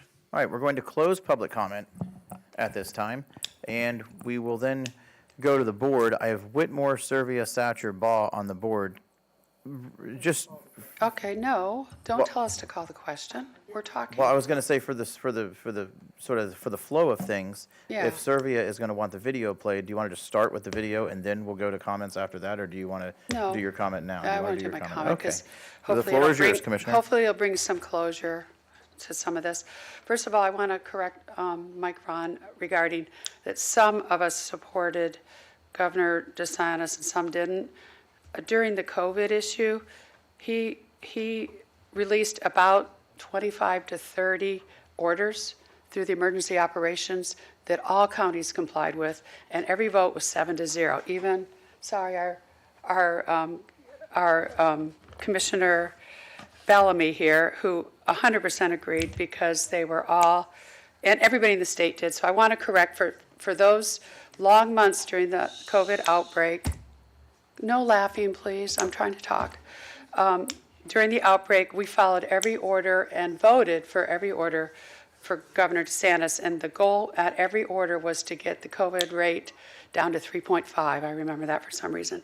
This is a very conservative county, and of course, please.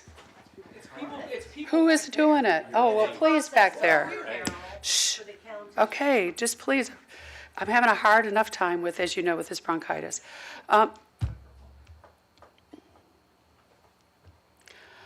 Our county's very conservative, and I would expect something like this to come before us.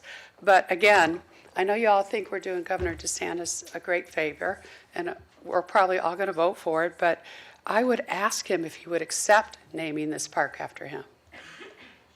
I mean, because he may say, he knows what's coming down the pike, he may decide, let me wait. You know, and then we just keep it like it is until it comes back to us. So, you know, you're all assuming he's going to take this park and agree, but every other park, we've always asked the person if they were okay with it. When you did Eddie Shannon and all of them, we asked their permission. So that may be a route to make sure the governor is okay with this not being put into this politics. Again, I'll vote for it if somebody could at least do the courtesy to the governor to send a letter to his aide if he is will be willing to accept naming the park after him. It's the only professional thing to do. Thank you, Commissioner. Commissioner Serbia. Thank you. I would like to take this opportunity and allow the children who created a 3-minute video for the commission to come up here and introduce that video. We have it queued up for you. And does anybody want to say anything about why you made this, or how long it took, or what you learned from it, anything like that before we run it? Yes, please come to the microphone. We made it to help other kids, inform them on what's happening and on how we made the videos, how we used our process to find a name we thought would win based on how we did a vote. Ma'am, before you step away from the microphone, I need you to state your name and your county of residence. Claire Jesse, Manatee County. Thank you, ma'am. Sir, your name and your county of residence. Tyler Jesse, Manatee County. Tell us about your video.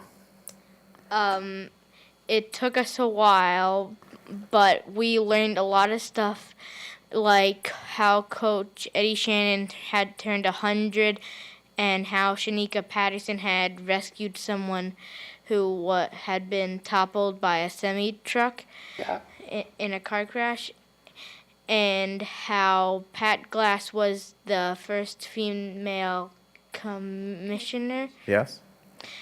And it was just an amazing learning experience. Awesome. Thank you so much. President. Yeah, that was great. Okay, we're going to play your video now. Way to go, guys. We have this place set up like a sports bar, so you can watch any TV you like.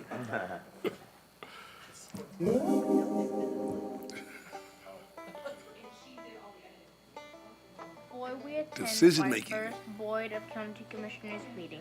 My mom made us practice decision making and chose naming District 4's new park from the agenda. She said we had to review all the suggestions and then report back with our recommendations for a name. Me and my sister are looking at the new suggestions for the park names and tallying up which ones had the most vote. Pike Face and Snooty Pike. And anything that suits a really dog and bark. Anything that has pickle or pickle paw. No name Pike. Wasted taxpayers' money Pike. Do a graph on all the name suggestions for the new Pike in District 4. We have to figure out how, if we're going to put some names together like Governor DeSantis or DeSantis. Governor Ron DeSantis Park, Ron DeSantis Family Preserve, Park DeSantis, Ron DeSantis Freedom Park. We're trying to decide if we're going to clump those together and they all mean DeSantis Park, or if we're going to separate them a little more. Prospect Preserve, Prospect Park, Prospect Field, Prospect Family Park. We're gonna debate what The new park is empty. My vote goes on the parking lot. 300 different park name suggestions. We wrote them all out and tallied them. Then we took the most popular ones. And you made a chart. Governor Ron DeSantis has the most. He has 99. So if you were that committee, what would you decide to submit to the commission? I will go first, and I would have chosen the park name Pause and Play. Because I like it because it's a play on words of pause, as in pause what you're doing, and play. In summary, after tallying all the votes, grouping them by similar suggestion, like Prospect Park and Prospect Preserve, and creating a bar graph to show the most popular choices, we still could not reach an agreement on our recommendation. Our mom made us look at criteria that other cities and counties use, and we even looked up all the names of people suggested in the online survey. Even though Governor DeSantis got the most votes, since he isn't from Manatee County and he's still alive, we didn't think he fit the criteria most other towns use. There are a lot of good choices, and we hope the commissioners have better luck making a decision.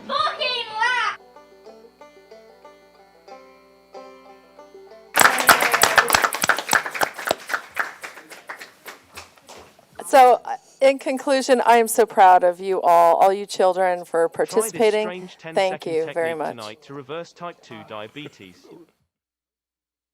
Oh, we need IT. That over there.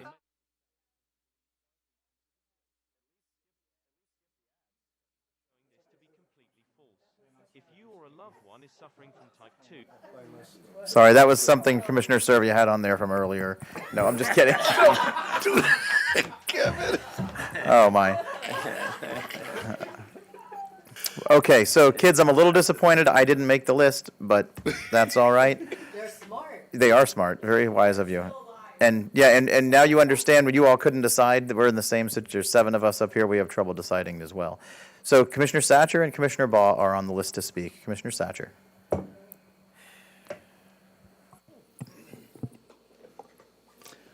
Thank you, sir. I appreciate it. And great job. That was a wonderful video. I think some of the concerns that have been brought up might be a little overstated. Nobody's boxing anybody in. When we bring online the different parks that are coming to District 1, if we wanted to make some adjustments, we could. And this is just directing to bring it back to us. So it's not a final decision, but it's a great step in the right direction, a direction that I think we should take. You mentioned that changing the park was a unanimous decision, but it was unanimous. But it was 6-0. Because you went to the bathroom. I stepped out of the meeting here both times, I believe, when that was voted on, because I made a commitment to voters that I was not going to be changing the names of things that were significant in the history of our country. And so, and of course, when I made that promise, I didn't necessarily foresee that we were going to have a countywide hero come up, and it's interesting. Some of the stories about Eddie Shannon that came up, and then you've got Abraham Lincoln. But I will say, though, that, Abraham Lincoln was a Republican, and everyone enjoys going to Lincoln Park, or when we were, in D.C., we got to stop by the Lincoln Memorial, and nobody's taking, names to see which party you are. They're just enjoying the facility there. And so I don't think that that's going to be too big of a deal. I hope that it's not. So that's just to, address a couple of concerns. And I can just I know that sometimes people get concerned because we have so much going on that we may end up talking about. This morning we ended up speaking for a couple of hours about a contract, and then now we've been speaking about the park for a while. But when it comes to how government runs, sometimes in these meetings, some of the most significant business we do is actually things that are not necessarily they don't necessarily come under that much scrutiny or that much debate. For District 1, I know, just looking at that, today we made almost $1.5 million worth of decisions to set aside land that we need for Erie Road and for Moccasin Wallow Road to get those roads safe and up to par. But it was part of the consent agenda, so we didn't have to, hold a long debate on that. That's something that we've really just got a lot of board buy-in. And so I just wanted to point that out before we take the vote. Thank you, Mr. Chair. Thank you, sir. Commissioner Ball, you're the last commissioner on the board. Yeah, I'll make it quick. I've got a question for you. Did you vote in this survey? No, I didn't. We didn't know about it until 3 weeks ago when we found the manatee on the move video. Oh, okay. I wished you had of. It would have been interesting to see, but anyway. But it is closed. Okay. Yeah, okay. That's all I have, Mr. Chairman. I think, it's obvious. I mean, this is not something Vanessa did. Y'all need to figure that out. This is something the citizens of Manatee County did, not me. Thank you. Okay, thank you, Commissioner.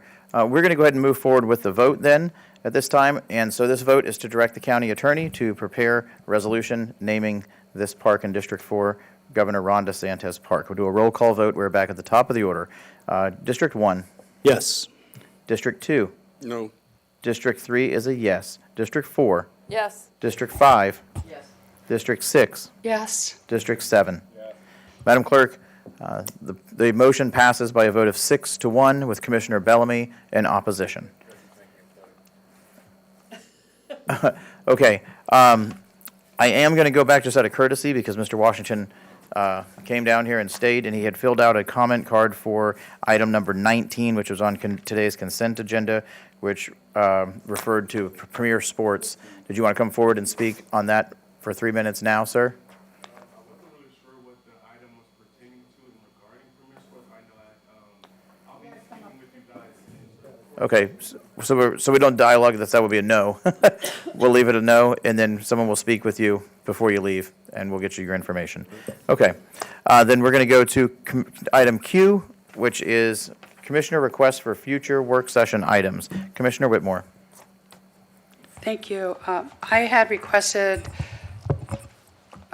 Monday morning at 8:30 to have Debbie put on, to fill out the paperwork for the agenda item for me to discuss regarding directing the county administrator to schedule a work session to address affordable workforce housing with the development community. Saturday night, I looked and it still wasn't on the agenda, so I sent Dr. Hopes a message. He said, well, I already put it on an agenda. And I went to a seminar and, we're going to have a future agenda. And I said, well, the board sets direction to put it on the agenda. And then it still wasn't on the agenda today. So I asked Commissioner Van Osterbridge if I could bring this up. And he said yes. And I told Commissioner Van Osterbridge, if you did this, it would be on the agenda. So anyway, what I want to do, and you know what the motion is, I'm glad to see the development community stepping up today. They all realize that we're in a crisis, as we all say, and we keep saying we're doing all this stuff, but unless we have the development community at the table, like we did when we went through the recession and we had the Jobs Now, where the public begged us to give preference to local contractors, so everybody could get to work, use our reserves, which we did. We had like 90 million in reserves, which we put out on the street for local vendors to get them jobs, and it worked well. This is another crisis point where we need to take an action. So I'd like to have this on the agenda, and some of the comments that Commissioner Cruz made today are very pertinent, and I would like to take anybody up who wants to volunteer to help us, especially those that know what's going on in this development community, as well as citizen input. So, and again, I hope Commissioner Cruz and all of us bring some ideas to talk at this work session, and I would like it sooner than later, even if it's a special meeting. Thank you, Commissioner. Dr. Hopes, you're on the board. Yeah, I just want to make a note. Weeks ago, or maybe even over a month ago, I added onto every single agenda commissioners' requests for future work session items. that is the time when you can bring up any item you want for a work session. We meet with the directors the day after the board meetings, and they are documenting your request for work session items. It doesn't have to be a special item to go on the agenda. You now have a category, you have had a category for over a month to ask me in the meeting suggestions and requests for future work session items. That is the proper time to do it. You don't have to give me all the details. It doesn't have to be a designated item on there. You have an open invitation in every agenda that I put out to make the request for a future work session item. Thank you. Mr. Chair, at the last meeting, you brought up to the board that staff does not dictate what we ask to have put on agendas, and that if we ask for it to be on, it should be on. I went through the process, whether it's a work session or a regular meeting, to bring it up today. I wanted to get input from the board and not just from staff, and then we got input from the development committee, which is great. So I did get a little more than I would have if I would have put this on a work session, because now we know these people will attend. It's not up to the administrator to do that, like you said at the last meeting. Thank you, ma'am. Commissioner Satcher, you're next on the board. Thank you, Mr. Chair. I don't know if this is the best place in the agenda for me to say this, but I think it might be. I just want to let it be known for future consideration. I continue to be uncomfortable with floors 1 through 8 being open and 9 being more restricted. I'm okay with being more restricted overall or less restricted, but I just want to be in the same position as the others that are in this building. I don't want, I don't want any special privileges. So whatever that is, so I don't know if that would be a work session or an agenda item, but regardless, I just wanted to say that. Thank you. Thank you, Commissioner. Commissioner Whitmore. Okay, Commissioner Cruz. Yeah, I thought we were on an agenda item there. I agree with what Commissioner Ward. I think if someone wants something on agenda, you put it on the agenda. I don't care what it is, you put it on the agenda. I thought we had that discussion about our rules and procedures, that nobody had authority to refuse an agenda item from a commissioner. You could use that as a teaching moment and put it on there and explain why it didn't need to be on there, but it should still be on there if it was requested. But I think these should be on here because we run into this all the time, where all of us say, oh, we're talking about what floors should lock down. Let's have a work session on floors being open to an elevator. I do not think we need a work session on what floors need to be open. That could just be something we discuss here now. That's a 5-minute discussion. But if someone wants a work session on speed tables or speed limits or affordable housing again or boat ramps, put it on here, because then we can discuss. Because if 4 people don't agree that it should be a work session and it's not worth our time, then we won't have that work session. We'll make it an agenda item someplace. So I don't mind these things being on here because it gives me an opportunity in a briefing or otherwise say, what did Commissioner Whitmore mean by this? We just had an affordable housing work session. How is this different than the one we just had in April? And someone could say, well, this is more of a task force to invite the developers to come in and give us feedback on what works and what doesn't. Okay, sounds good. Let's have that work session. So I do think there's a point to having these listed on the agenda and not arbitrary, because it gives us an opportunity to understand what those work sessions are. Sure. So the administrator and I finalized the agenda. He did bring her request to me, and we both felt that it was sufficiently on the agenda with item Q, because she wanted to request a work session, and we said, well, commissioner request for work sessions is item Q. So we felt it was sufficiently on there. If you all would prefer in the future, we can just put underneath it, if Whitmore or whomever says, I'm going to request such and such as a work session, I can easily put that honestly under like to see it Q because as a we sub. say that all the time. Everyone pops up. Let's have a work session. And sometimes it's organic based on conversation. Sure. But sometimes it's pre-planned. I would like to see, okay, here's 3 work sessions that somebody's thinking about having. It gives me an opportunity to think about that, and does Sure. it make sense to have it? I mean, what is it costing us? 4 cents an ink? Yeah, no, that's fine. We can make the change. This was on Friday, so. Take it out of Dr. Hope's salary. Yeah, this came up on Friday, but that's no big deal. We'll just make that change in the future. May I get clarification? No. Sure. Because the board had lengthy discussions, and I thought I understood that you did not want items added at the last minute unless it was urgent or an emergency. Friday was kind of like at the last minute, but First of all, the intent of that, there's a difference between being that specific in the intent. The intent was, don't bring up an item that's going to be controversial and have 100 people piling in here that you throw on a Monday night at 6 o'clock for a Tuesday morning meeting. This is, hey, can we have a work session on affordable housing? I'm pretty sure we don't have the phones lighting up over this. The intent was, don't bring controversial things that are intentionally or at least presumed to be hidden from the public at the last minute for the sole purpose of stifling discussion. This is not that.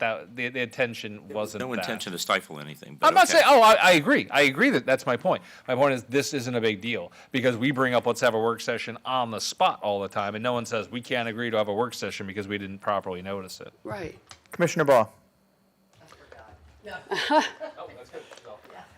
Okay, so we're gonna, oh, you're on, okay, go ahead, Commissioner Baugh. As far as what Commissioner Satcher brought up, Yeah, no, I'm I done. think it's a good idea, but my question on that is, Dr. Hopes, are we going to have another shade meeting?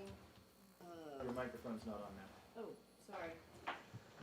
Are we going to have another shade meeting on security and so forth? We have to.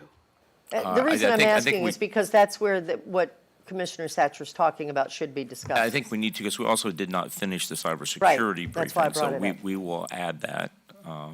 Okay, well, I'm sure it'll probably be after our recess, but I mean, that's really where what Commissioner And- Satcher's and talking about everybody's aware should be of why we discussed. did it when we did, Yeah. because of the incident on the ninth floor. Yeah, So. okay, thank you.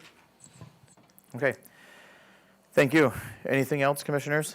We'll entertain motions to adjourn. No, I have comments. I need clarification. We have I need clarification because with regards to the work session, the reason why I told Commissioner Whitmore is, if you recall, you had me have the Florida Housing Coalition come in to do some work. She said sooner than later, do you want me to try to get a work session before recess? Or do you Yes. want us to get the Florida Housing Coalition here and bring everybody together after the recess? Or, Okay, we have a motion by Commissioner Satcher and a second by Commissioner Baugh to adjourn the meeting. no. Hold on, we're now, don't clarifying something, and this is at the request. Let's at least make sure we're finishing up. Yeah. I mean, it's the county administrator who's asking for clarification based on something we just directed him to do. Let's at least I make sure understand, but I have a motion, he's I leading. have to procedurally announce that there is a motion on the floor and there is a second. Good.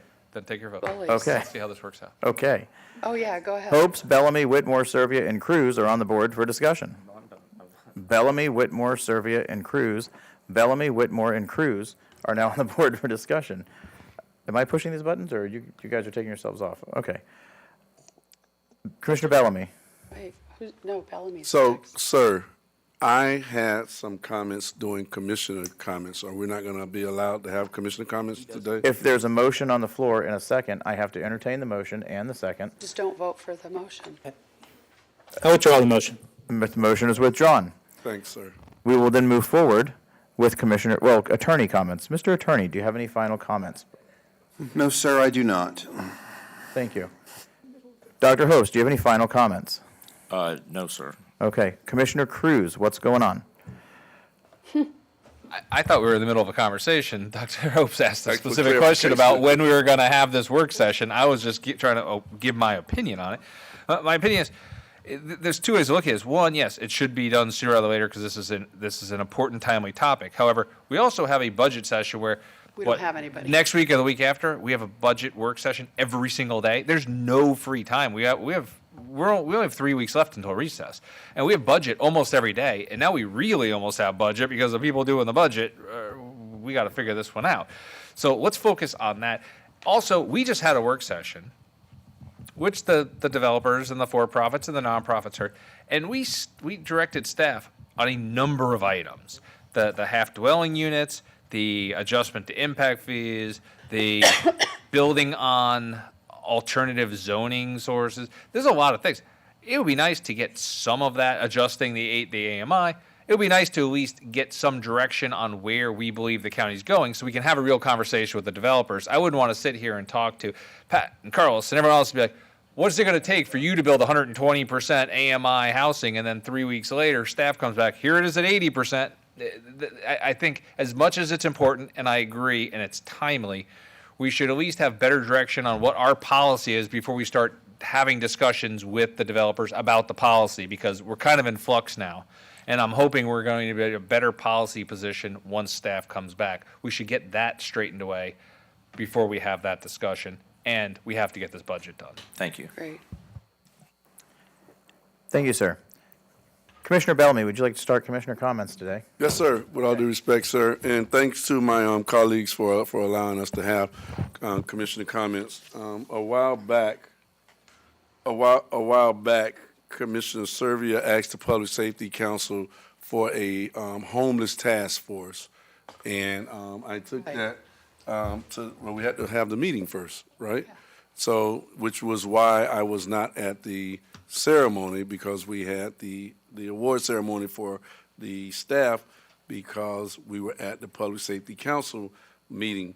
And there's a lot of moving targets at the Public Safety Council meeting when we're discussing the concern of homeless.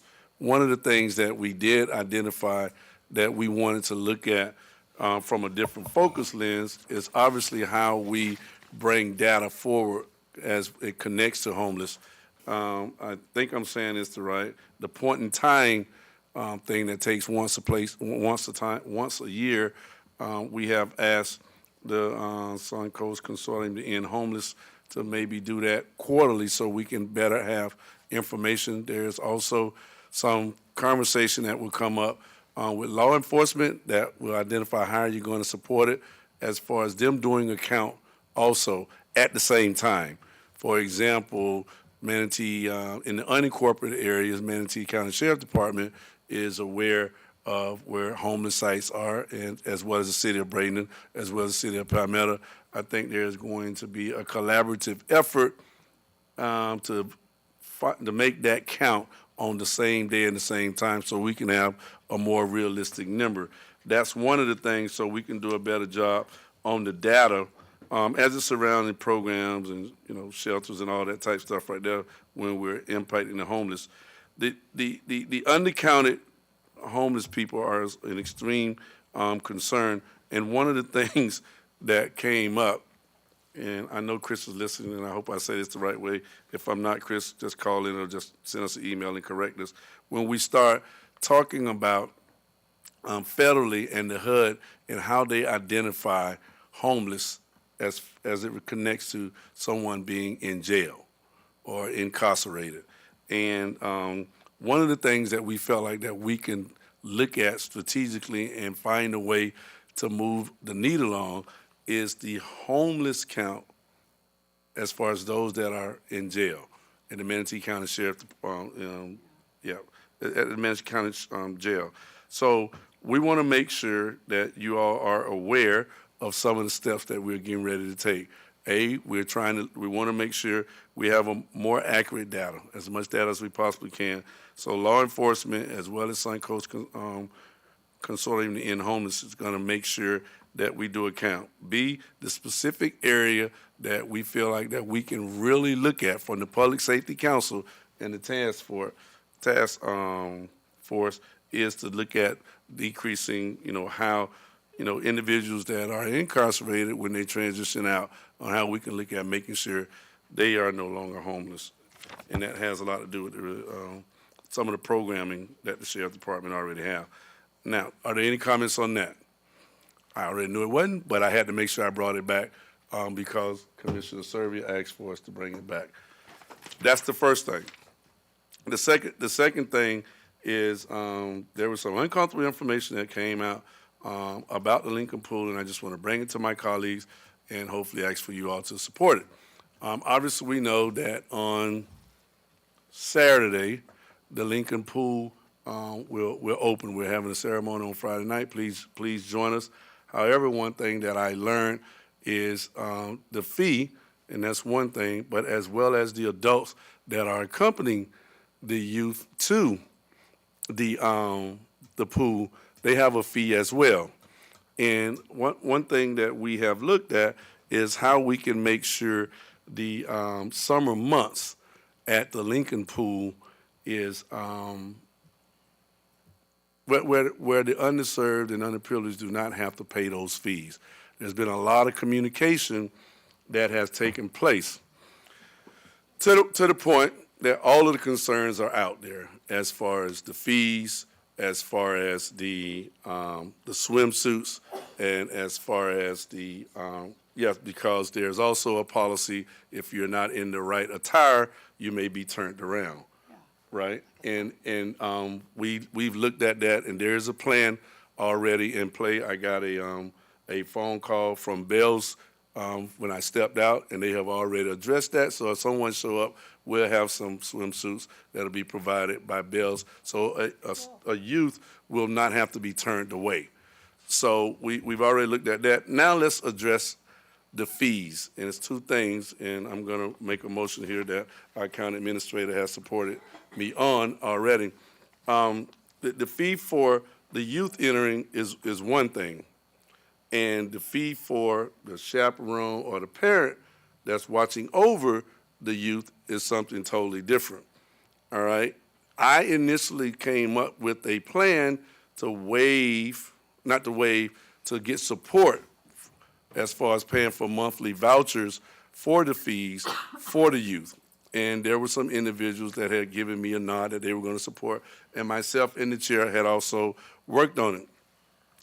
I did not know until after lunch that the parents would also have to pay, right? So let's take a nod at our good friend, Commissioner Satcher, right? If the family goes there, that's a decent day for the family, all right? If that is an underserved family, and we do have multiple families north of the river that have more than 2 youth, right? Commissioner Satcher, what's your count? 6. And count? No. What? 6 children. You believed it, too. I would have just like that. That was not appropriate. I apologize, Commissioner Satcher. Twins? So here's what I am asking for the summer months. I want to make a motion for this summer, for 2022 and 2022 only. I want to make a motion for fees to be waived for recreation at the Lincoln Pool during the months of May 31st to August 6th. And that covers the entire summer from the time school, right, the entire time school gets out and school starts again on August the 6th. If this motion is passed, that'll take back the request, and we've reached out to different entities to make sure we have that voucher support. But I would ask my colleagues to consider supporting that at this time. I'll second that. Is it a motion? You're I asking believe school goes back specifically- on the 10th, by the way. Yes, sir. And Summer camp. here's where we are with that. The summer camps start, most of them start on June 6th, but Dr. Hopes recommended that we looked at March 31st because, again, May 31st, because, again, that's the first Tuesday. School's going to be out next week. Right, early out's already started. So we're looking at next week when school's officially out every day. We're doing half days right now, all the way up until when school starts. It starts back in August the 10th, right? So that Monday and Tuesday, I really doubt if parents will, with the new hairdos and new haircuts, will take and be racing. We'll be racing to the pool. So when we looked at May 31st to August 6th, that'll cover the entire 2 summer months and kind of support that. So that's how we came up with those days. So to be clear, New pool. to be clear on your motion is to allow chaperones for free for the summer. Is that your motion? No. Okay, so I'm not clear on it then. That's what we thought it was. So it was for the entire community for recreation purposes. And You want to waive fees for 2 months? Yeah, for recreation purposes. Yes, for the Does that mean first 2 months. recreation purposes? Well, here's the reason why. Because, and nothing against those swim clubs or anything like that. Oh, gotcha. Right, we definitely want to look at that. That's not recreation. That is preparing for competition. And they're already used to paying those fees. This is only at Lincoln. Right. And only the pool? Yes. Oh, okay. So, Yes. sidebar, what about the money? Do you still need the money that we had discussed raising? It depends on how this motion goes. Okay, gotcha. It depends on how this motion goes, to be honest with you. And let me be honest with you, because I want everybody to be on the same page. So if I vote for this motion, I don't have to go out and raise $3,000 for Rabonia's Right. swim passes. But I think Okay. everybody should know where we are and what's going on. I had talked and this is nothing that we're going to vote on at that level, I had spoken to the chair about communicating with the mayor of the city of Braden as his relation to the Boys and Girls Club to make sure that the North River kids that went to the Boys and Girls Club had vouchers. Had vouchers, because the entities that I had identified were the Boys and Girls Club, Unidos Now, Robonia Community Center, Palmetto Youth Center, Barbie Harvey's group, and I also allocated some for the Unidos, not Unidos, as well as Unidos Now, the Haitian Connection group, as well as some churches that also have large youth. I know, and I understand what you're saying, but I just wanted to make sure the entire community was covered. But I had an amount, I had a dollar amount that I was going to raise also. And I had committed to helping, that I would, Ravonia's in my district, and I said that I would come up with their fees and that I would get the mayor to help me with the Boys Club because he's the president of their foundation. That's where that conversation went.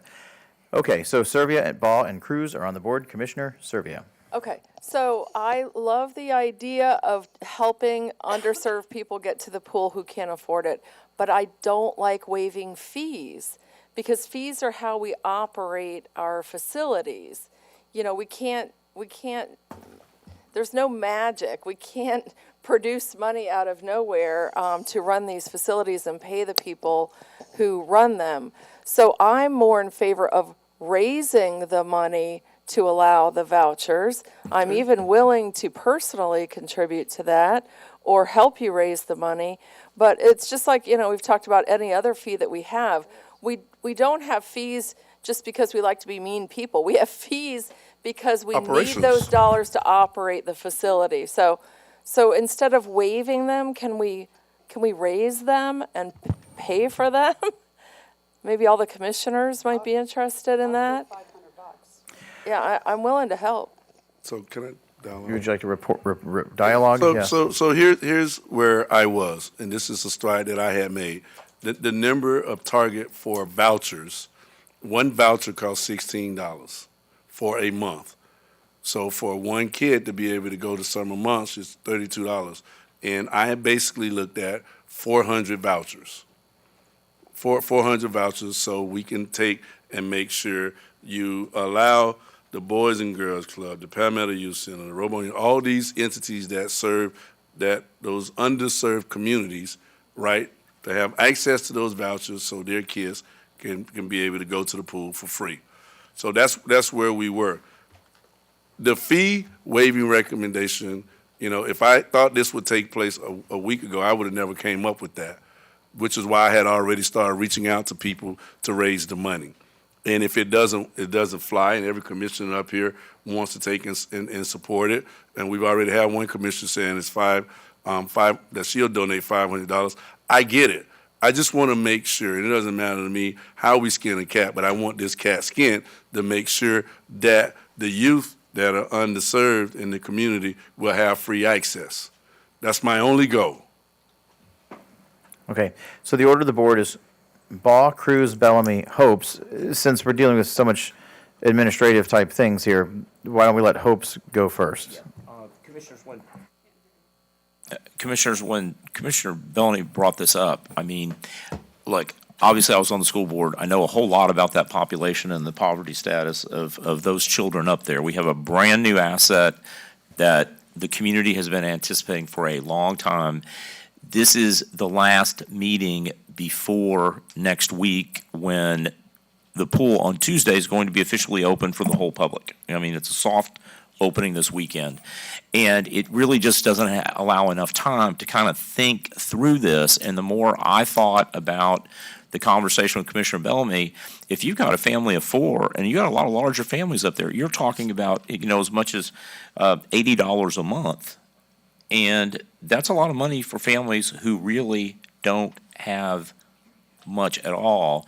And I just felt that I would prefer to find the money to offset it from an operations perspective and let us work on a strategy to come back to you with regards to a fee structure that considers children of poverty in these areas so that they can have access to these public facilities. And I just felt next week is it. And we really didn't have enough time. And because you have a fee structure, if you don't do something today, our fee structure requires everybody to pay starting Tuesday, whether they have the ability to pay or not. And that's why we were bringing it to you today. I would,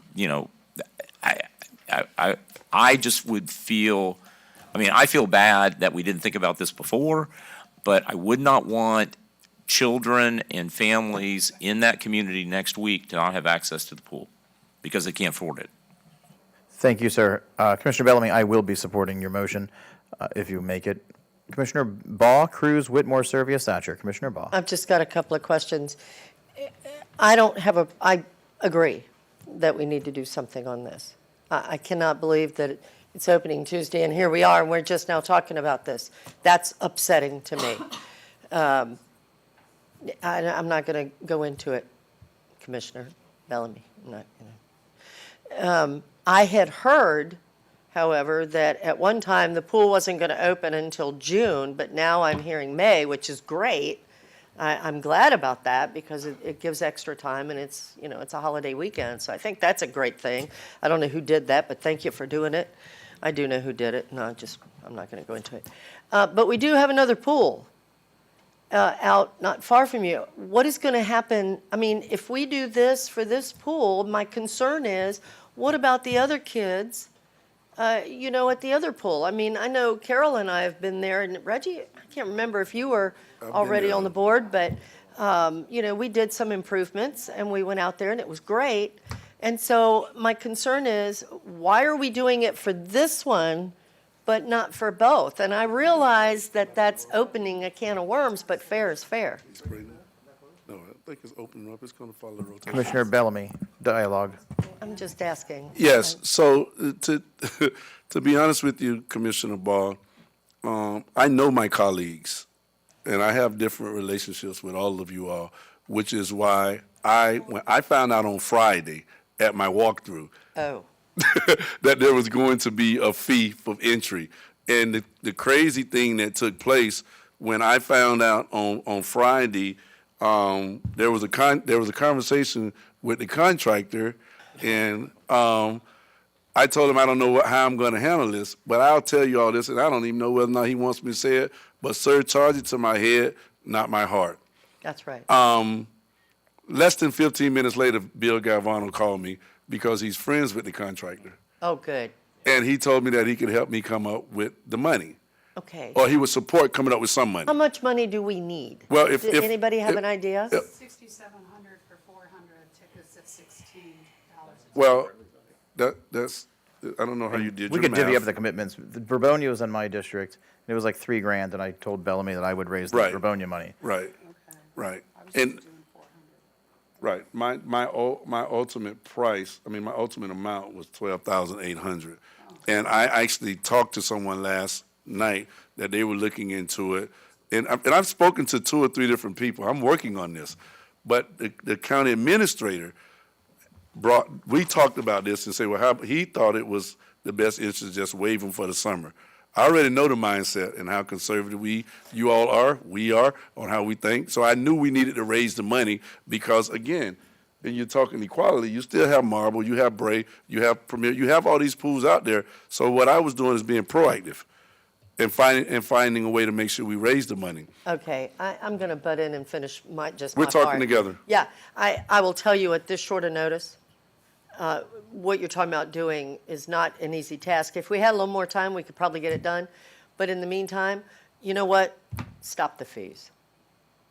Suspend them, yeah. Suspend them. We should have known about it before now. I'm sure that there are some people here that knew. So, just suspend them at this point, and let's see what we can do to raise funds, to cover in the future. I think that would help to take care of the whole situation. Thank you, ma'am. Commissioner Cruz, you're next on the board, sir. Yeah, I think a lot of what Commissioner Boss said was mine too. We do have other pools, and these pools, it's not like all the other pools are in like gated communities here.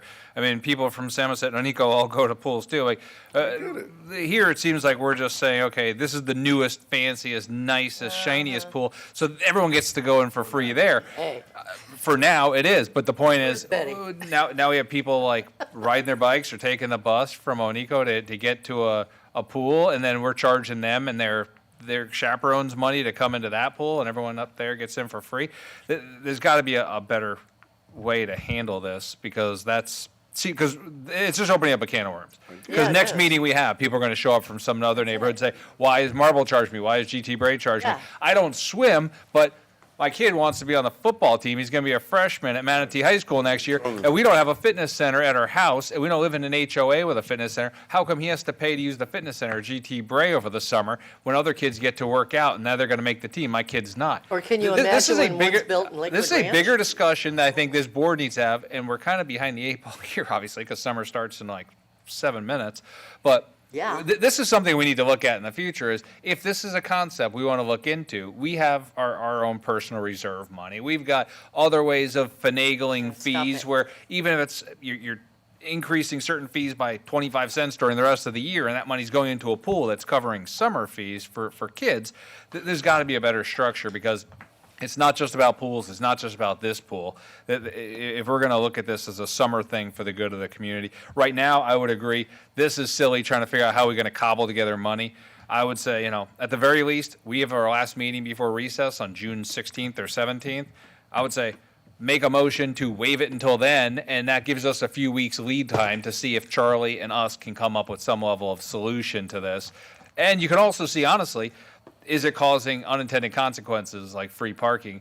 If we're waiving fees for the span of 3 weeks, is there going to be a pileup of kids, and all of a sudden there starts becoming riots because it's like, I can't get in because kids aren't leaving the pool?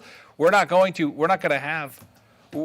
have the ability right now this summer, or this weekend, we have this 2-hour window thing, but we're not having that on Tuesdays and Wednesdays and Thursdays. You got to see how that works out in terms of, is waiving fees and just opening up, because you're going to have kids taking the bus up there from other pools. I have a solution. So that's all I would say. I would agree it's better just to waive the things. We'll deal with it whether through our reserves or through other sources of funds, at least for a few weeks till we can work this out. And Carol can raise money and put it Solution. back where we Hey, take the I- money. Good at raising- Commissioner Whitmore. I have a solution. We have our Perfect. reserves. We make a motion today. This is a new project that we just opened that took 20 years to open.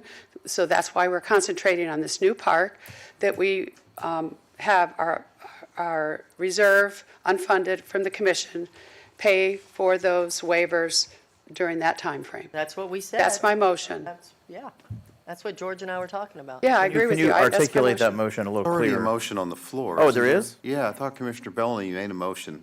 Oh, Did can you I make- make that amendment, Commissioner Mr. Yes, Bellamy? Oh, yes, you can make Okay, the that is amendment. my amendment to. Wait, can you articulate that clearly? Okay, Commissioners. help me. There's too many people talking at once. The clerk has to keep track of this, and everybody's talking at once. Well, I have the floor. I understand, but we need to follow parliamentary practice here, or it's impossible to keep a record So of these for meetings. full clarity, if Bellamy would state his motion and then Whitmore would state her amendment, Mr. Bellamy. So my motion was to waive the fees for Lincoln Pool for recreation purposes, and the time frame was May 31st to August the 6th. the summer Commissioner months. My amendment, oh, I'll second it. Okay, And my Commissioner Whitmore. amendment is to use our board unfunded reserves to pay for those vouchers for however time frame you just said. Yeah, but we aren't going to give it for free. We are going to pay for it out of our reserves. That's my amendment. You accept the motion, sir? Oh, yes. Or the amendment, I apologize. Oh, yes. And he accepts As long as they're going accepts for free. the amendment. I have Servia, Satcher, Bellamy, and Whitmore is on the board Oh, again? Okay, now mine she's is back for off. the comments. Servia and Satcher are still on the board. Commissioner Servia. So on this one, I agree with Commissioner Baugh, and I was going to have the same comments. I have people who are living in poverty in District 4. We have them in District 3. There are people in every district probably who are struggling. And if we pay for a certain group of people, why aren't we paying for, it just opens up that box of worms, it really does. And remember, the tax dollars are paid for by all the taxpayers, and now we're deciding to take some of those and use them in a certain way for certain people. It just doesn't feel equitable and just to me. I would rather all of us kick in $500 a piece and pay for those vouchers. I mean, I'm willing to sponsor vouchers or raise money to do that. I hesitate using tax dollars to pay it for a certain population in one district, even though I understand and I want to help them. It's just my comment there. But to be clear, a person doesn't have to live in District 2. Right, anybody can go. To swim at the park for free. I mean, anyone understand, can go. But like Commissioner Cruz said, we're going to have people taking the bus. They're going to be coming up there. There may be issues that we don't intend to happen that are going to happen. I'd rather just us sponsor it some other way. We can get donations. We can ourselves personally contribute. I think we can find the money to accomplish the same thing without using our tax dollars. Okay, thank you. Commissioner Satcher. Thank you, Mr. Chair. A couple of questions for the administrator. Do I remember that we were going to have some system as far as how long they were in the pool at a time when the kids go? Is that set up right now, or are we not there yet? And let me just say, when we talk about unintended consequences, the unintended consequence that I see pretty clearly is if we just end up with it overrun and the lifeguards not able to do it, and the facility not able to take care of. And that's not that I don't want everybody to get to enjoy it. It's just I hope we have a system ready. We do have capacity, and we do have sessions scheduled throughout the summer with blocks of hours. For this weekend, of course, we have reduced it a little bit because it's the soft opening. Mm-hmm. But yes, there are pool schedules. We've been working on the pool schedules also to include the swim clubs and the swim teams and things like that. Okay, and I would just say once again, maybe from some experience, is that sometimes if there's something, people tend to value something when it takes some type of effort to get it. Even, I know churches that have, church-sponsored run Bible schools, and they'll say, it's $5,000 to go to the Bible school. And I say, but you can apply for a full scholarship if you'll write a one-page paper, And so it's a way of getting everyone to do something. I wonder if we might need to have some type of process. I know that, internet access is an issue as well, but something where there's a little bit of a step to go to, even if it's right there when they get there, to have to, get their card or get something. And then the other thing is, I see no reason if we're going to do this. I don't know how you are going to address it, but I don't see any reason not to include Marble and the other pools that are open for recreation right now.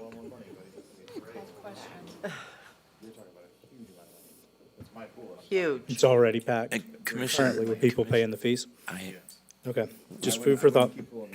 That's all I have. I'm on the I have board. Commissioner Baugh on the board. Thank Commissioner you.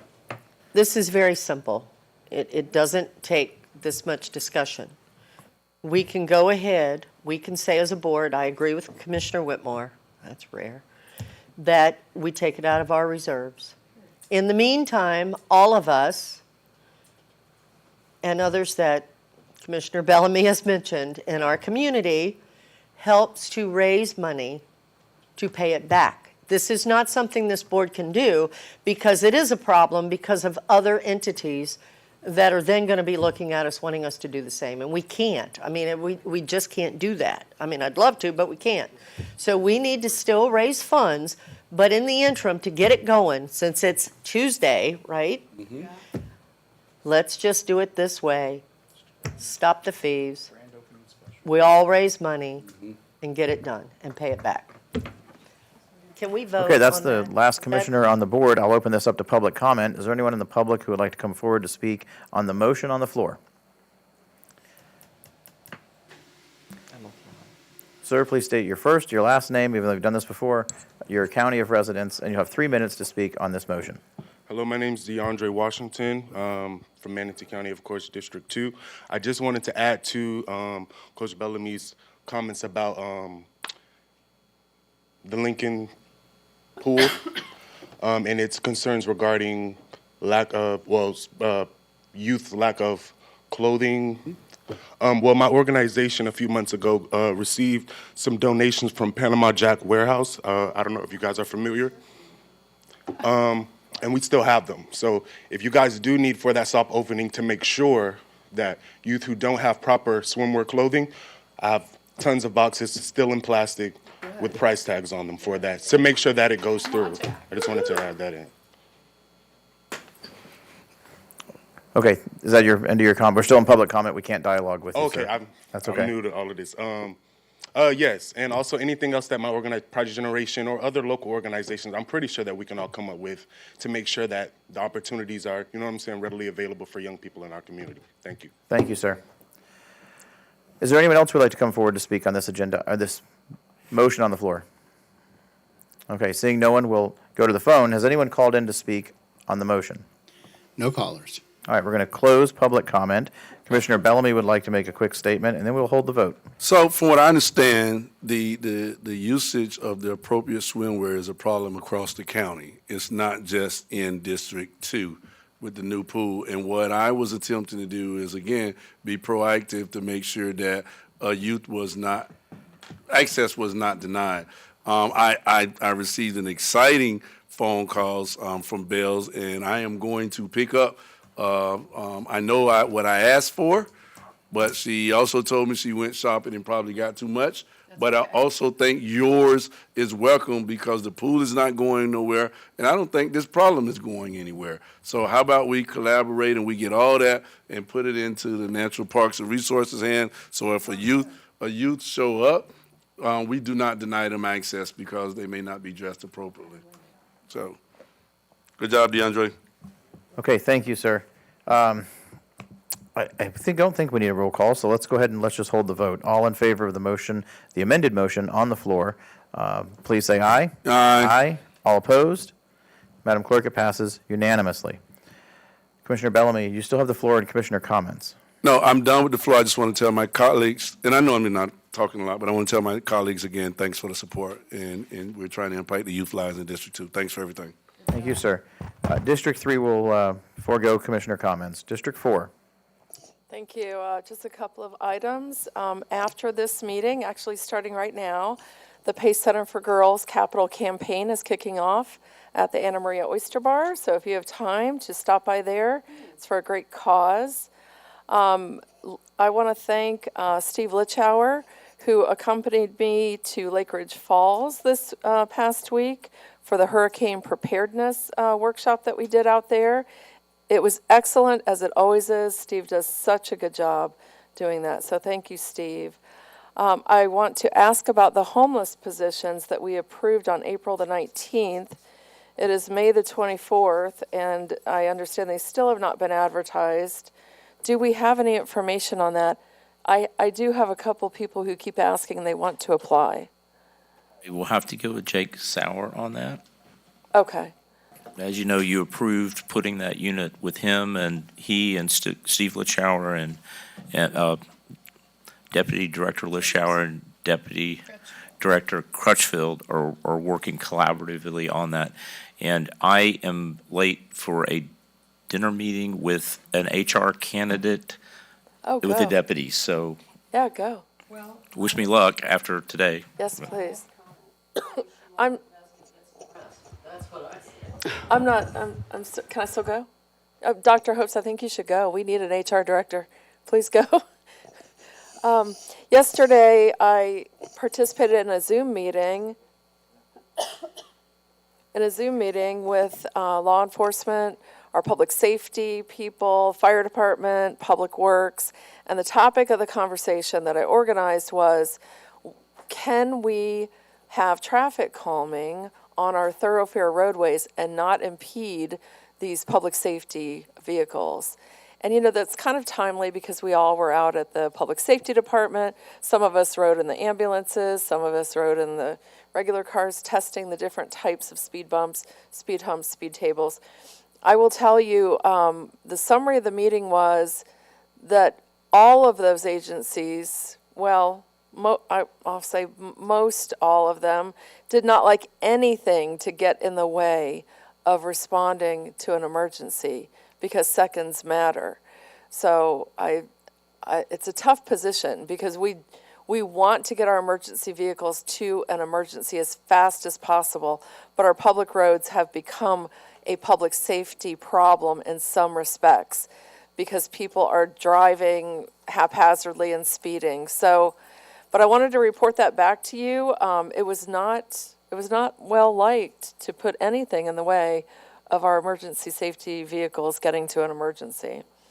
So I don't know what the answer is. I suggested maybe we need more traffic deputies approved in the budget, and that costs money, and budget season's coming up, so maybe we can talk about that.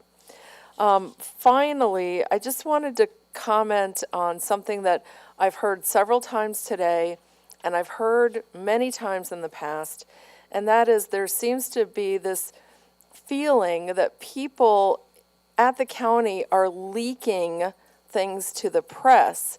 And I do not understand what that means, because everything that we do is public record. It's open to the public. It should always be available to the public. So I don't know how anyone could be leaking anything when everything we do is for the public. So I just wanted to say those thoughts out there, because I mean, everything that we do should be open and available to be shared with the public, except our shade meetings, which are protected by law. So I don't know why we keep hearing that. Thank you. District 5. Nothing. Great. District 6. Yes, and you all probably knew, but I just heard out after lunch while I was driving in. Jan was escorted out at 8:50 this morning, and her entire floor financial department left, crying. So hopefully So somebody's. the attorney has asked us not to discuss employee issues, like Oh, 10 this is times. not- this is- an employee issue, literally. Okay, well, I've already said it. Sorry about that. I apologize. Also, Diane Vollmer's last day is this week, and there's a luncheon for her if anybody Can wants we to not come. talk about employees No, at the dais? I'm going to. The And attorney has advised you legally not to discuss employees at the dais. Is there Stop. anything else on your Yeah, list I to have talk about? something else. I'll stop Anything that. happen to Sorry. Manatee County outside of this We've building? always been able to talk about things like this. Tim, okay, we technically don't have anybody on the finance. What about considering Tim Gruters? No, guys, we need to have somebody in charge besides an administrator that is not, I don't know, maybe is an accountant or whatever, but we do need somebody to oversee the ship. And I was thinking that Tim Gruters is our finance guy and does our audits, and so would somebody ask Scott, since he left, would somebody consider taking the helm and not one of our deputies that know nothing about finance, just as a safety precaution? And then also, okay, I'm done with that. I mean, Tim Gruters comes and gives us reports all the time. I know, we literally can't do that. I'm asking to ask Scott, but he left to talk to somebody that probably won't come after today. And also, Can't imagine why. okay, yeah, I can't either. Please be quiet and let me talk, then leave. Stop it. You sound like never mind, a grandmother. Someone called me last night at 9:30, and somebody from this board had told this person that's a big-time businessman that I was going around town telling everybody that he was working with Angel on this letter. So he called me because we're friends. He's contributed to me. We've been longtime friends. And I've told others because I heard something else too. And I said, look at my emails, look at my text messages. I haven't talked to Angel in months. She was gone for a month or so. So, I just want to make this public because I told this person who's a business leader that I would state that people are going around from this board telling him that. So that's all I got to say. Thank you. I know you don't. District 7. Like high school. All right, I won't talk about any employee situations. That would be great. If you've heard any rumors around town, I feel have free to not bring heard those any and air rumors those as well. Down. You actually know the guy. Real quick, the Affordable Housing Advisory Board opened up applications today yesterday, today. We have a number of seats, some of which are vacant, and in some cases, one or two have been vacant. Other ones just are seats that are coming up. I don't know who is reapplying and who isn't, but I know people have asked me in the past about how to get on that board. It's an active board. The current board makeup is very engaging. It's good meetings, even if you're just interested in affordable housing, you want to come listen. It's only once a month. They usually last anywhere from 1 to 2 hours for the meeting, but they are very good meetings. It is a very good board. So if it's something you're interested in, I highly encourage you go on to the Manatee County website, mymanatee.gov or .org or gov, one of the two, and take a look at the application process. It opened today, and I think it's open for a few weeks. So take a look at that. Second, when it comes to our current situation, without naming names or situations, I don't know what the rules are in terms of what can and can't be done, but I'll happily take whatever lead or steps I need to take to help facilitate this budget and the finances moving forward in this interim period to kind of help out. I don't know where that teeters on what we can and can't do because it is staff and we are policy, but I'll be more than happy to kind of step up and help wherever I can to shepherd this through. Anything else, commissioners? Oh, I'm sorry, District 1. I did start with 2. District 1. I don't think we have a regular meeting until Memorial Day. I know we mentioned that at the beginning of the meeting, but it's going to. Till after, he means until after Memorial Day. I apologize. Thank you, Mr. Chair. And so just want to thank, the families. I think about the Gold Star families that we know here in the community, and our love and respect and prayers go out to them. And thank you to the board for our votes on the District 1 projects moving forward with those 2 roads. So I appreciate that, and that's all I have, Mr. Chair. Thank you. I look forward to my day, Memorial Day weekend, working with Beach Patrol and Holmes Beach. So is there anything else anyone would like to add? We're adjourned.